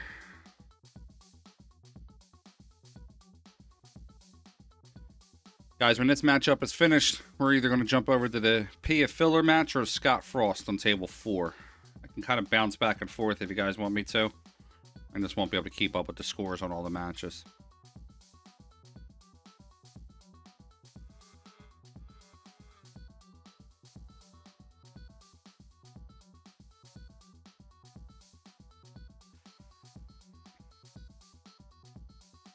Tyler's got 2 different shots here. He can bank the 1. Looks like everybody wants to be a filler. Okay.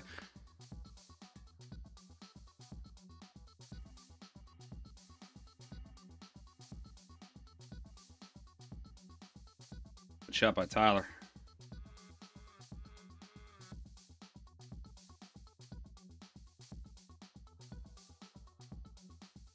Tyler's got the 10 ball.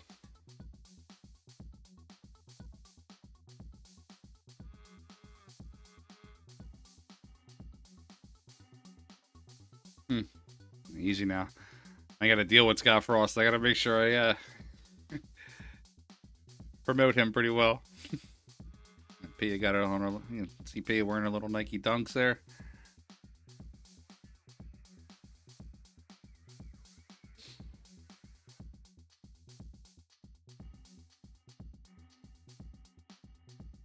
Tyler just came across the face of that ball a little bit. Oh, he might hurt him. Nah, he's good.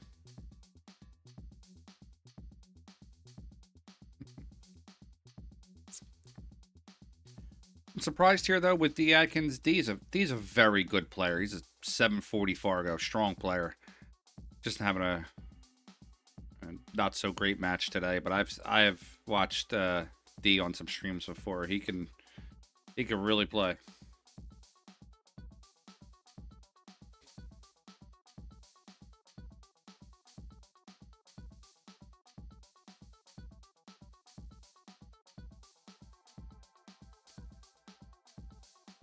Brianna Miller out there already in the top 24. Hasn't lost a rack yet. Out in the Pennsylvania State Champ. I'm sorry, keep calling it Pennsylvania. Connecticut State Championship. 7-0, 7-0. Unable to get her in the Calcutta. She's playing for somebody else right now.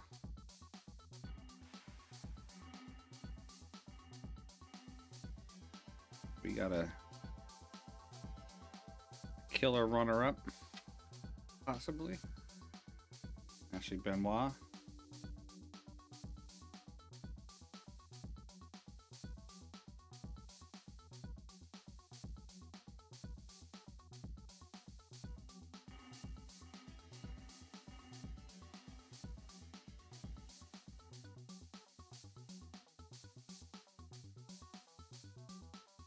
I think I missed the shot there.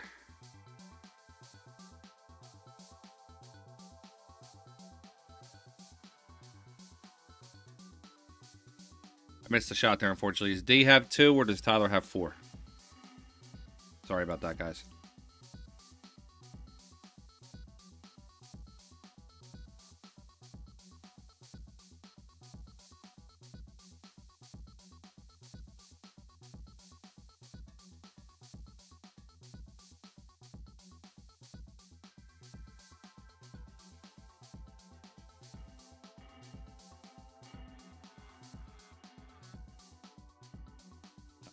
Okay.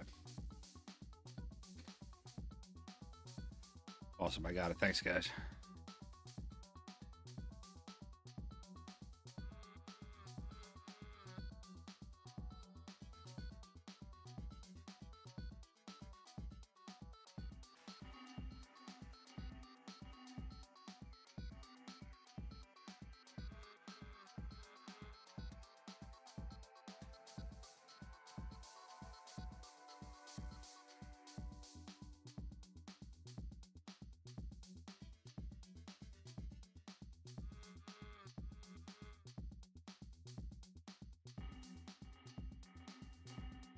What's the CTE book? I might be behind the times on this one.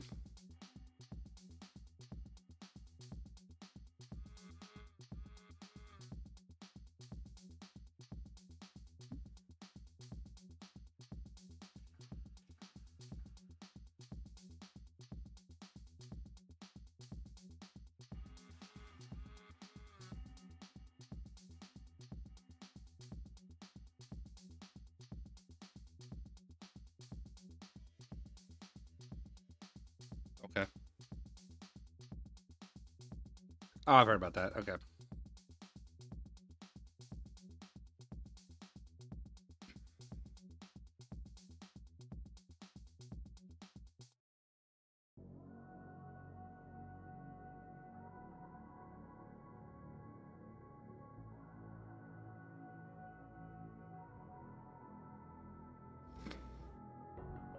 How did you find a way to run from the city of the sun?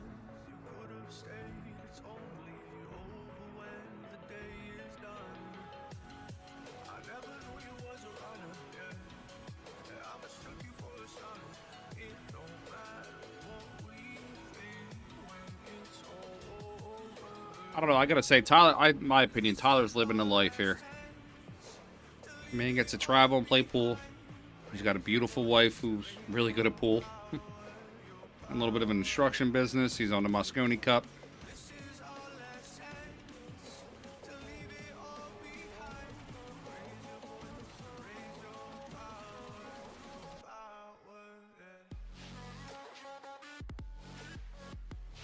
Or you can follow that. You can follow that score on Digital Pool under Bigfoot, and if you type in Bigfoot DCC, it pops up.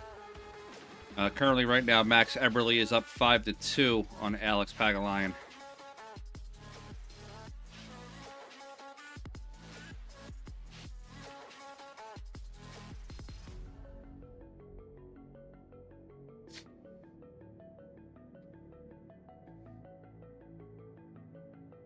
I mean, if you've ever had the opportunity to talk to Margaret, she's a super sweet person,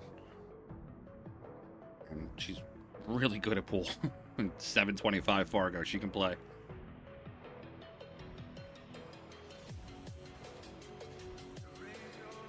She's always positive. I don't think I've ever seen anything negative come out of Margaret. All right, Tyler's going to win this matchup 5-1, 3-0 overall. We'll jump right over to table with Pia Filler.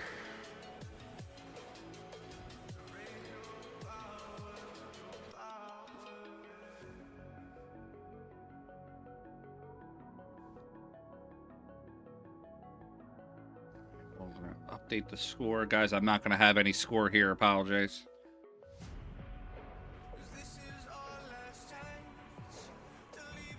This gentleman's name is... Miss Pia is playing... Control that. Gary Link. Who she's playing right now.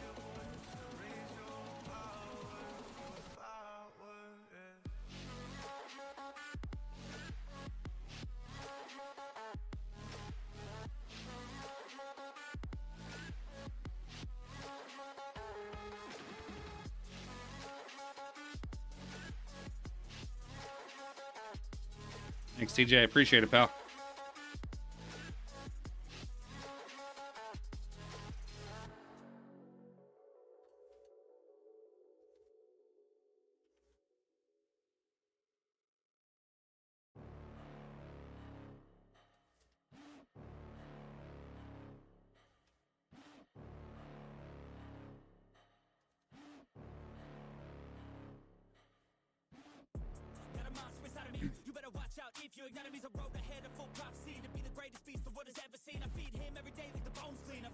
Hey, come on out with the shaved head, man. Remember what the ladies say. All a shaved head is a solar panel for a sex machine.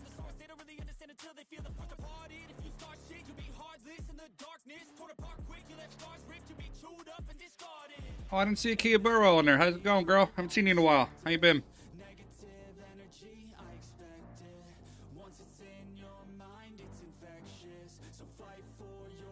Yeah, knocking them down.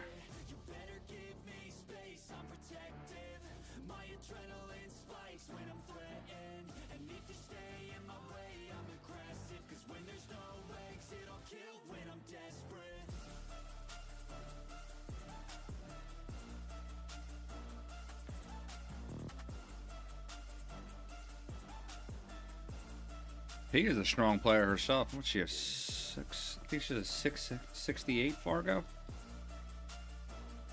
692 Fargo, 4,400.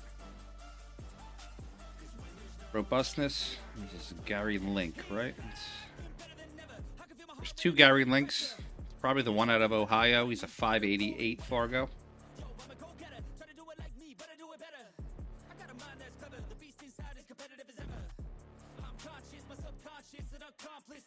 Yeah, she's got some dude she plays with, Josh. I think he plays pretty good.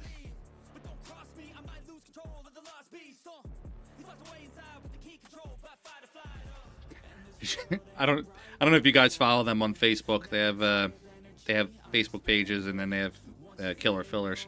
So she hung a light up in their house, Predator light, and they were breaking Josh's balls about not having a wife that hot, not hanging up the light for her or anything like that. I think Josh responded, "I'm sorry, I was out winning a tournament or something."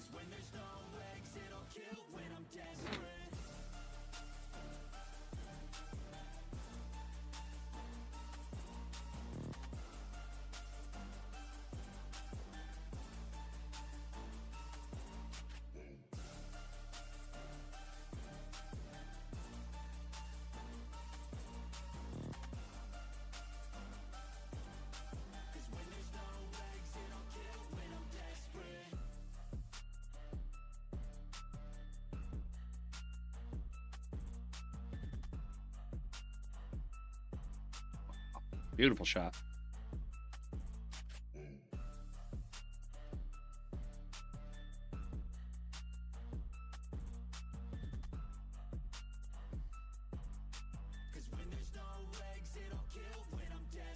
Let's see who Scott Frost is playing.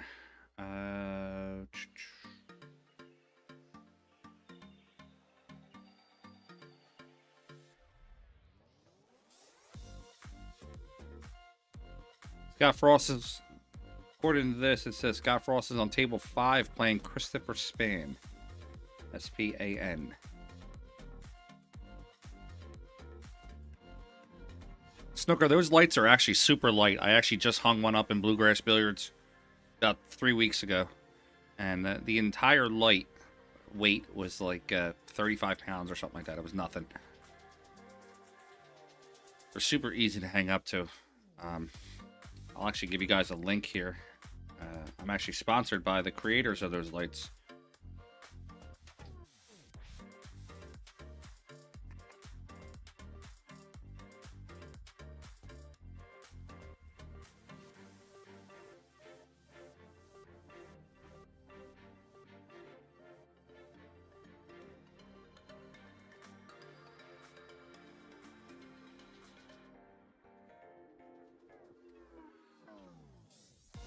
And check them out. They're arenabilliardlight.com. They are the creators of the Predator lights. Mr. Ira Lee. Fantastic guy. Oh, yeah, she was all the way up at the top.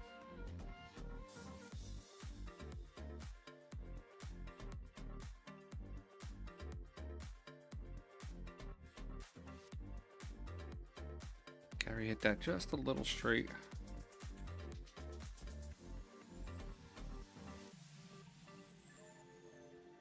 Pia can bank this across side.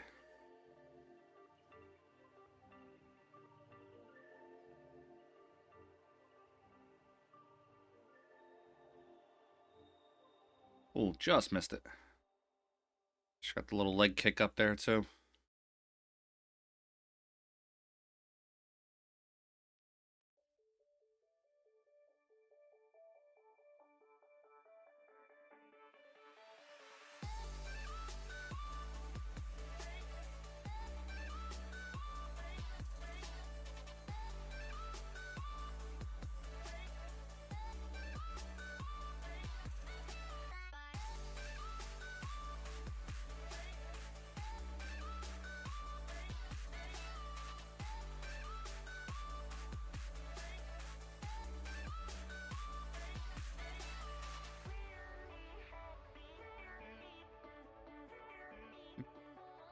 That body English.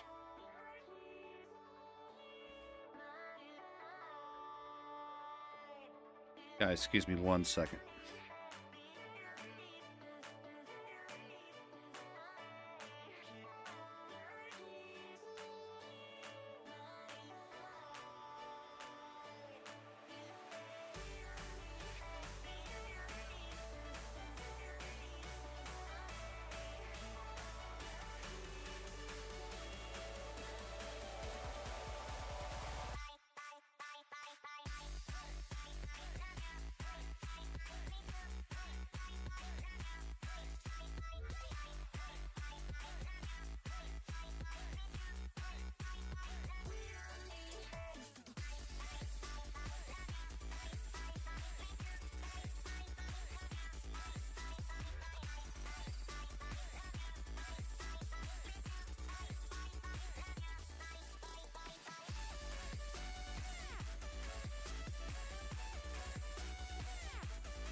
Alright guys, I'm back.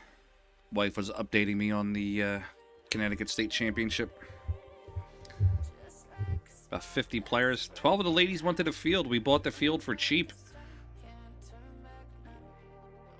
Guys, if you're ever in any tournaments, trust me on this. Buy half of yourself in the Calcutta. It's worth it.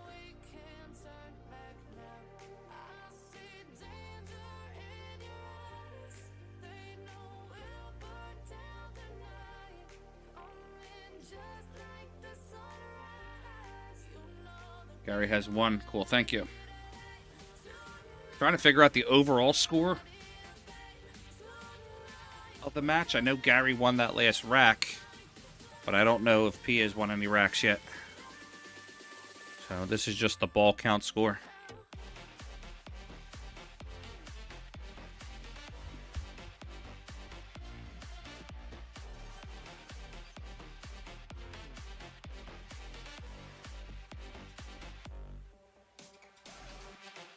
Yeah, you can reverse bank this one ball.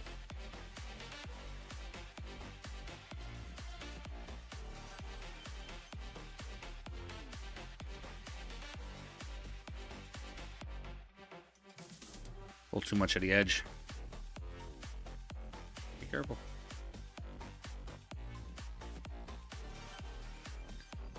The 4 ball is bankable here.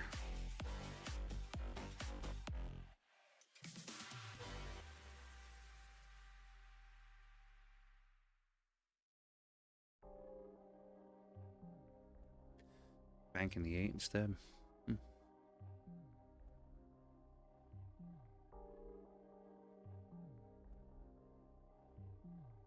Oh, ball held up on him.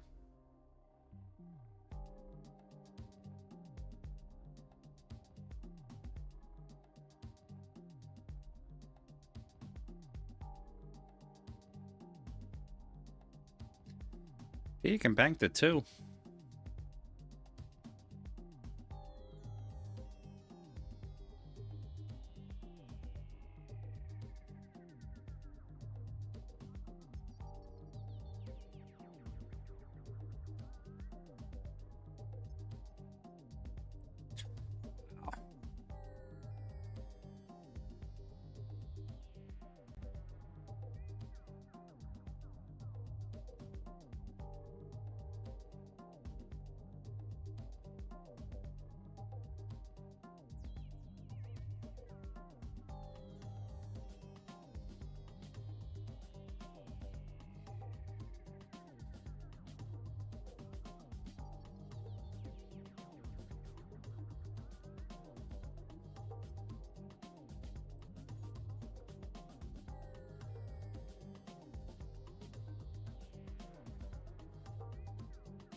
Two railer in the corner.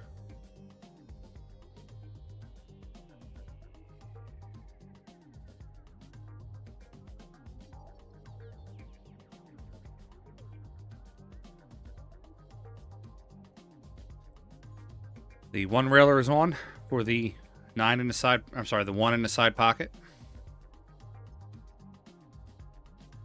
9 in bottom left corner.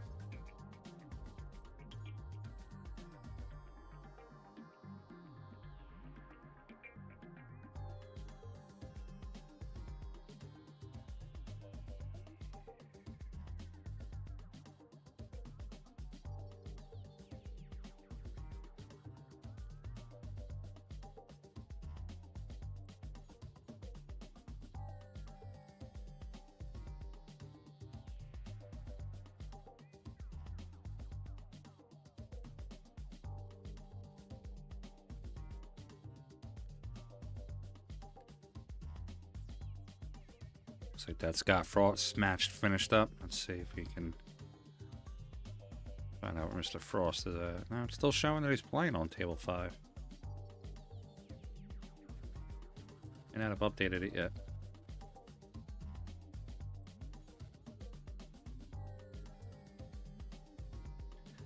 Got 286 on the stream for YouTube. Some serious low numbers for Facebook, though. What do we got for Facebook? Only 10.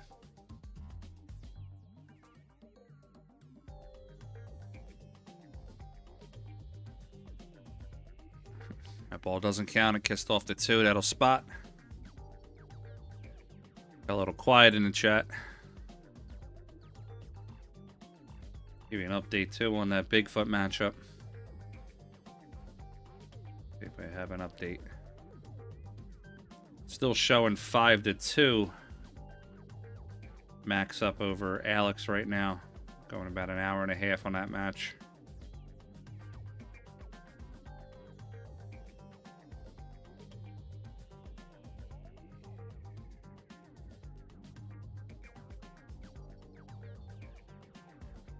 Bank the 4. I would think the 6 would be the better bank here. He's going to clip that too. Oh, good stroke by Gary.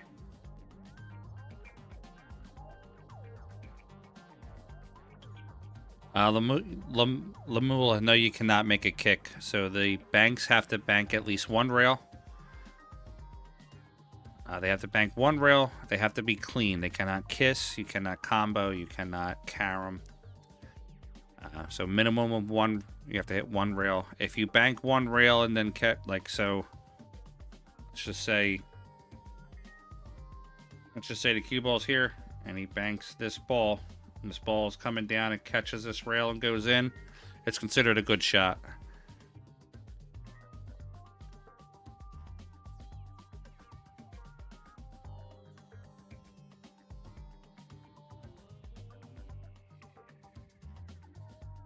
It's 5-4. Max. Excuse me. They don't have it updated on Digital Pool. They still have the score. It's 5-2.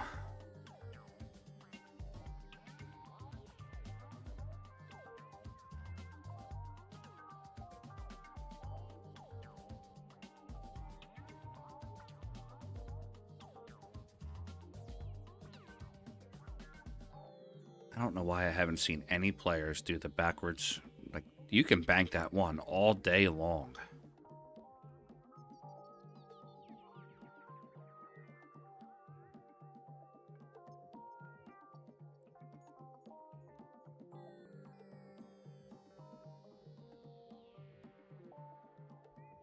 Let's see if Pia banks the one ball.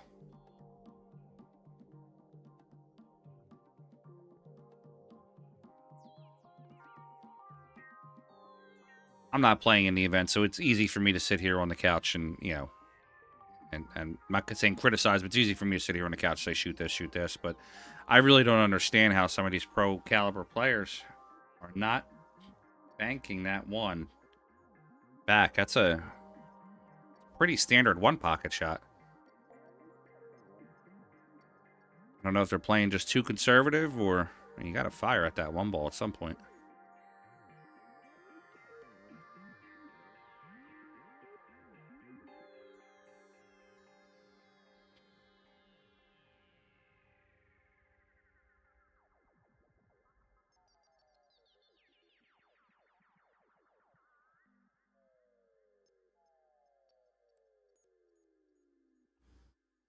The 2 ball's going to coast. It's going to catch a point. It's going to sit. Yeah, Jason, everybody's playing very, very, very conservatively. I'd either go get my ass kicked this event, or I'm going to make some great shots. Cause I'm going to take a couple of them.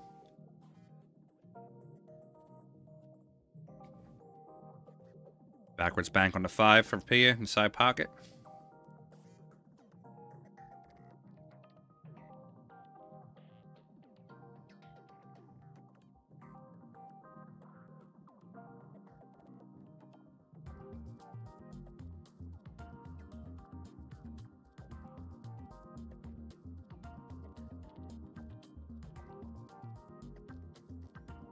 Yeah, absolutely.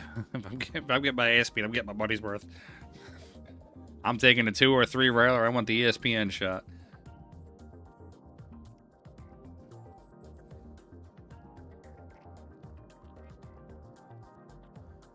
Speaking of 3 railer, I had a pretty good shot from a replay earlier from Tyler Styer. Take a look at this one. Tyler plays it 3 rails into the side pocket from the bottom rail. Definitely a sick shot.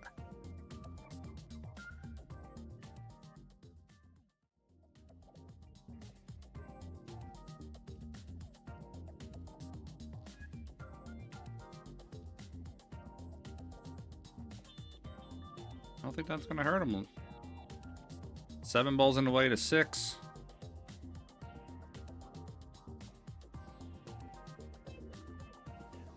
Anybody know the height of Pia? I wonder if that 7 ball is going to be tough for her to reach. I wonder if she's around 5'6", 5'7". That might be a little bit of an overstatement. Let's see.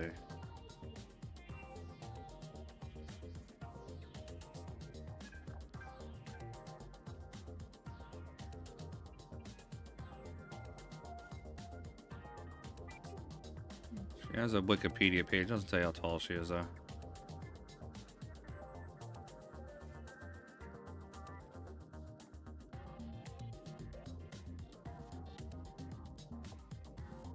You know, sometimes height comes into it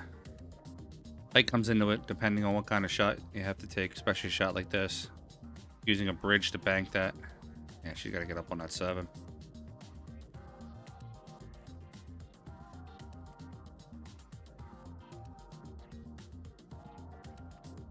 Yes.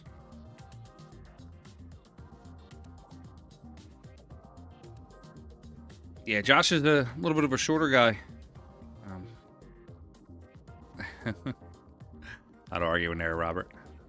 My wife's 5'1", so I'm all about the short ladies. Actually, when Josh and I were at the U.S. Open, we were taking an elevator down. It was like the first day. I was messing when I looked at him. I said, "You look much taller on television." And he laughed. He said, "I might be." What did he say? He said, "I'm short with a long stroke" or something like that. I just started laughing at him.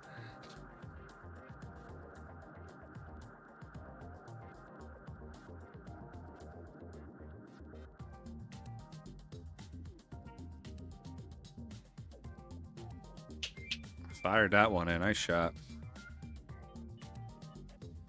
He is on the board 3-1 right now, Gary, in this rack.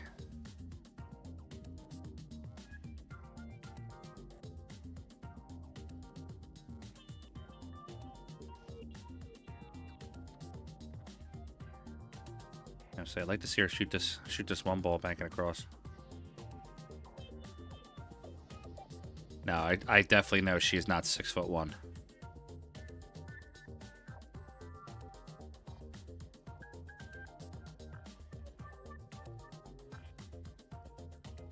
I am every bit of 5'10", 5'11" with a pair of boots on. And she's shorter than me, so I'd say probably 5'7", 5'8".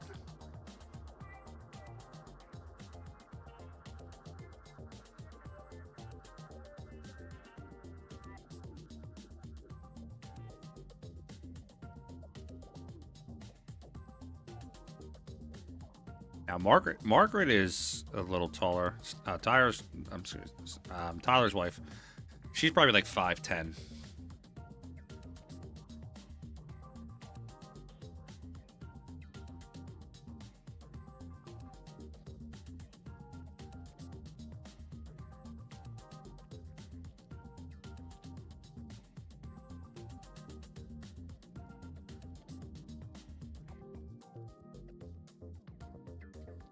Ball's got a rotation to it. Oh, just a bit less.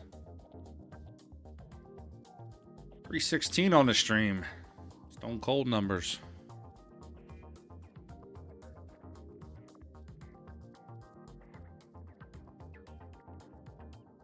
6 goes. You got to twist it though. You got to play the 6 with a lot of inside English. Cut it. Tyler's a little taller, yeah. Federer's lanky. He's tall and skinny, so he looks a little taller than, but he's nice shot by Pia. That's dead nut center. Nice shot. Yeah, Federer's probably be like 6'1".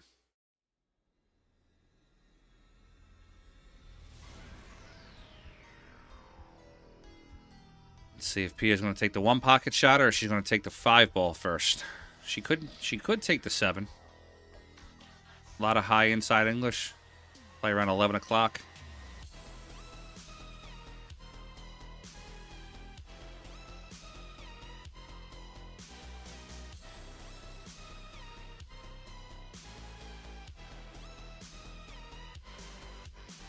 Ball's going to catch and sit.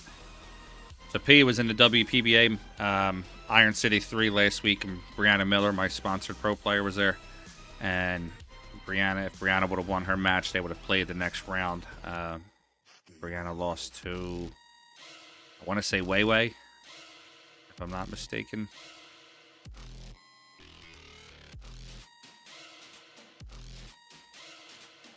Yeah, I think it was Weiwei she lost to. It was Weiwei 742 Fargo, and then the next round, Brianna had to play Allison Fisher. She went to the hill on both of them.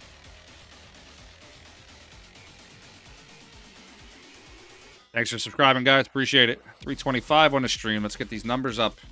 I'm giving away something for free at 500 streamers, or 500 viewers. I got a Jeanette Lee autograph cue ball that I'm giving away. Yeah, Pia played real well in that tournament. I wanted to see Brianna play Pia. I like Pia. She's a nice lady, but I think Brianna was gonna. I would have liked to see Brianna take that one. Pia puts it down, makes it 4-3. Brianna had beaten Kelly Fisher in the previous tournament, so she was kind of on a roll there a little bit. Let's see, is she gonna get wild with it?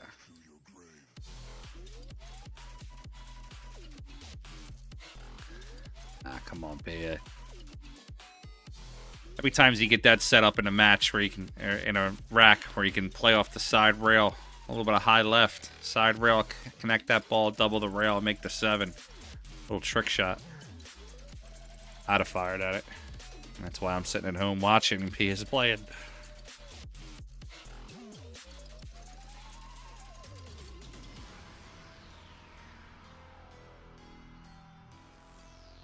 Gary Link for the win here. He's going to play this 2. Not too much.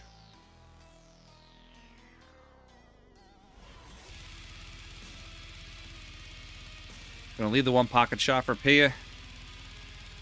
Just got to play 2 o'clock English. Got to come across 1/3 of the face of the ball. Right there, 1/3 of the face. High left English, 11 o'clock. I'm sorry, 11 o'clock, not 2 o'clock. I apologize, 11 o'clock. Oh, no, it is 2 o'clock. I'm all right. Wrong way.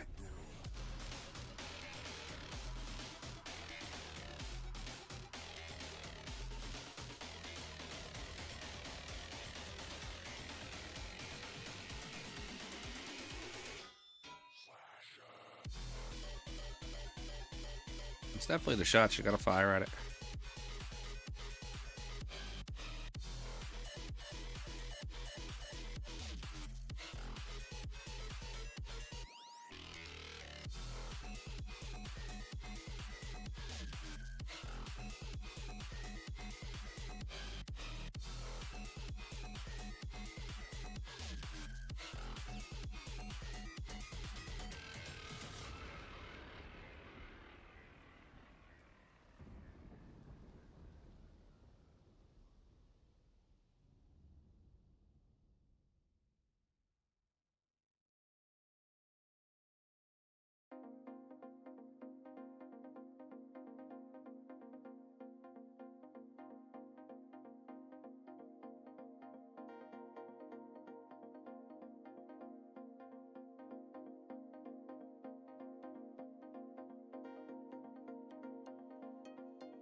Yeah, you might be right about that, Jason. I might make it go a little bit quicker.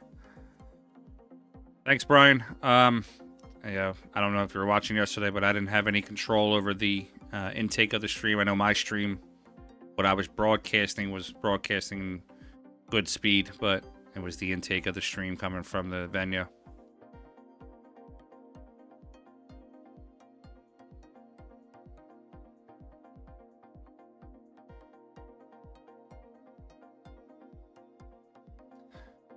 Devan, what's your buddy's name?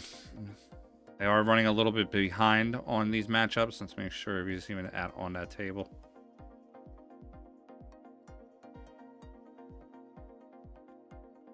Tough shot from Pia.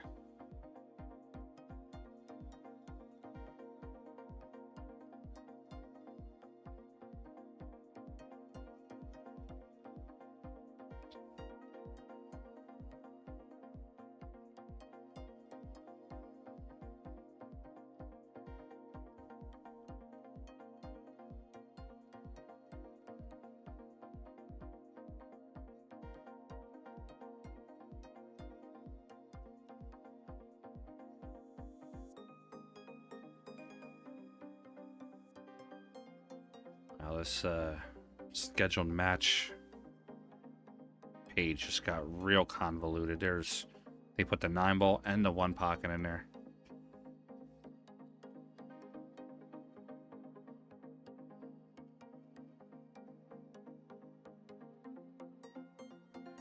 I don't know if I like that shot from Pia, to be honest with you. Deven, once this matchup's over, then yeah, we'll jump over to table 8, no problem.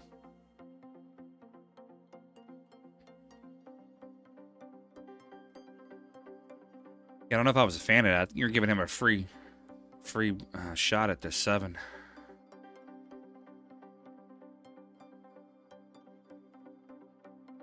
Oh. Just gave Pia 2 free shots, though. So Pia's going to bank the 2. It's definitely going to be the first shot. A lot of inside English. A little bit of low. So I'm looking at maybe like a 4 o'clock. She's going to bank this correct. She wants to avoid the bottom pocket, but she's got to get herself back up table. Look for her to hit about 3 inches before the bottom pocket. Might even catch that side rail. Yep, good shot. Almost.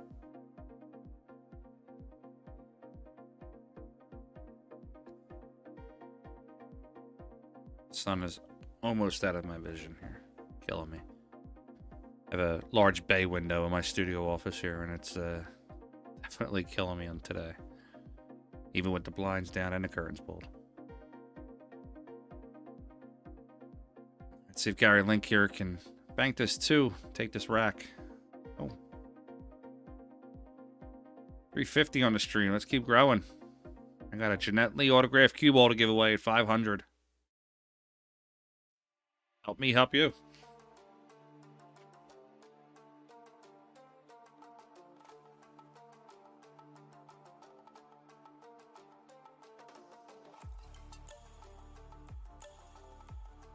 A little too much inside there. She's trying to hold for the 7.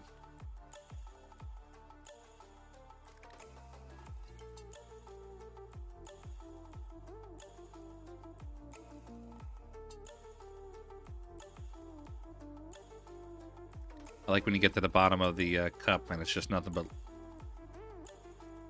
precious nectar, Jack Daniels. You gotta fill it up a little bit.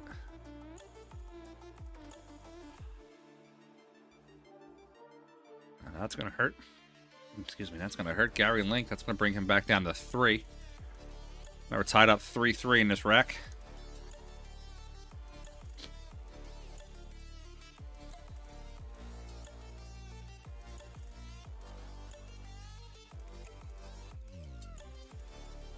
See if Pia puts a little zip on this shot.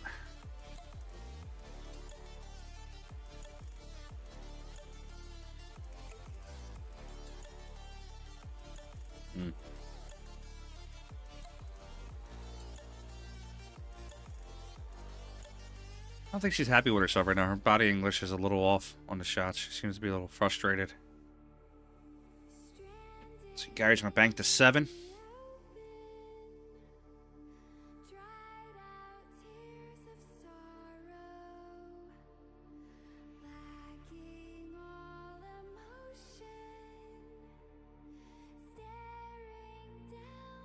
She's gonna get a reprieve.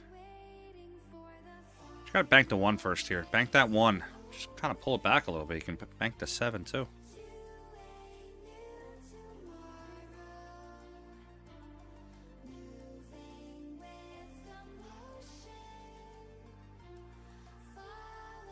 Jerry, I don't know if it's just her. I've seen a lot of players so far this past 2 days that have been same like you're saying. They're kind of shooting like they're shooting conservative shots. They're not really taking. I wouldn't call them flyers, but they're not taking a shot that seems to be a little bit more obvious. I think everybody's worried about that. You know, the penalty scratch if they scratch on a shot. I can see her just banking this 1 and rolling up for the 2.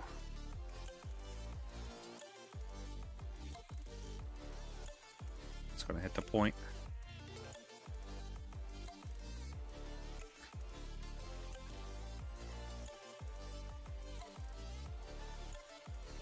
Yeah, I agree. Everybody, so far, every match that I've called and commentated, it seems that the players are playing very... I don't know if I use the word scared, more conservative. They're not really trying to open up shots.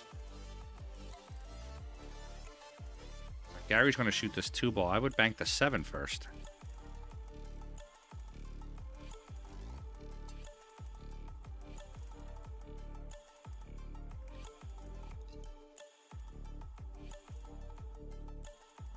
Shot by Gary. 4-3. Gary needs 1. Pia needs 2.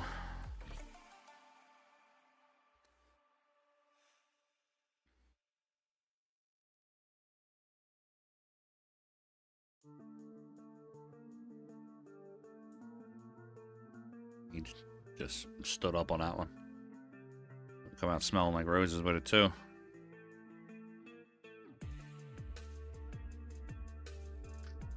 right, inside English on this shot. P is going to have 2 o'clock English. She's going to bank the 2 off the rail.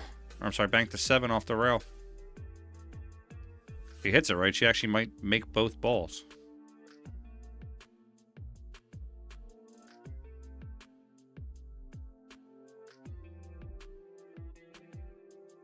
P is going to scratch. Bring her down to 2.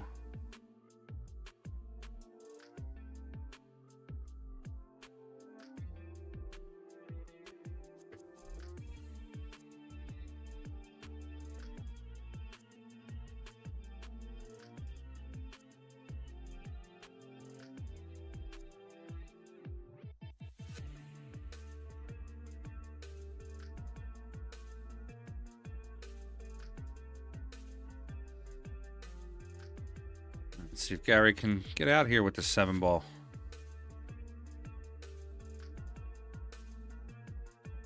Tons of speed for no reason.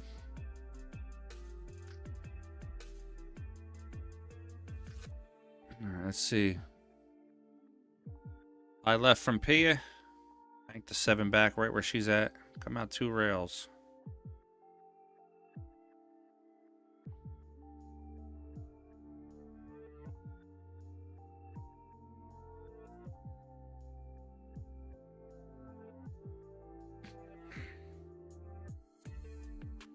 I was saying yesterday, you could tell who the 1 pocket players are and who the players that just wanted to get into a bank tournament.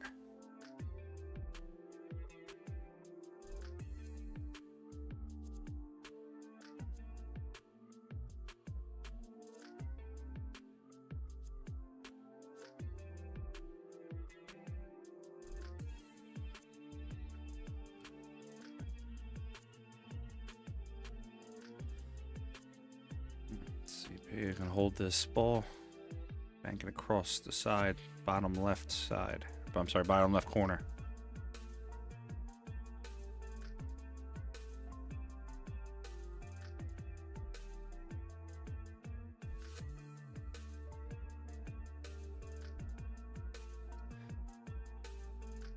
I like this shot.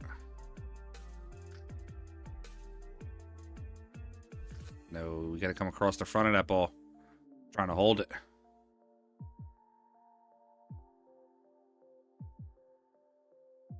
It's a reverse angle shot. All right, be a 1 rail One rail, long rail, right before the center diamond. A little bit of high right.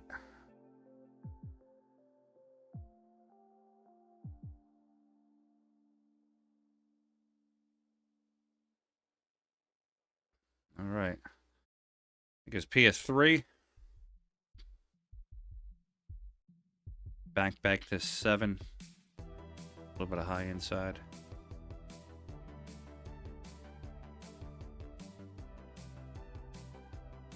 Gives P a 4. Tied up 4-4.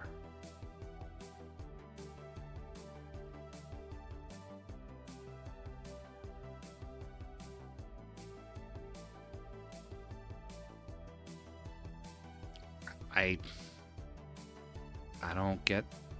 I've seen this a lot this tournament. I don't get why make it. Why not just come off that back rail and just tap that one into the rail and freeze them? I don't want my opponent shooting at any shot, and when it's like this 4-4, I'd rather freeze them up and make them push out to the rail.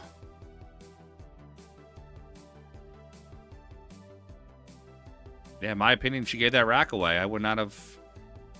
All right, Gary Link is going to win and move on to the next round. I got to question that. I would have played off that bottom rail and just tapped that one from behind.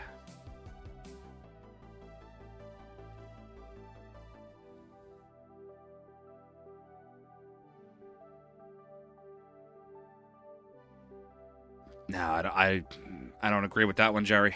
She's got to come off the back rail. Just tap that ball into the back rail. Worst case, you leave the one with a straight shot. That's a sellout shot, in my opinion. Yeah, definitely. Don't leave him the shot. All right, let's see what tables we got going on right now. Actually, we said we were going to go see the Van's buddy there on table 8. We'll jump over to that for a minute. Still got a lot of action going on today. Oh, jeez, this table's way off. Me adjusting angle on this table.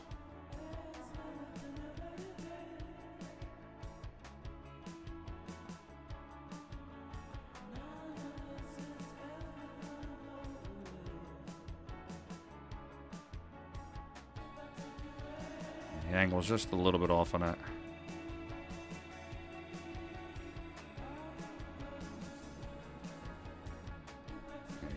There, like that.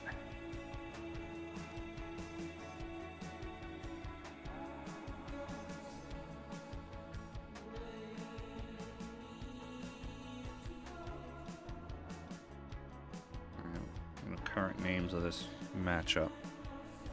1 second. This is Chris Starks and Derek Formby. Formby. Derek Formby. Deven, which one's which here, buddy?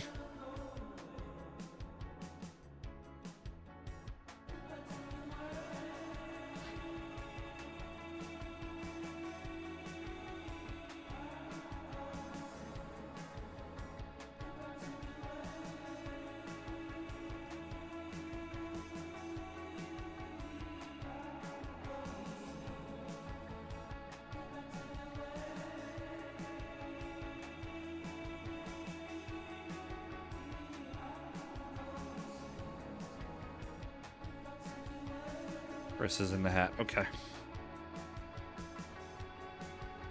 Alright, so we currently don't know any score here.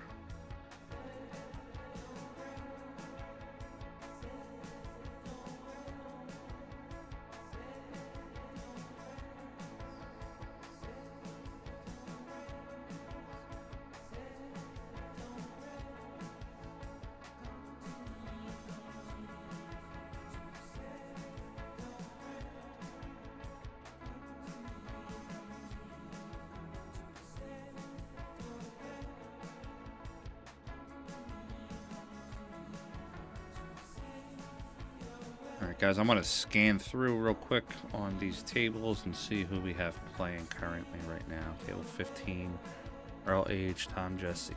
Table 10, Yash, Ajmara, Major Law. Chip Compton at 3 o'clock. Conrad Justison at 415. Jesus Atencio, Levan Corteza, Nathan Bass, Nathan Childress.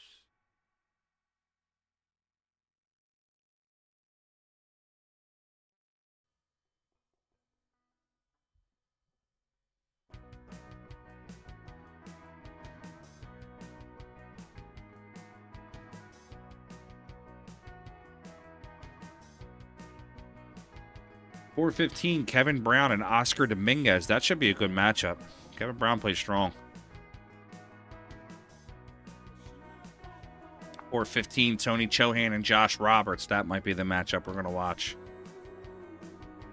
Yeah, I think we're going to watch that one. Definitely at .415. Tony Chohan and Josh Roberts. Table 5.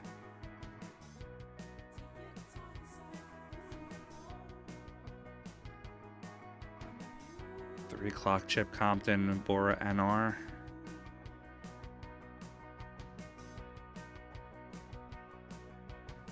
Ed Colhane, and Anthony Maglino. Maglino plays strong. Down in the Florida area.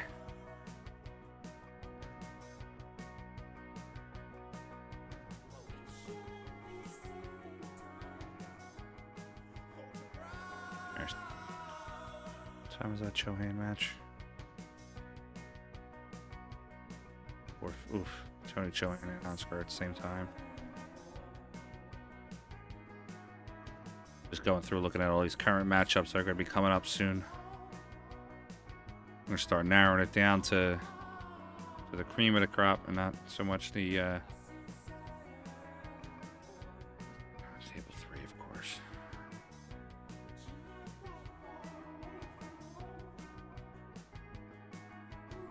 Try to get my man Lucas on the stream at some point.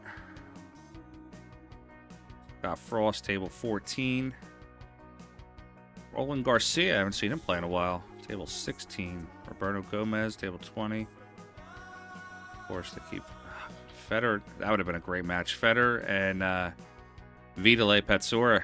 Vidalay's got a fantastic stroke. Brett Hall, Scott Frost, table 14.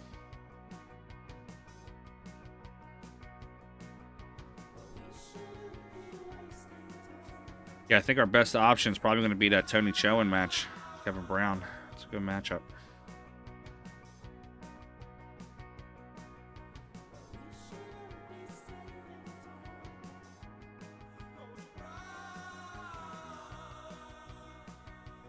Mickey Krause at 3 p.m. If you don't know Mickey Krause, Mickey Krause plays real strong.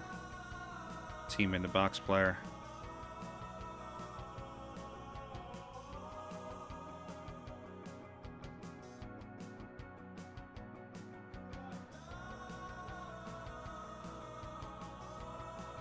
Jason Foster, don't worry. Henny will probably still be playing at 8 o'clock tonight. We got all right.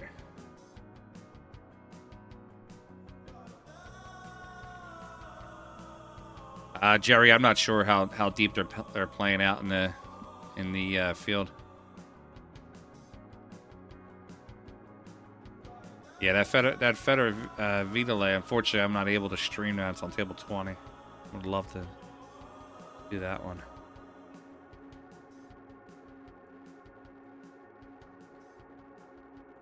What's he under 3 hours a match now? I think Henny plays strong. I mean, he don't miss a lot of balls, but he is just a little bit of a slower pace player, and and he's a strong player. Let's put it this way: he's a stream killer.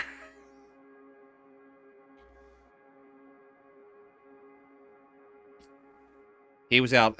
Was that 2 years ago? He was out here in the PA Jersey area. He played in a Pro-Am event. I was playing him. And it was him, Jason, Federer, Christina. They were all there. Appleton.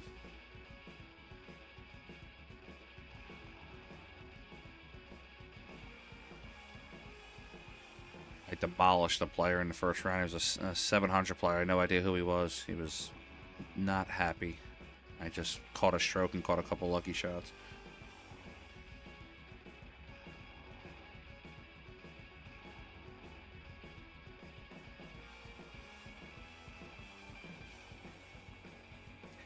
I'm actually a big fan of Vitale's game. I think he or Vitali's game. You know, he's got such a sweet stroke.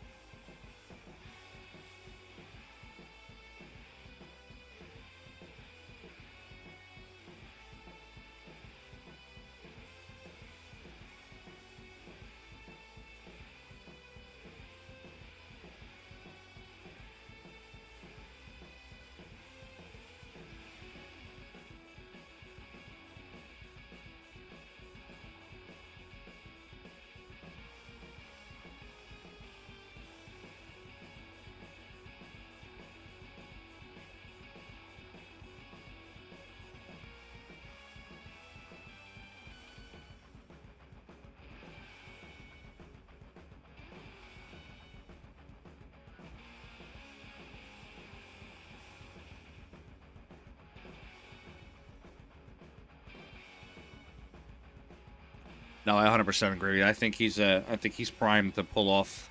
I don't know if he's going to get a major like a U.S. Open yet, but I know he's definitely going to get. I think you might see him win a Matchroom Rankings event this year. There's going to be 3 or 4 of them in the U.S. And I think you might see Vitali win one of them. You got Bo Powers up there in March. They could snap off a Predator event too, like a 10-ball event.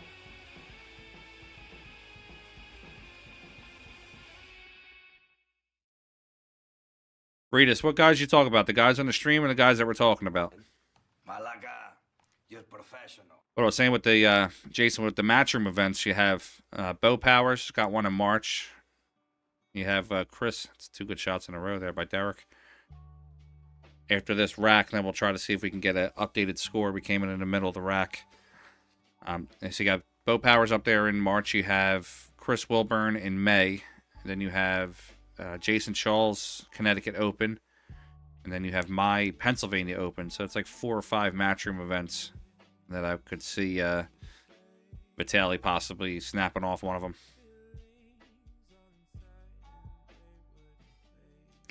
There are just 2 players in the match. We just decided to jump to a table. There's 475 players entered this tournament, Reedus. So there might be some players that are more on the amateur level, not on the pro level players.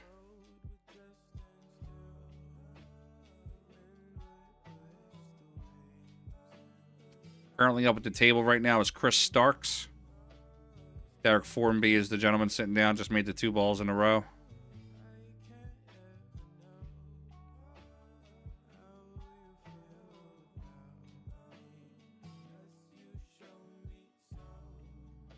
Three o'clock round. It's going to be starting here in a few minutes. Just waiting for some of these 145 matchups to finish up. Let's see what we have here in the 3 p.m. rounds. Let's see if we got something good coming up for you.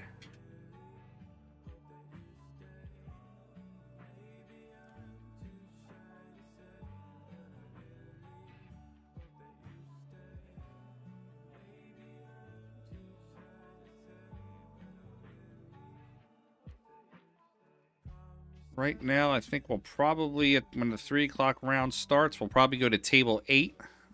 I actually think we're at table 8. So John Moore is scheduled to be the next matchup after this one is done on this table. There's also Chip Compton playing at 3. Chip plays real strong. Wendell Anderson. Why do I know that name? Somebody tell me about Wendell Anderson. Richie Collins, Gary Collins, Matt Clark. Man, I wish I could stream this match at 4:15. Lee Van Corteza versus Jesus Atencio.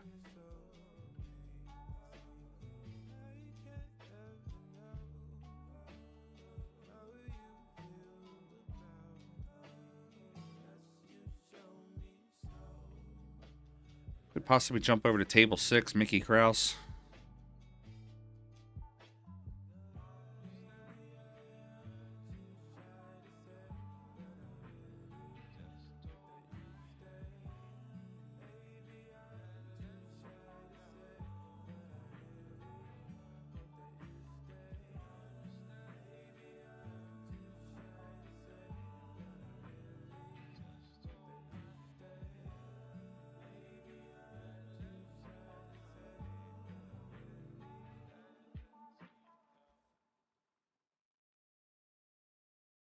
Just going through here real quick.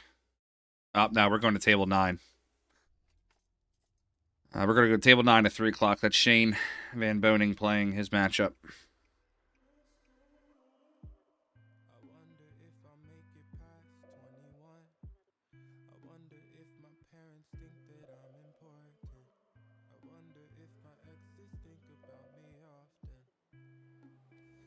Reedus, I'm not actually in the building, buddy. I'm in Philadelphia. I'm doing a restream. So I'm in my home office here in Philadelphia. I'm doing a restream for Derby City. Unfortunately, I won't be down there next year, though, buddy. I'll be in the room.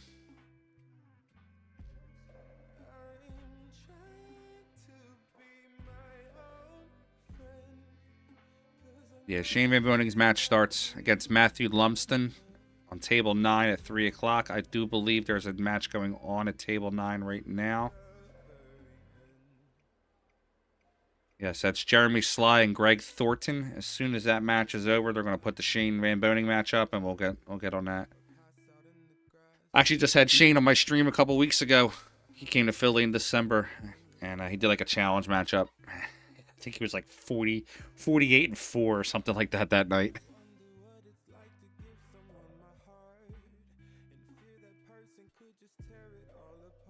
Check in on table 9 real quick. It's a table right to the left of everybody.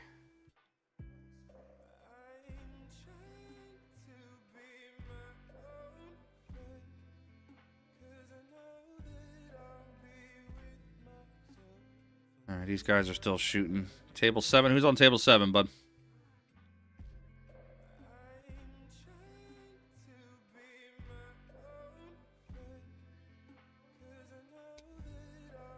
Them some big words there, Reedus.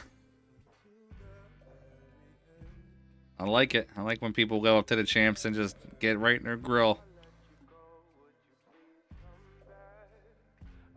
What we got here? Who are these two gentlemen? I don't think I know either one of these guys.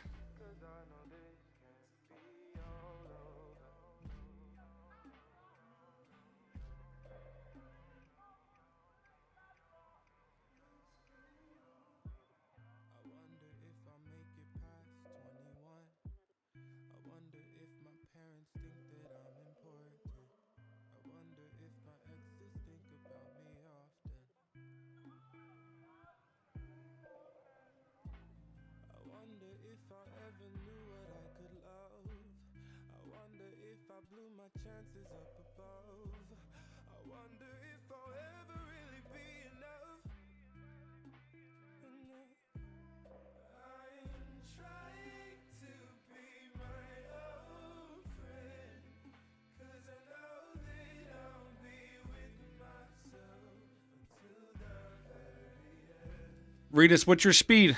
I don't think I've seen you play yet. Who would you speed yourself around?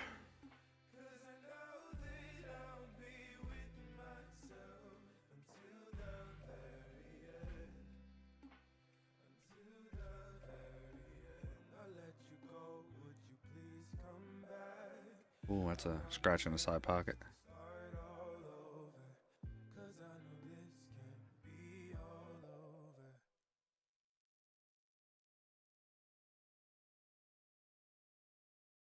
Jason, do you know who's? I'm assuming Chevelle is the gentleman sitting down.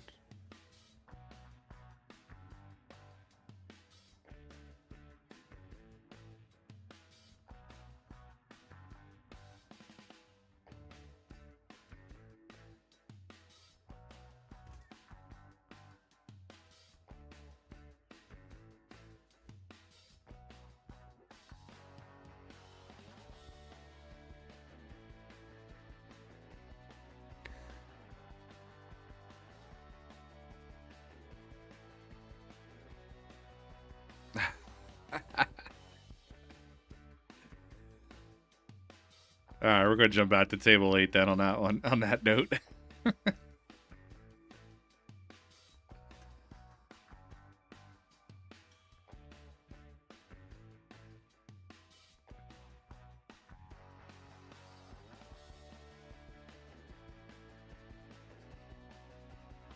Guys, if you can, start sharing this out. Let everybody know SVB's coming up on the stream soon.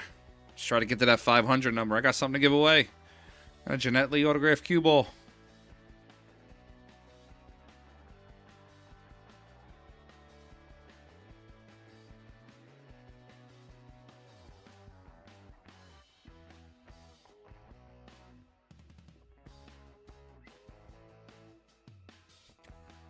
Also give me time to refill my drink.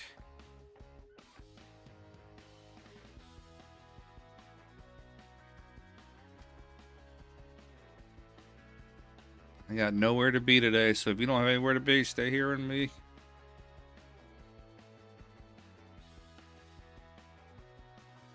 Stacy Corbo. Just checking out on the wife. Alright, the wife's currently up 1-0. Uh-oh. Wife's up 2-0. Nice.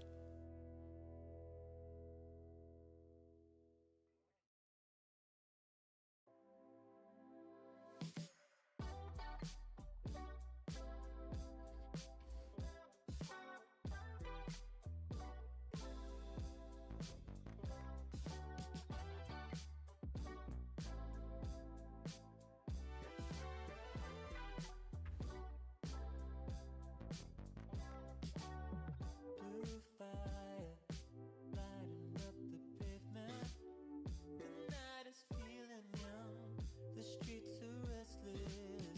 My hands shaking like I need it. I don't know why you got me sinking so low. Yeah. Girl, you got me restless. Guppy hasn't started yet. That's what I was saying. That's why it says Shane's coming up on the stream. We have to wait till that match finishes on table 9, and then Shane will be up on that. Said our love in motion, let's go. I can be yours. Go from here. So let's feel what we wanna feel. It's all good, buddy. Just stay around, hang out, and watch. All right, reverse bank on this 5 ball. Right in between about 11, 12 o'clock English. Bank it right back into this corner pocket. You got the boat rocking again. Nice shot. Stay out of that pocket. Oh, that's a ball and a penalty.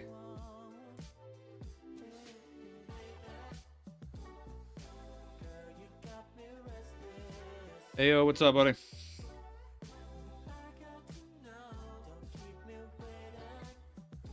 That's a 2-ball spot. 1 for the foul and 1 because he made it, and that ball doesn't count.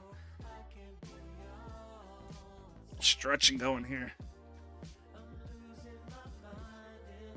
My Apple Watch is telling me to get my big ass up and move around a little bit.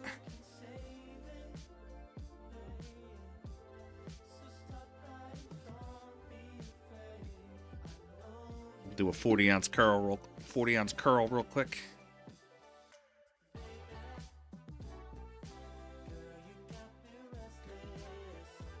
Let's see if this young man can bank the 1 back. Should have these names. Is Derek Formby up at the table? Yeah, Randy, there's a lot of good matches on that 415 round. I think on that 415 we might do the Tony Chowan match. That might be good. I haven't had Tony on the stream in a while.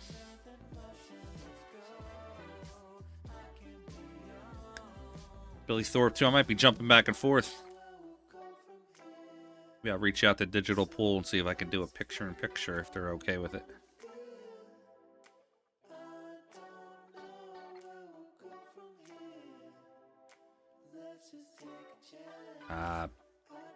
Let's see. 400 and something people in the tournament on this one, Bang. Let me see if I can search it for you.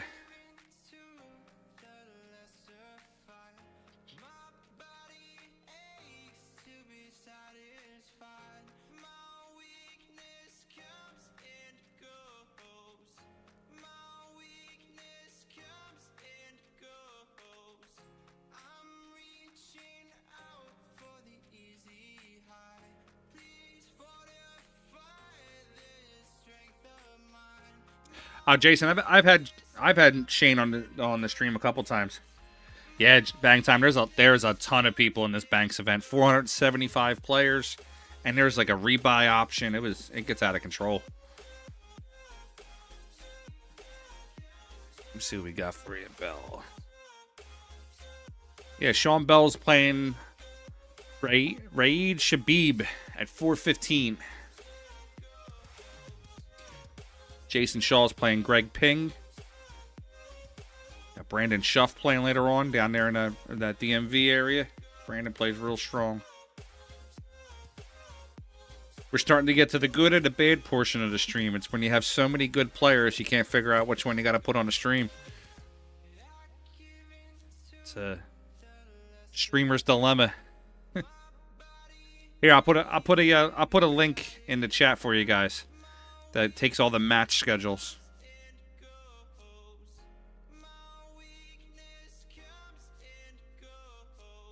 2-0 Starks. Thanks, Devin. Appreciate it, pal. Makes things a hell of a lot easier.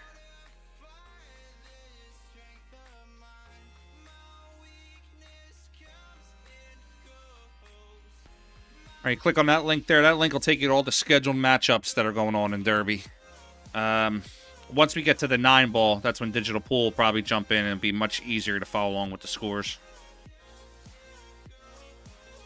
Randy, there's no streaming on the upstairs tables. All the Syndicate, which is what I'm part of, all the Syndicate streamers are streaming the downstairs tables.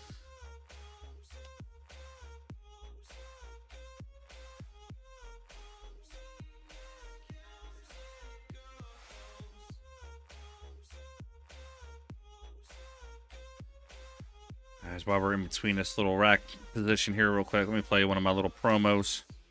I always got to take care of my buddy here, Elvis from In the Box. He does great things for PA Pro-Am.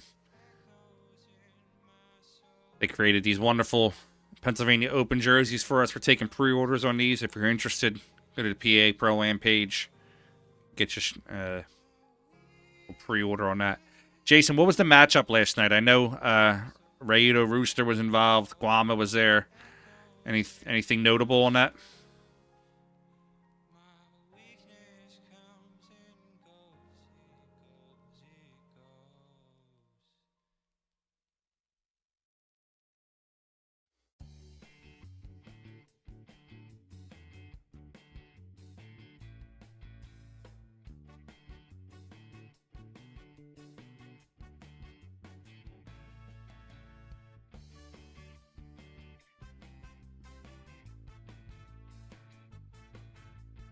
Yeah, it's just like the expo. Those guys get together around the pool table, and it's 2 hours before they friggin' figure out a game.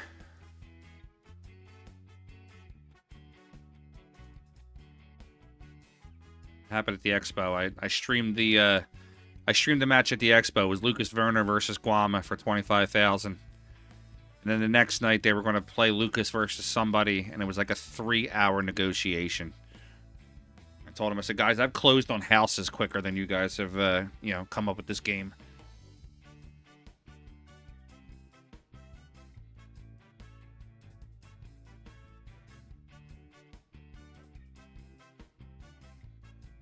Let's just check over on table 9 real quick, right after this shot.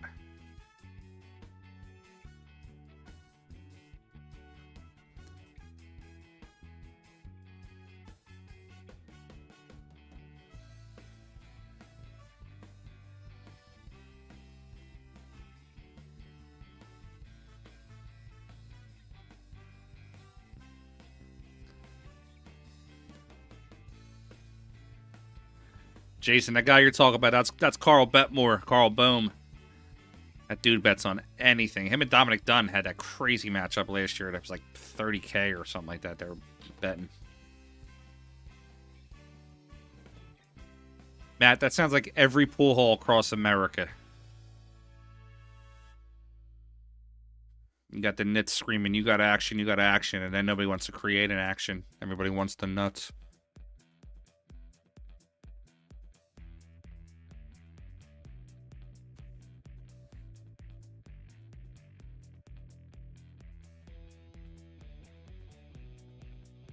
Straighten this table out a little bit too. It's a little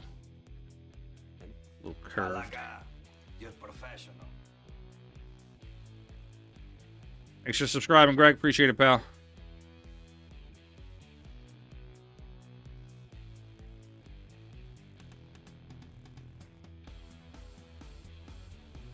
Well, that's gonna hurt. I'll take his ball away. I'll put him back down to 0. Yeah, Randy, I believe it. Carl bet more. He gets it in, man. He bets anything.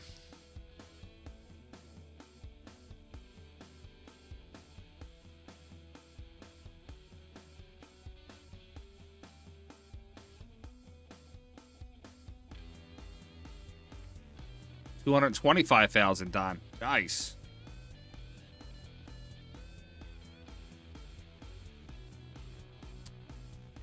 All about the rack. Unfortunately, I don't have a super chat set up. But here, let me switch screens 1 second, sir.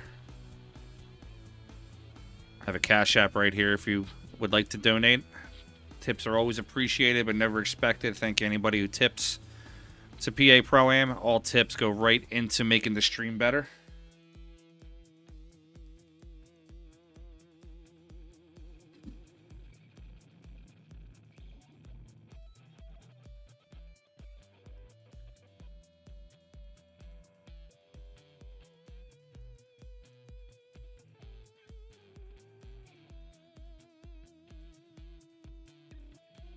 We're going to be here all night, folks. Just streaming and streaming. I got nowhere to be. Facebook, guys, pay attention. We're at 5 hours and 40 minutes. When we get to about 7.5 hours, I'm going to have to drop the stream for a few minutes and reinitialize. Facebook only lets us do 8 hours at a time. YouTube will let me stream forever. Yeah, that's what it was, Dom. It was 225,000 and Dominic Dunn lost. Yeah, my hands would be like this at 225K. It's about a year and a half salary for me. So.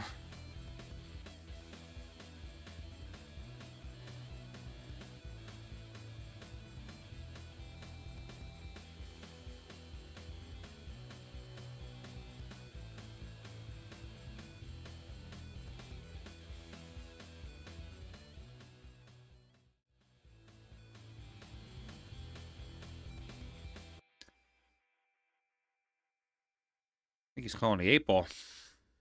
Gotta watch out for that scratch in the side pocket. Two-railer, I like it.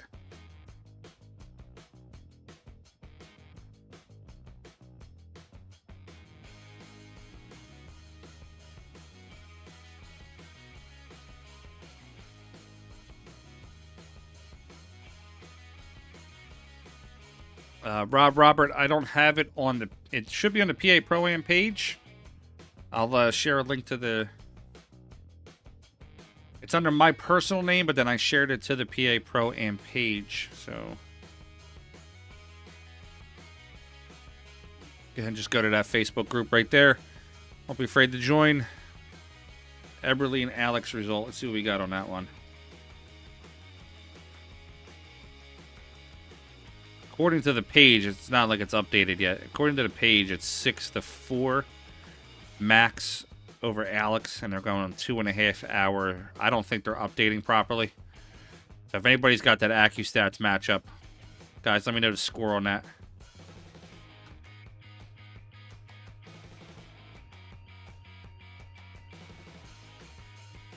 Don, I get into the action.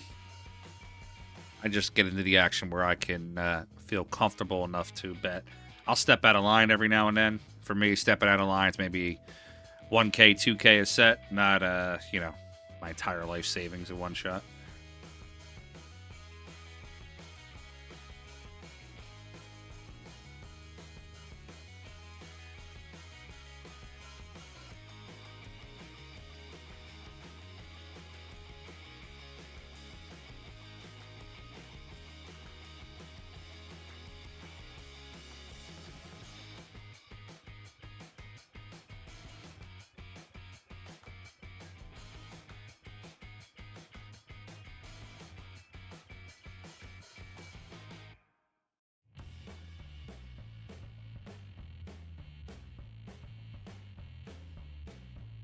bank pool is a little tough for a streamer when we have sponsors that we're supposed to be shouting out in the chats and on the page, because there's not really a break in the racks. It's, you know, a super long rack and then real quick rack up and break again. It's not like a 9-ball where you have a few minutes between the racks. So periodically, guys, I'm going to run a couple of promos here that I have to run for my sponsors. They take care of me, so I definitely have to make sure I take care of them. One of my sponsors here is Kamui Tips. Check them out at kamuitips.com.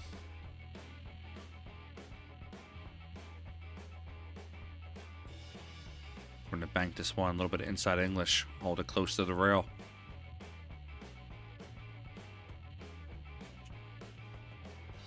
Close, almost got it.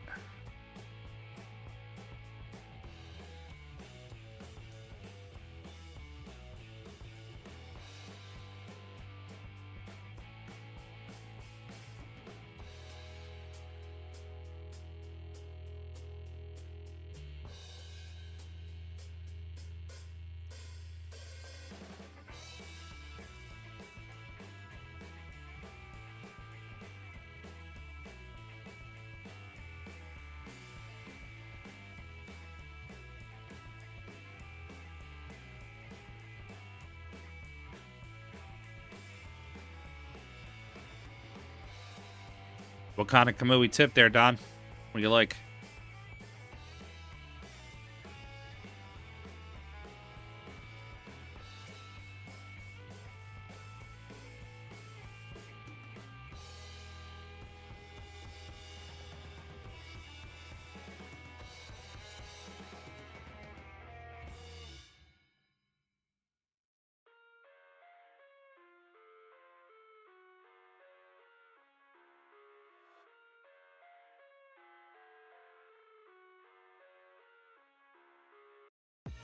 I live inside my own world of make-believe.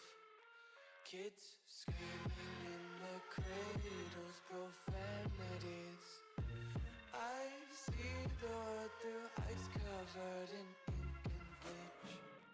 Cross out the ones who heard my cries and watched me weep. I love everything. Fire spreading all around my room. My world's so bright, it's hard to breathe, but that's alright. Hush.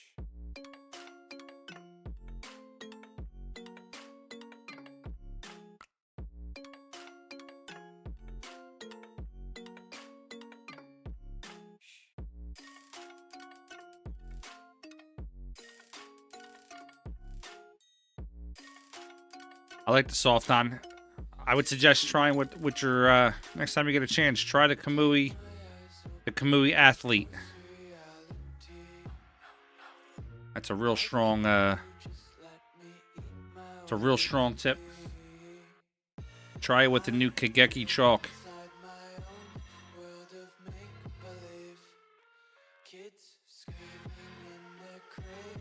I highly suggest the Athlete.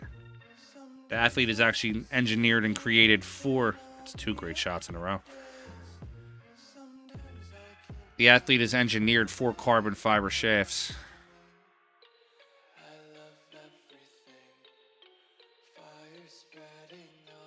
Guys, I missed a couple balls on this rack. I apologize. I just saw Derek Formby make 2.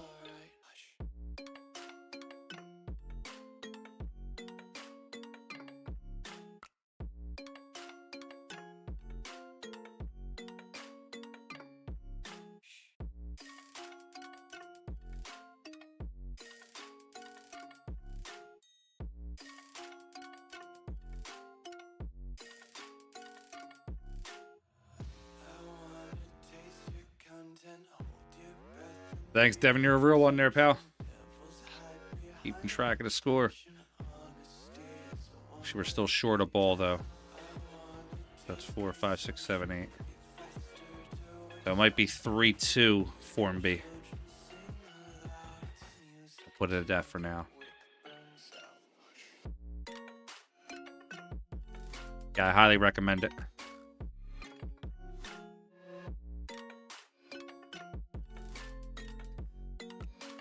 All right, I'm going to leave Derek a shot here on the 7. He could bank it to the top, bottom right corner. Good stroke.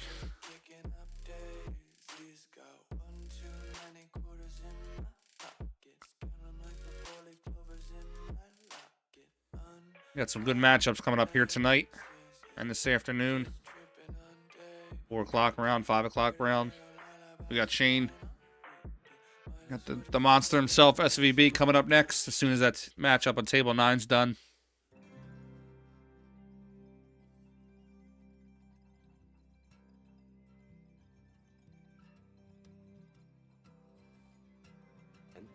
Malaga. Thanks for subscribing, Mark. Appreciate it, pal. I'm gonna bank this across. Oh, good try. Tina Mom, what's up, girl? How you been?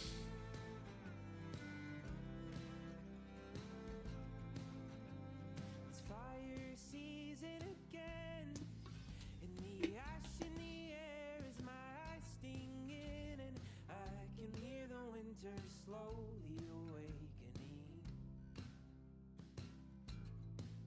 The mountains are my only goal, so I can shed my skin and be made whole in the crisp air and the red clay. Nice shot by Derek Formby. Well, your absence sets in with the early frost, and the things that I've loved are the things I've lost. The wheat from I'm gonna call 3 rails on the 9. I think I would want to. I don't know if I want to do this. I think I'd want to tap this 9 and put the 5, the 8, and the 9 all in a row.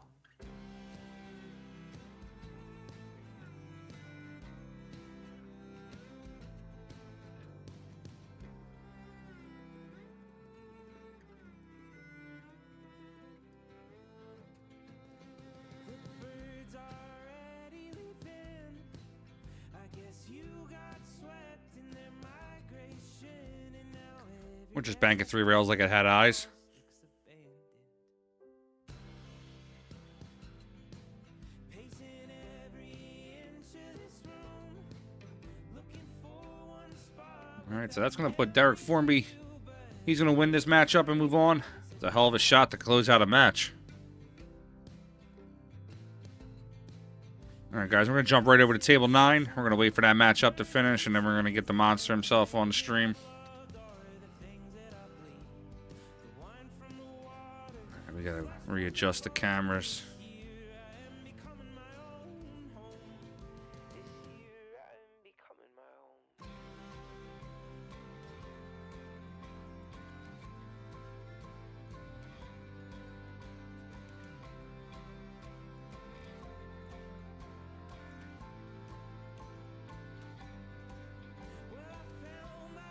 We got the boat rocking right now.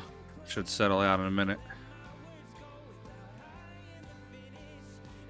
As soon as this matchup concludes, this is table 9. They're saying that Shane will be up on table 9 after this. Nice shot there by that gentleman. Oh, holds it into the corner.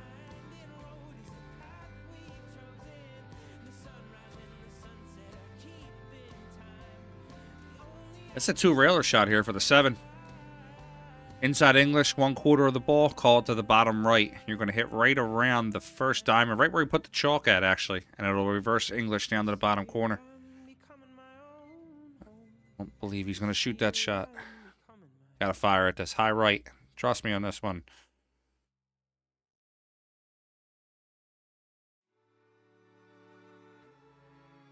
What do we have here? Find out these gentlemen's names real quick. Okay, the wife's battling it out there. She's up 3-0 right now in the race to 5 on the Connecticut State Championship.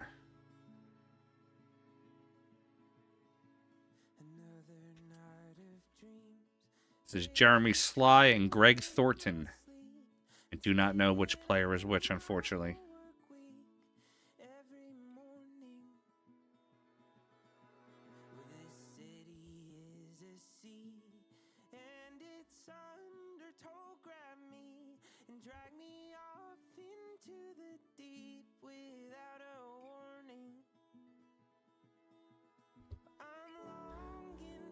Thanks, Jason. We actually got pretty lucky. We got like, we bought the field for like $100 or something like that. And got like 15 players in the field. And then we got Ashley Benoit. She was the runner-up for the I think it's 2022 Expo Ladies Open. She lost to Miss Tina Mom. Ashley shoots pretty strong. Jeremy is shooting now. Cool. Thanks, guys. I appreciate that.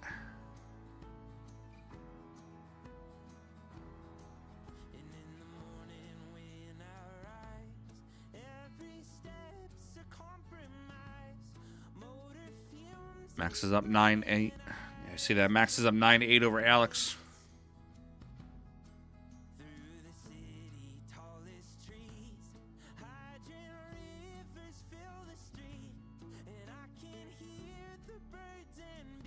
Shot there, young man.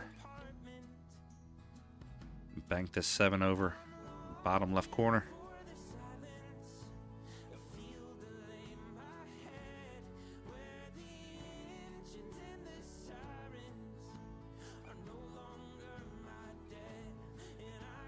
Good try.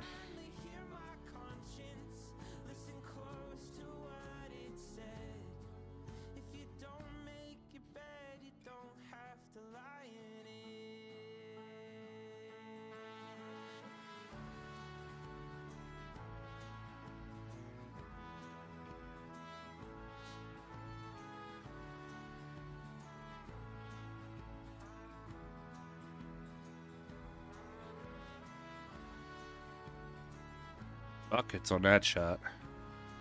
All right, so that tells me scores 4-4. I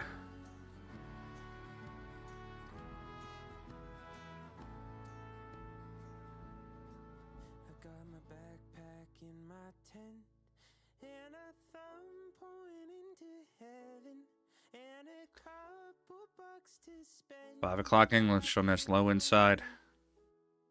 Hit the ball 1/3 of the right-hand side of the ball.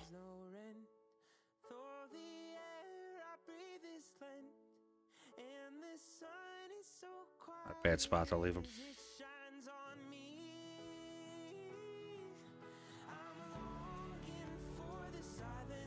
Listen, you never count Alex out. You can put that kid in the chair for, put that guy in the chair for 10 racks, and you miss, and the score might be 10-10 after that. You never count him out.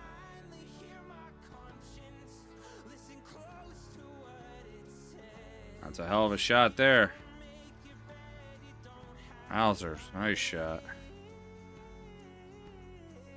If you don't make your bed, you don't have to lie in it.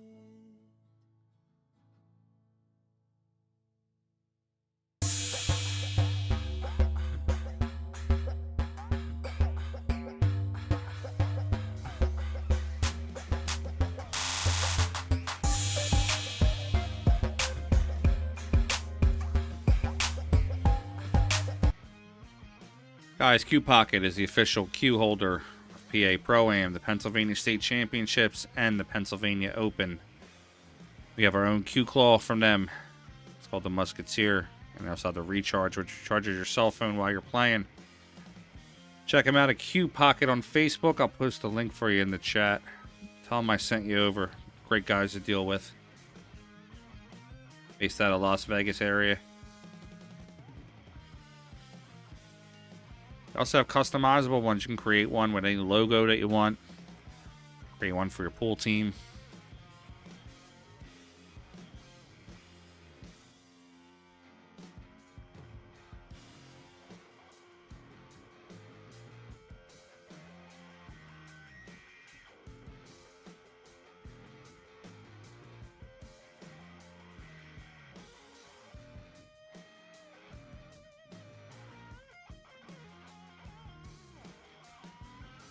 Hell of a shot there.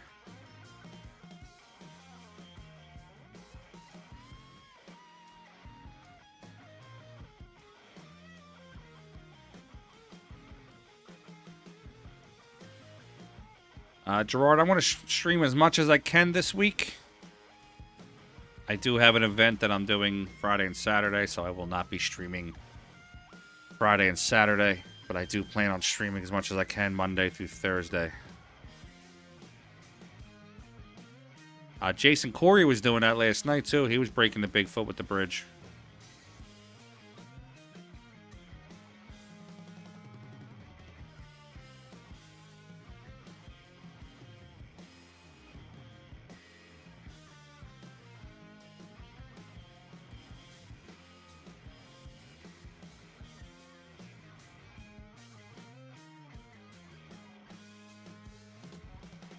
Wow. Comes back and steals the win. 3 railer on the 8 ball.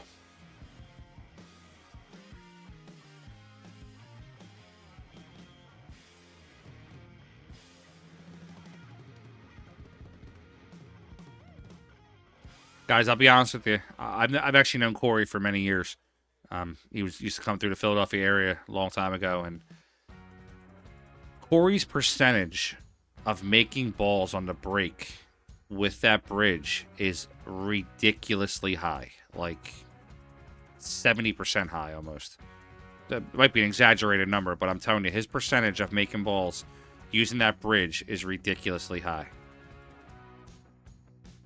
I know it's a weird, you look at it, it's weird, but he gets a ball every time almost.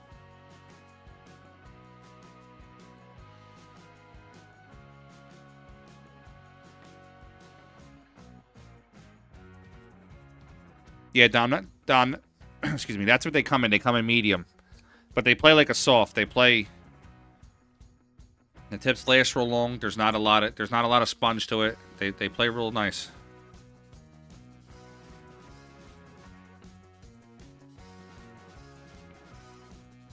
Yeah, that's what it is. He's with the bridge. He's aiming for a spot that's like this big, and he's hitting it. He's popping it every time.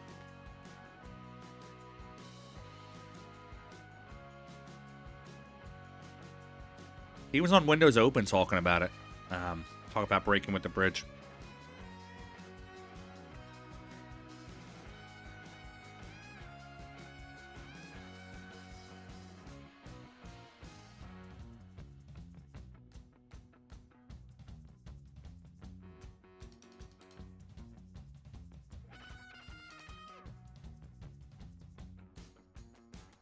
Good shot, Greg Thornton.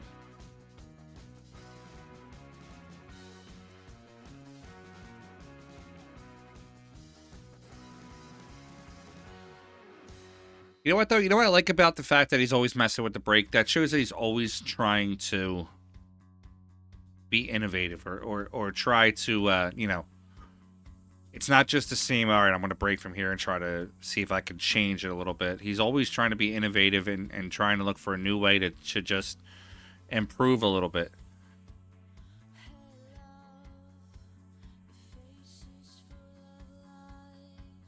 You know, if that's going to give him that, if that's going to give him a ball in the break, and it's going to up his chances of breaking and running out, I don't know why he wouldn't do it.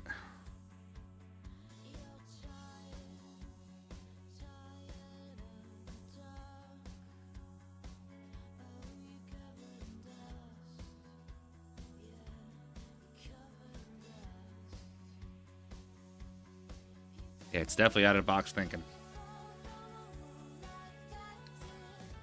Oh, that ball held up on Jeremy. That was a good shot. Robert, I think you're just a little bit behind on that.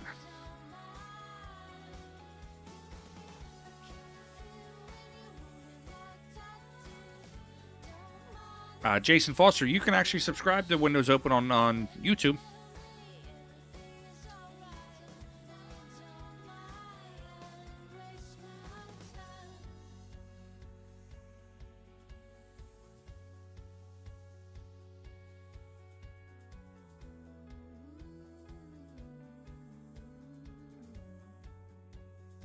Yeah, Corey used to, back in the day. Corey used to be up here in the Philadelphia area, Delaware. He used to come to Sticks Billiards, the Boulevard. He was always coming through playing mat. He was like 15, 16 years old. Maybe a little, actually he's 3 years older than me. So he was, yeah, he was maybe like 17. I was like 14 when he was coming through.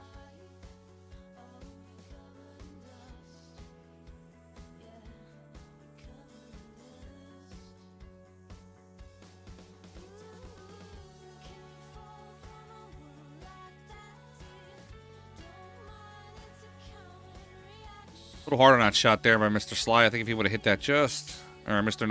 Thornton, if he just hit that just a little softer. I think Jeremy's got one, right?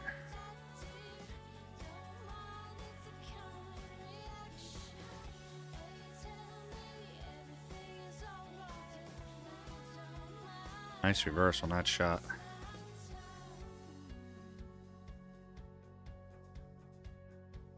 Four railer. Got a foot on the replay button for that one. Nope. Got to catch that third diamond to get the four railer.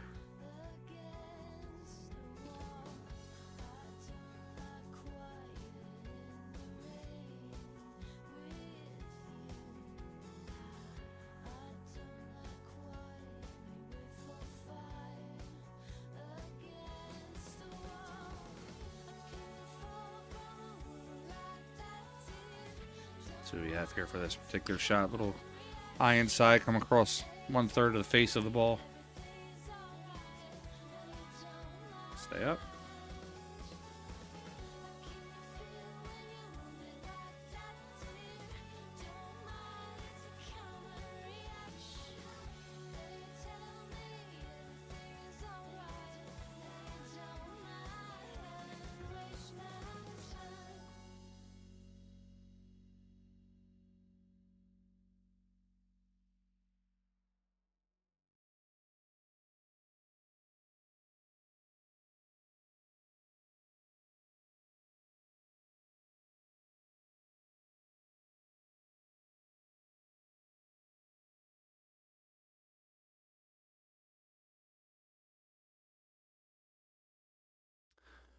Spoiled one. No, I just left that table 8. So we're staying on this table here. As soon as this table's finished, then the next match on this table will be Shane Van Boning versus his opponent.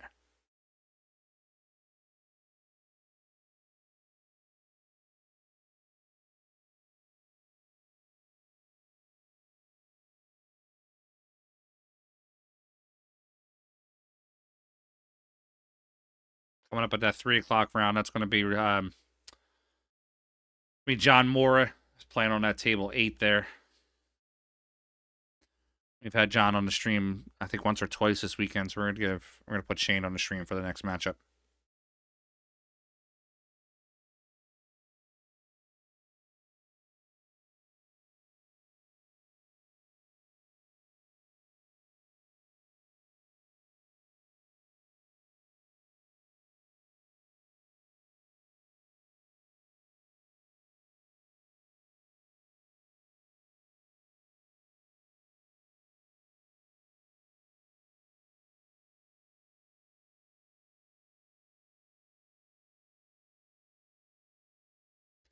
Cue ball. No, this is the main room.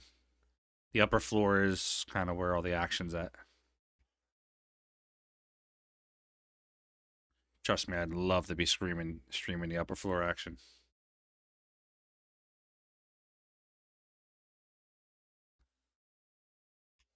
Ball goes down.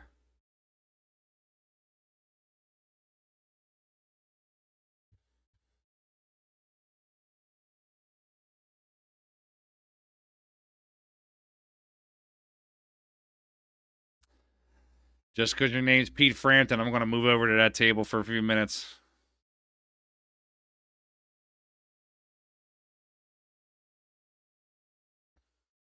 That's 2 in a row.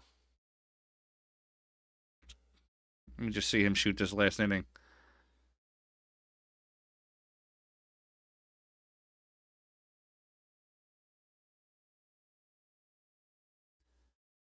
They haven't started yet, though. I can see John Moore just racking the balls now.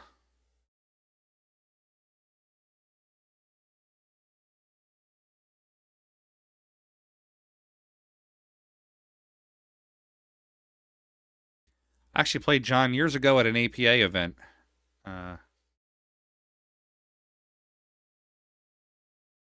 Oh, good try. Did pretty well against him. He beat me, but it wasn't bad. It was 75. It was like 75-60 or something like that. We were playing an APA race. He was doing like challenge matches with players. Excuse me 1 second, guys.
Malaga, you're professional.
All right, we're back.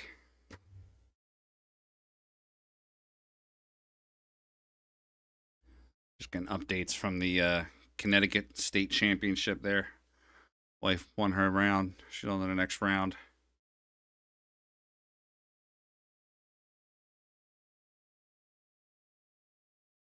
All right, table 9. Let's get everything situated here before the next round starts. Matthew Lumsden. Lumston.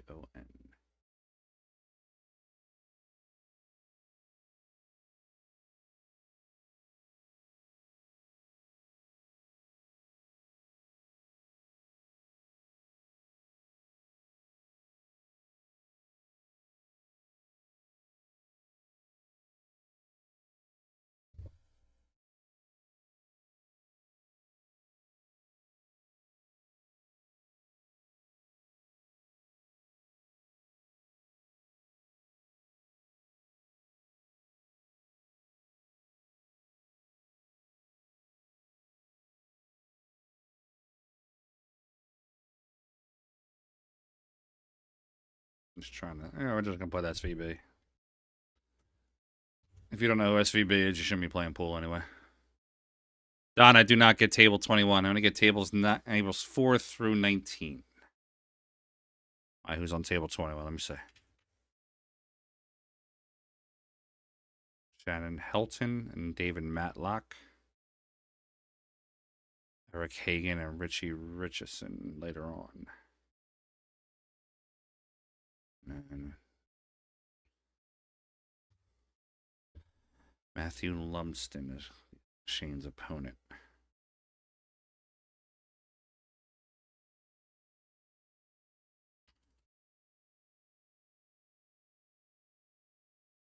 Reset them scores.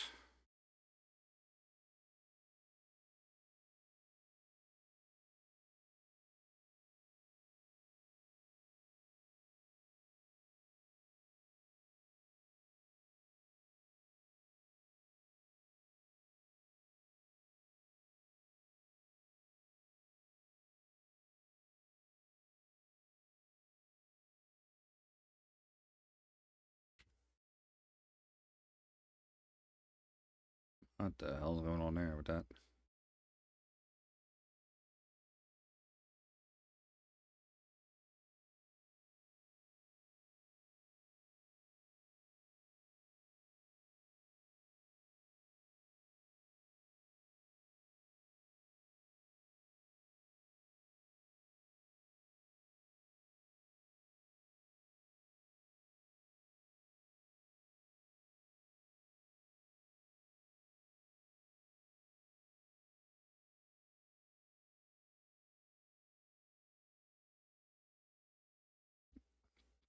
SVB hasn't played yet, bud. It's coming up in a minute.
Did Tyler lose?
I thought this match was over.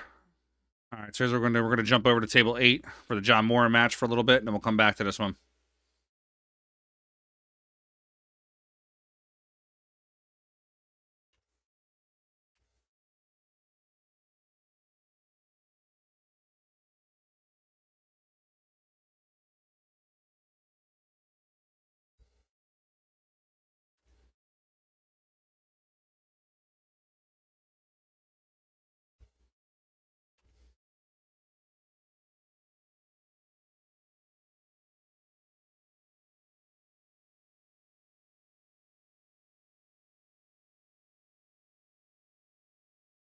All right, looks like we're not getting the feed to table 8. Jump back over to table 9.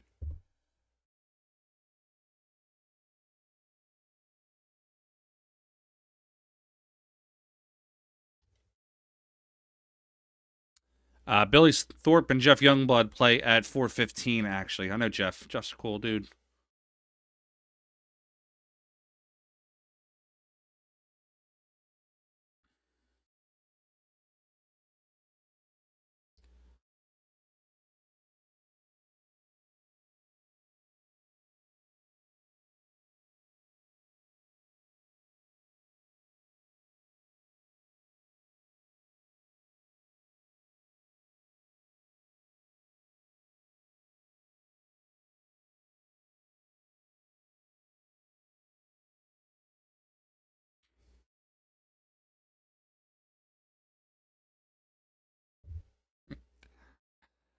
I love that Kevin Clark's getting all the love.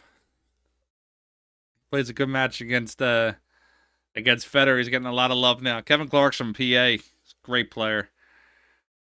He's been a great player for many years. He's got, I think, somebody I know he's beaten Earl a few times in straight pool, and I don't know the exact number. But I think somebody told me he's got like a documented like 200 ball run in straight pool or something like that.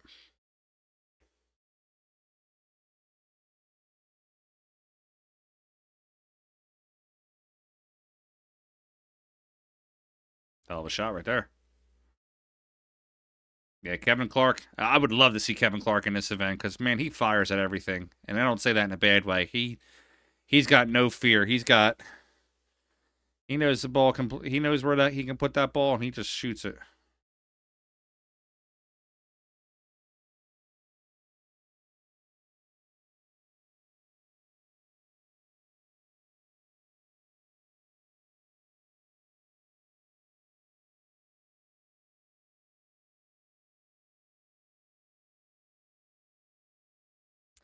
Eddie Billy's not playing till 4:15. He's not on right now, and we're actually waiting for this matchup to end so we can put the Shane Van Boning match on this table.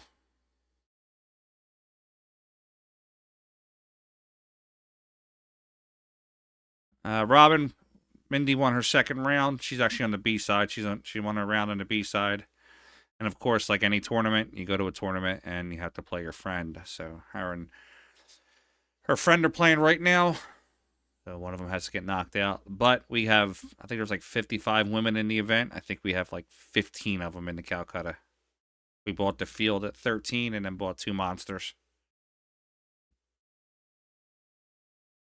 Nice stroke there, sir. I banked that 8 ball.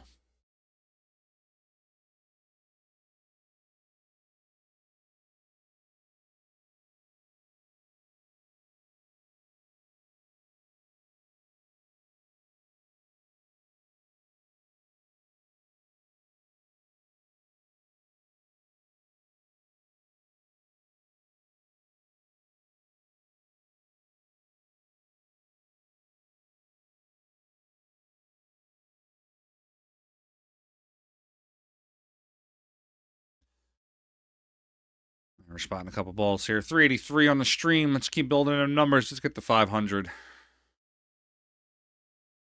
I got a Jeanette Lee cue ball I'm going to give away. Autographed.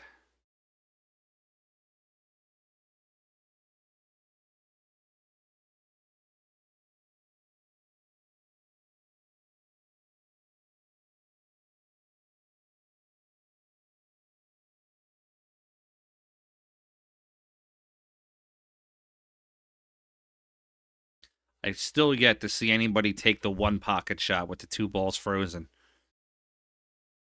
If you're a 1 pocket player, you know what I'm talking about.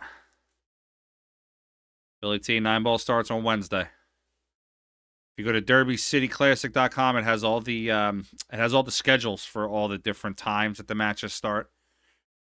1 pocket starts tomorrow.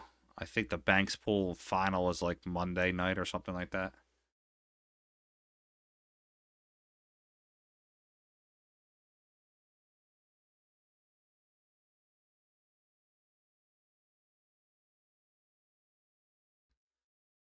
Tim, as soon as this matchup is done, then Shane will be up. That's what we've been saying on the stream for the past couple of minutes. Just stay here, hang tight. As soon as this matchup is done, Shane's match is the next scheduled max to be on this table.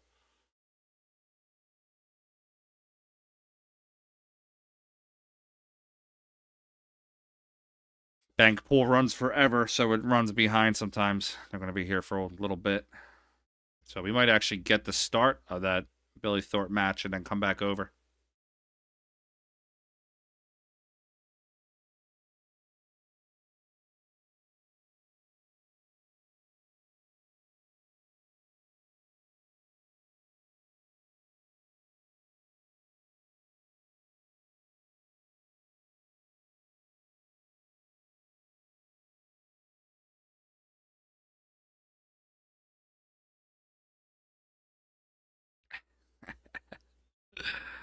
Oh, that's classic.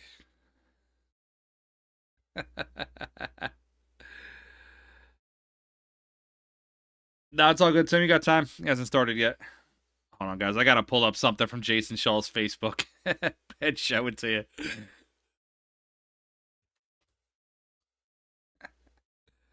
Ah, this is great.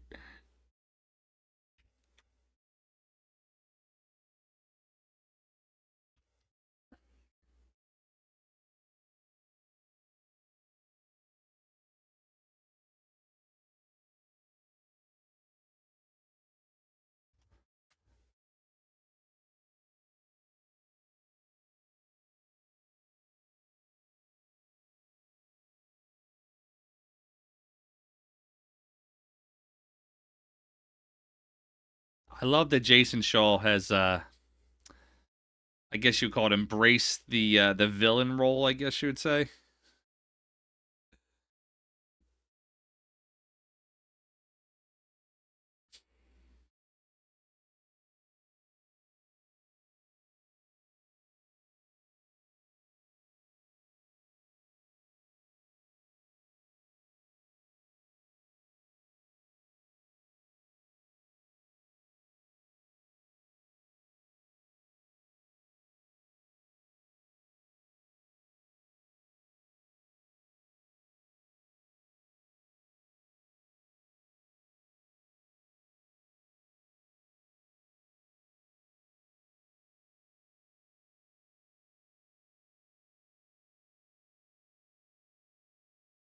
So here's this was on Jason's Facebook a few minutes ago. I don't know if you can scroll in, but it's a Johnny Archer bobblehead. He was tagging Oscar Dominguez in it.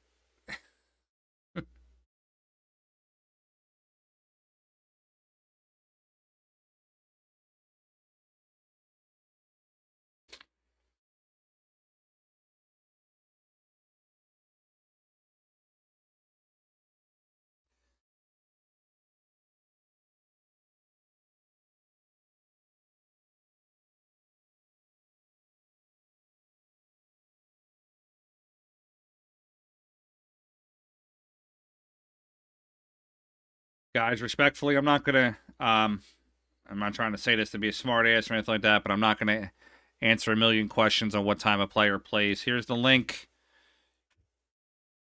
Here's the links to the results and the match times. You guys can go ahead and check them. I just can't devote enough time to. I have probably 30 text messages coming in through on what time players are playing, Facebook messages, etc.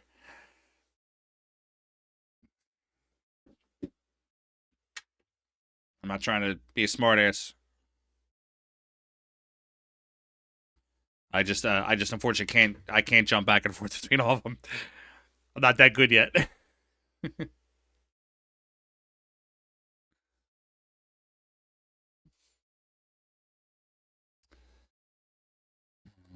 Yeah, you might be right. They might push the Shane match. If they push the Shane match, we'll just jump over to the Billy match or the Tony Chowan match, table 5. That'd be a good one too.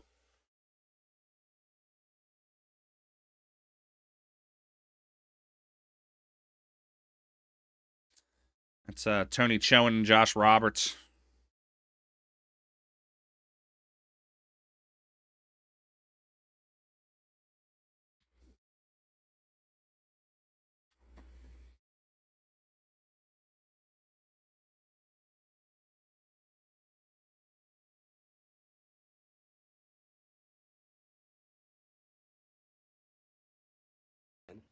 Malaga, you're professional. Malaga, you're professional.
All right, let's bounce over to table 5, see if that Chowan match has started up yet. And then we'll jump to 15 and see if Billy... I don't think the Billy match started yet. I think they're still playing on that one.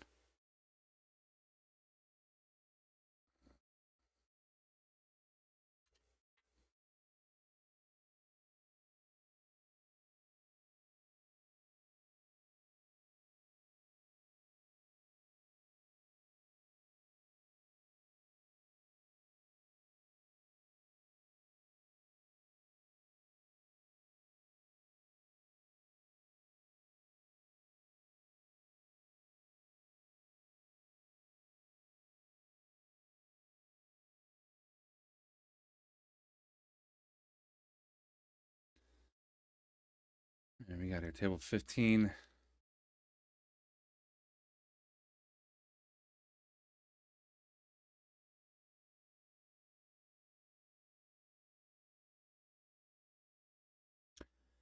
Guys, I don't... It always makes me laugh in the comment. Why does everybody always take everything that a pool player does to, like, to heart so much? Like, they're regular people just like you and us. Or like, you know,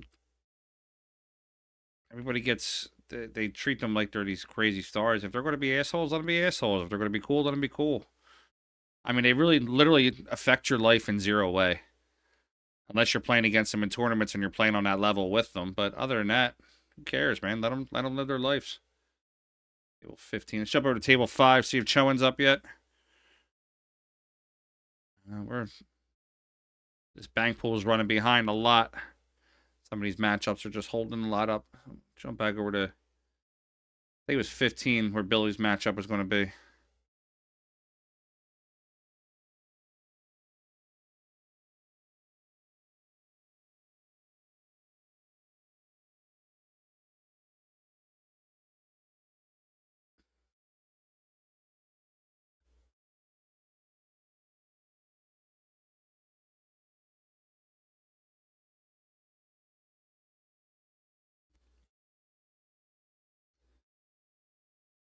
Yeah, I mean, like like the whole Archer situation. Like, I'm not a fan of Johnny. I've never been a fan of Johnny, and I'm not saying that in a personal way. I don't know Johnny. I've met him a couple times.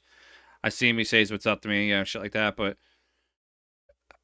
if he was Oscar money, that's me him an Oscar. I'm not getting involved in it. Like, so many people are like, pay Oscar, pay Oscar. They want to like get involved, but I don't know. I feel like they're trying to just interject themselves into a situation to be able to say that they got involved in a pool player squabble. Like, move on with your life. You're not going to be able to do anything with it. Take it for what it's worth.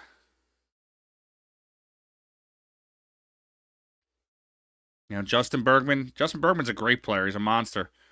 Justin Bergman doesn't play in a lot of events, so there's a lot of speculation on how good Justin Bergman would be if he plays in the event. But until he plays in it and plays against some of these guys, we don't know. I'd love to see Justin and Jason go at it. I'd love to see Justin go at it with anybody. Same thing like, like Mike DeShane. Mike DeShane's a good player. He doesn't play in events too much anymore. There's a lot of people who personally don't like DeShane. I know Mike pretty well. I don't.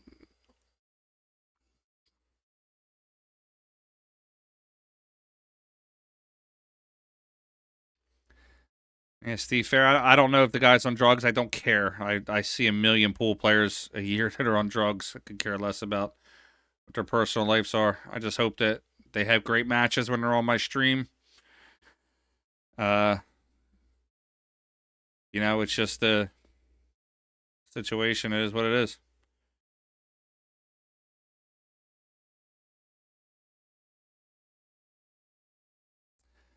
I don't see Billy at this table yet.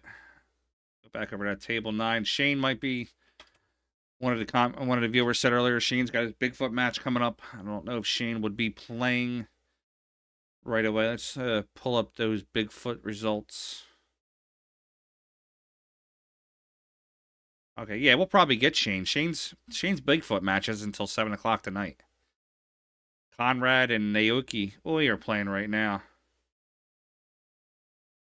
I hung out with Naoki a little bit at the U.S. Open. He was hysterical. He did a great he did a great interview for us at the booth.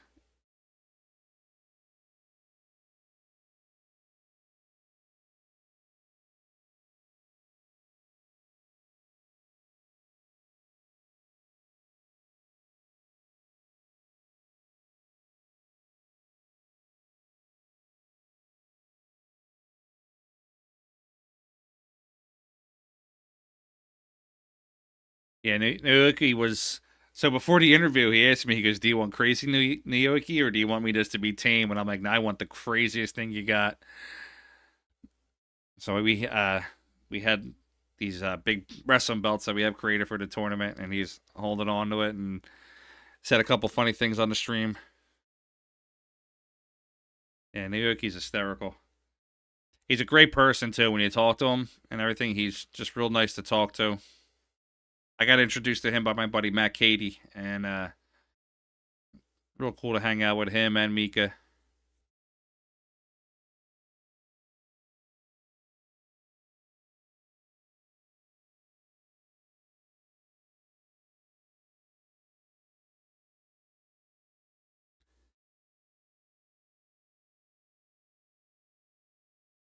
All right, we got to reload on the Jack Daniels before we start our next round here.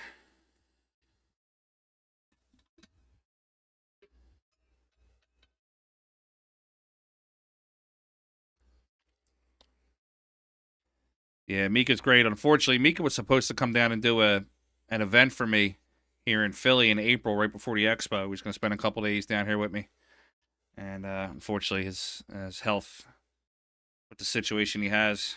But you know, I'm a cancer survivor myself.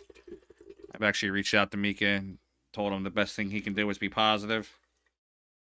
And with today's modern technology, he should be able to get through it.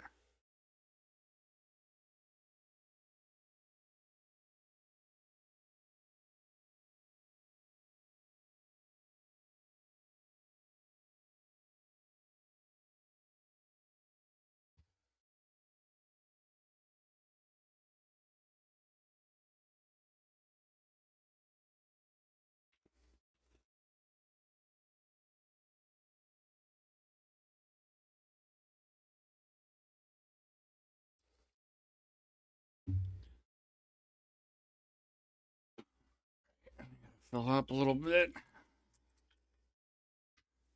Kick this guy down.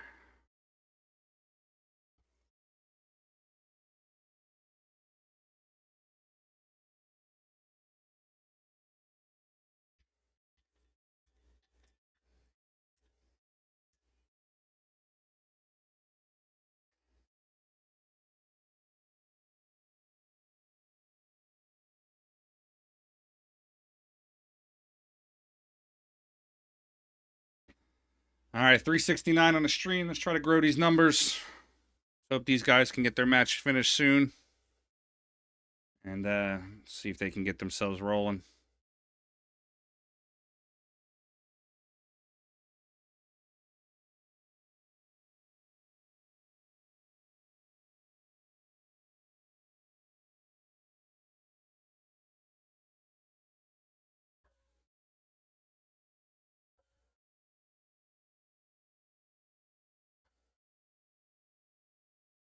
My maniac dog down there barking at everything.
All right, guys, give me 1 second here. I'm just going to get some stuff set up for next matchup.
All right, guys, I'm back.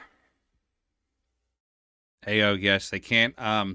So the rules for the tournament are bank shots have to be clear into the pocket, no kissing, no caromming, no combinations. You can't kick the rail first. You can't touch a ball on the way in either. It has to go in clean. If you foul and you have points on the board already, then you lose a point. If you make a ball and foul at the same time, then both of those balls, then you have your penalty ball that comes up, and the ball that you made also comes up too.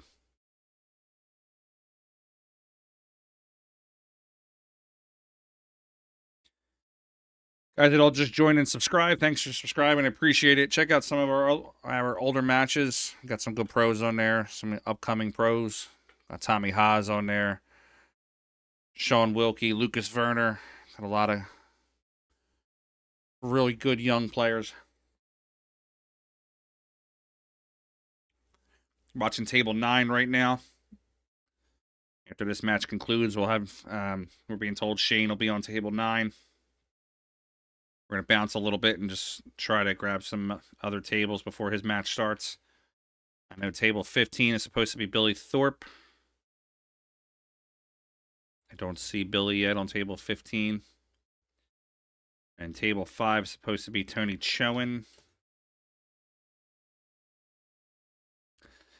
Looks like that's running behind also. Bank pool takes, not to be a smart ass, bank pool takes forever. So, 475 players in the tournament. The tournament is going to take a long time. So, stay tuned. Don't go nowhere. Just, we got good pool. It's free. Let's get a day load on. Let's watch pool. Do whatever. Jacob, the big names in bank pool basically are any good players that are in one pocket. You know, Tony Chowan plays banks pretty well. Billy Thorpe's a friggin' maniac in banks. Shane Banks strong.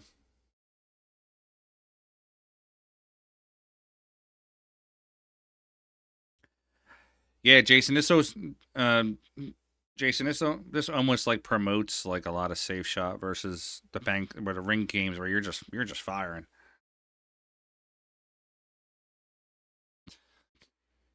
You know what I'd love to see? I'd love to see a high stakes Harrigan game between some pro players. You know, the pills. I'd love to see a high stakes game with that. I would stream the hell out of that match.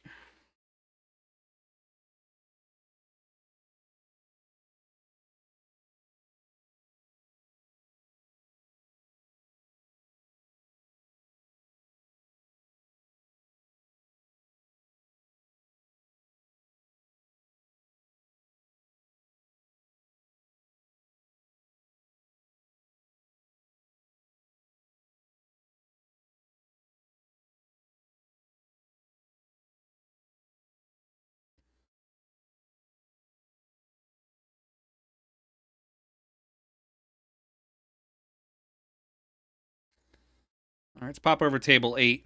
Let's see. I think John Moore is on table 8. That match could be over, possibly.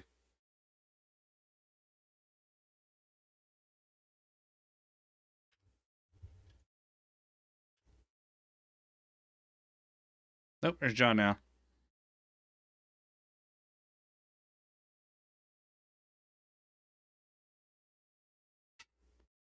No, that's not John, actually.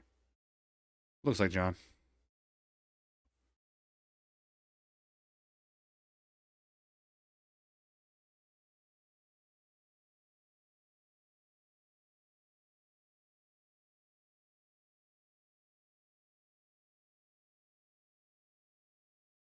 Let's pull this up. See who's on table 8 right now.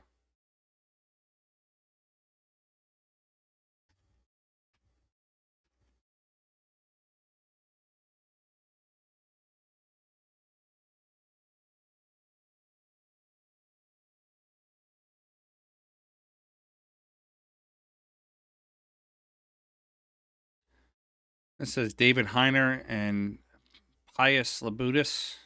Labutis.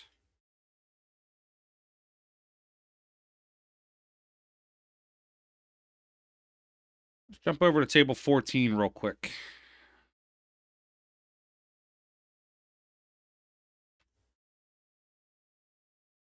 Got my boy Scott Frost. Let's see what he's got going on for a little bit.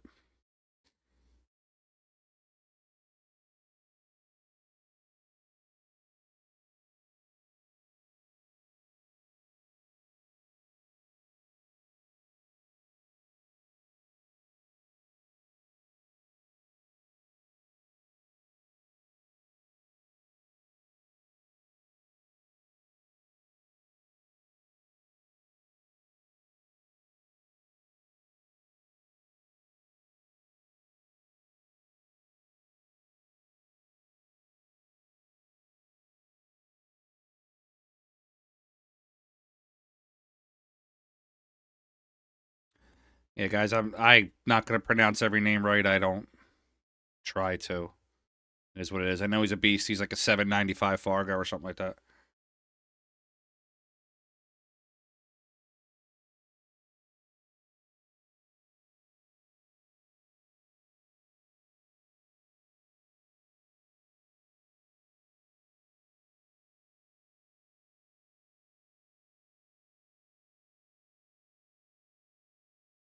Table might be lagging a little bit.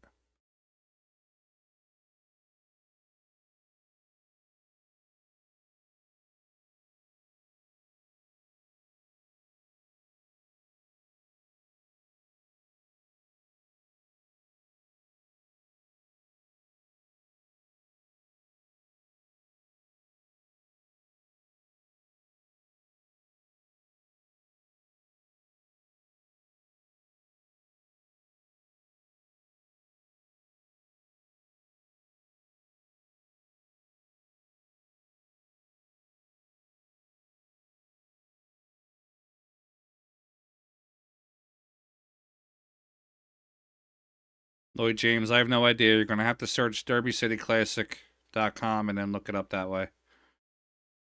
475 players in the tournament. I don't know what every table they're on. There's a link to the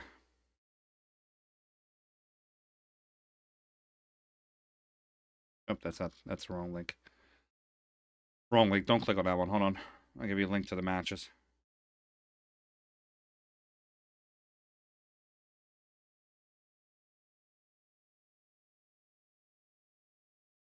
Yeah, there's a link to the matches. You can search the player that you're looking for on there. It should tell you what table or what upcoming table they're going to be playing on.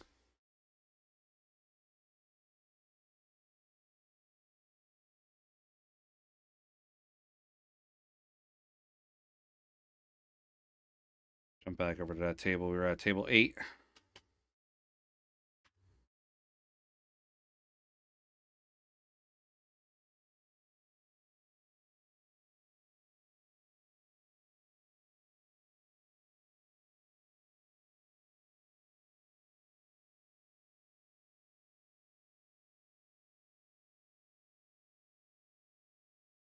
Got the 4-ball I can bank. Low inside.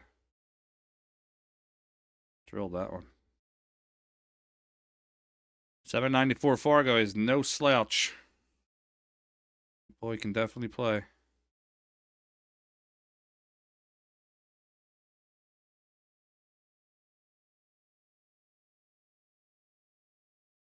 Like buckets. See if he banks the 5.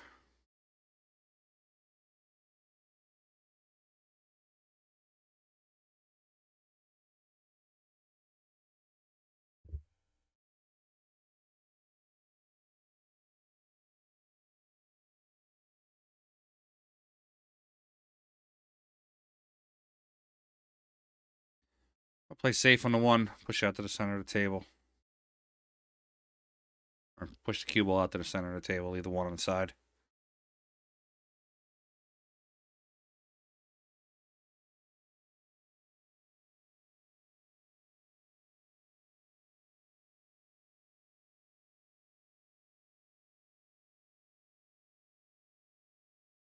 Yeah, exactly, Jason. You have guys who can shoot the balls, then you have guys who know every little nuance about the spin on the ball and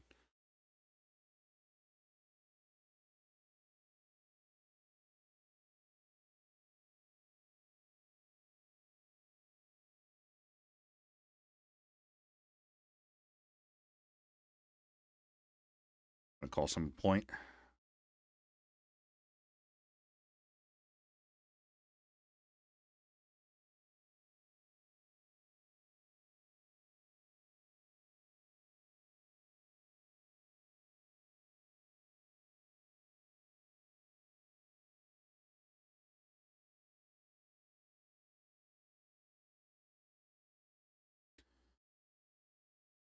Girl Brianna Miller out there crushing it again. Connecticut State Championship. She's in the top 12. She's in the Monday already. Looks like she's just no signs of slowing down.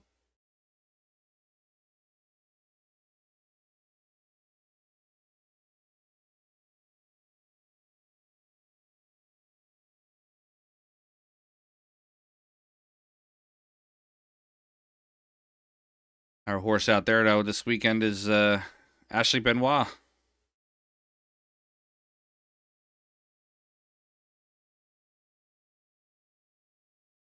The young man's gonna bank this one right into the side pocket. Oh.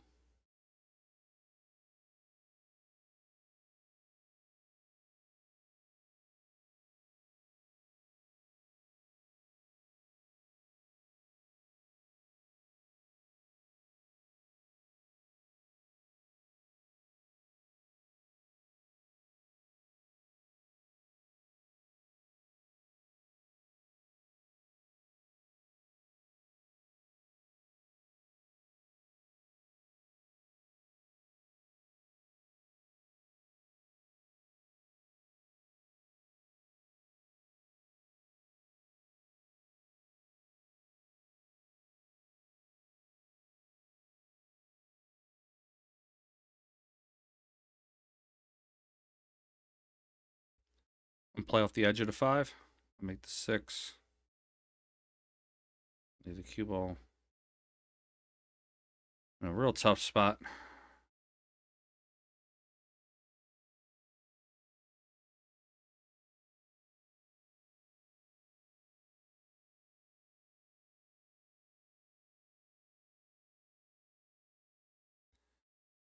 Good stroke on the 6 ball.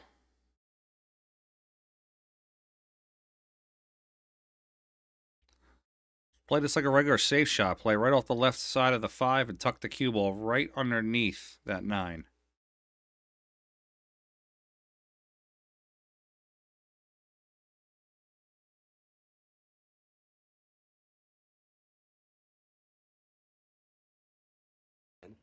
Malaga, you're professional.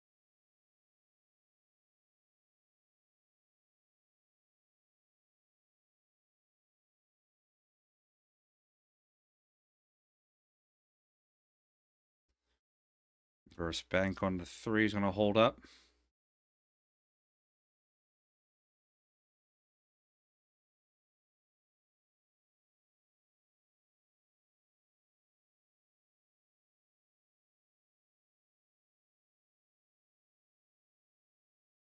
Three can go. He's going to use a lot of outside left-hand English. Wind up being a good hit.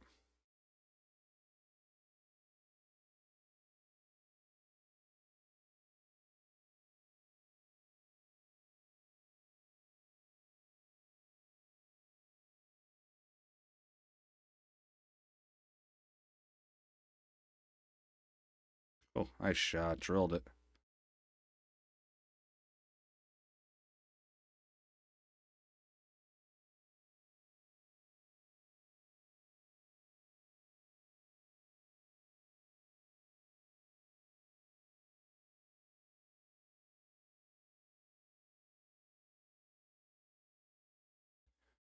The 1 is makeable.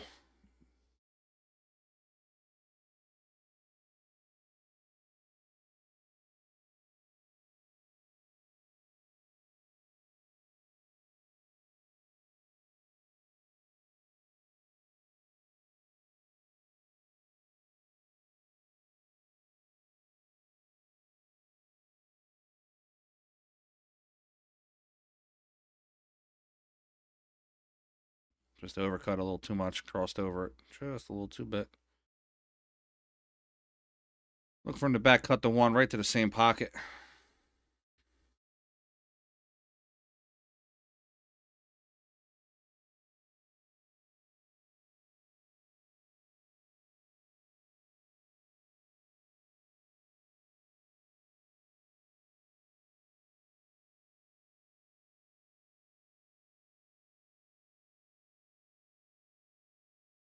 Wow, that ball hung up.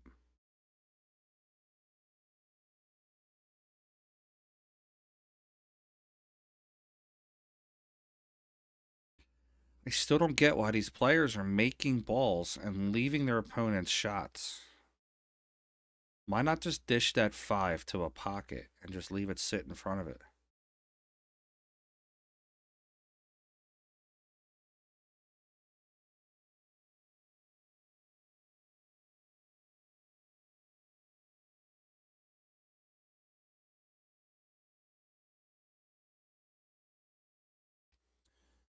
All right, guys, if you're watching on Facebook, we're approaching close to 8 hours. I'm going to drop that stream real quick and then just restart it right back up. On Facebook, just come right back, like 2 minutes, not even. Just give me a minute to drop it, restart it, and come right back.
All right, we're back up live on Facebook.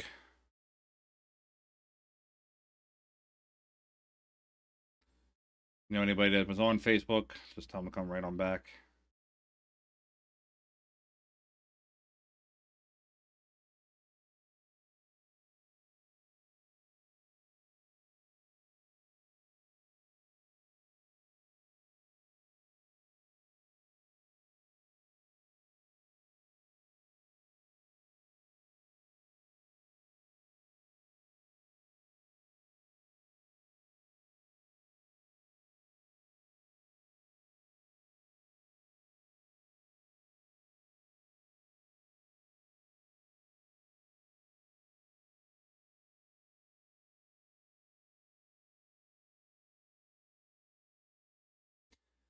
I think making this 6 ball might be his best option. Make the 6 ball and put the cue ball right in the center of the table.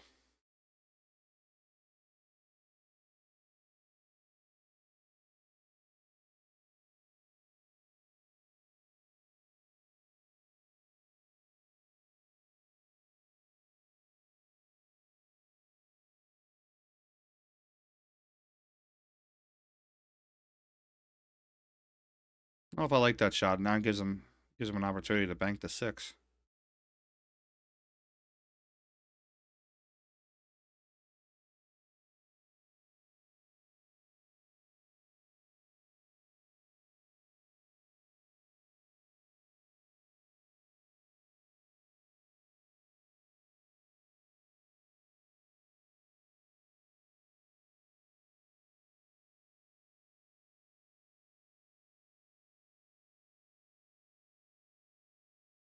All right, let's jump over to table 15 and see if Billy Thorpe started his match yet. I don't believe he did. Yeah, that's not Billy Thorpe. Jump back to table 9.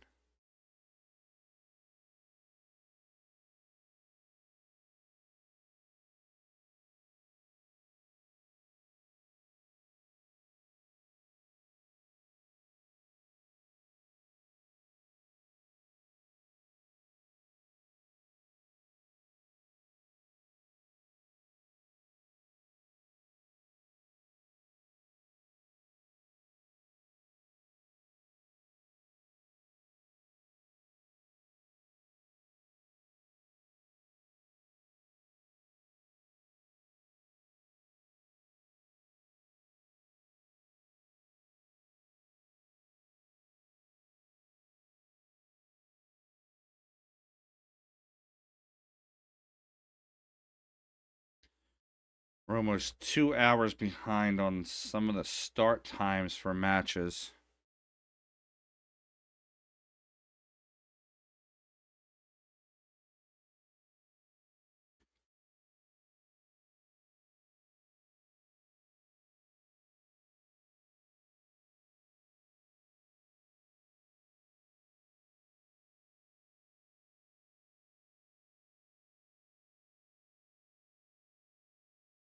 All right, so we have this match finished up here on table 8.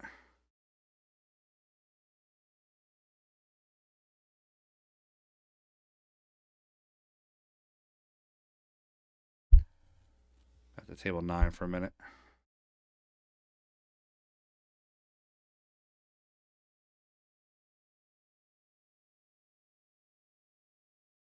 Miller, I'll jump in for a few minutes, but as soon as those other matches start up, we're going to jump out of them.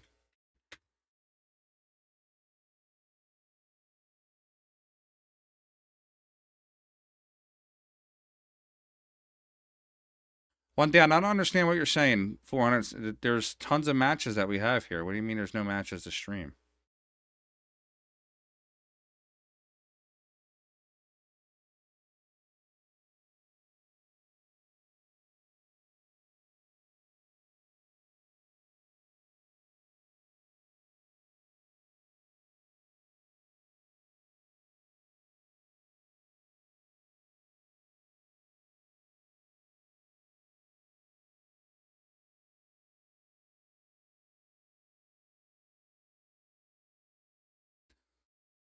Looks like they changed the location of that Shaw match. He's on table 12 now versus...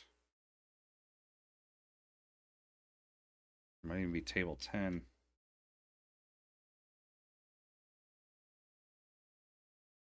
Yeah, so Jason's on 10.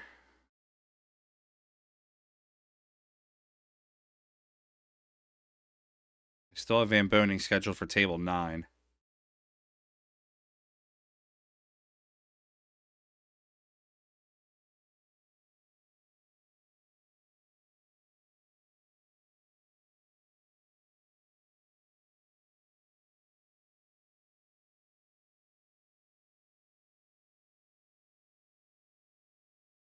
Exactly, Jason. That's the thing. Tuck behind that one and make it the tough shot. I mean, he played that ball good, played it right into the pocket.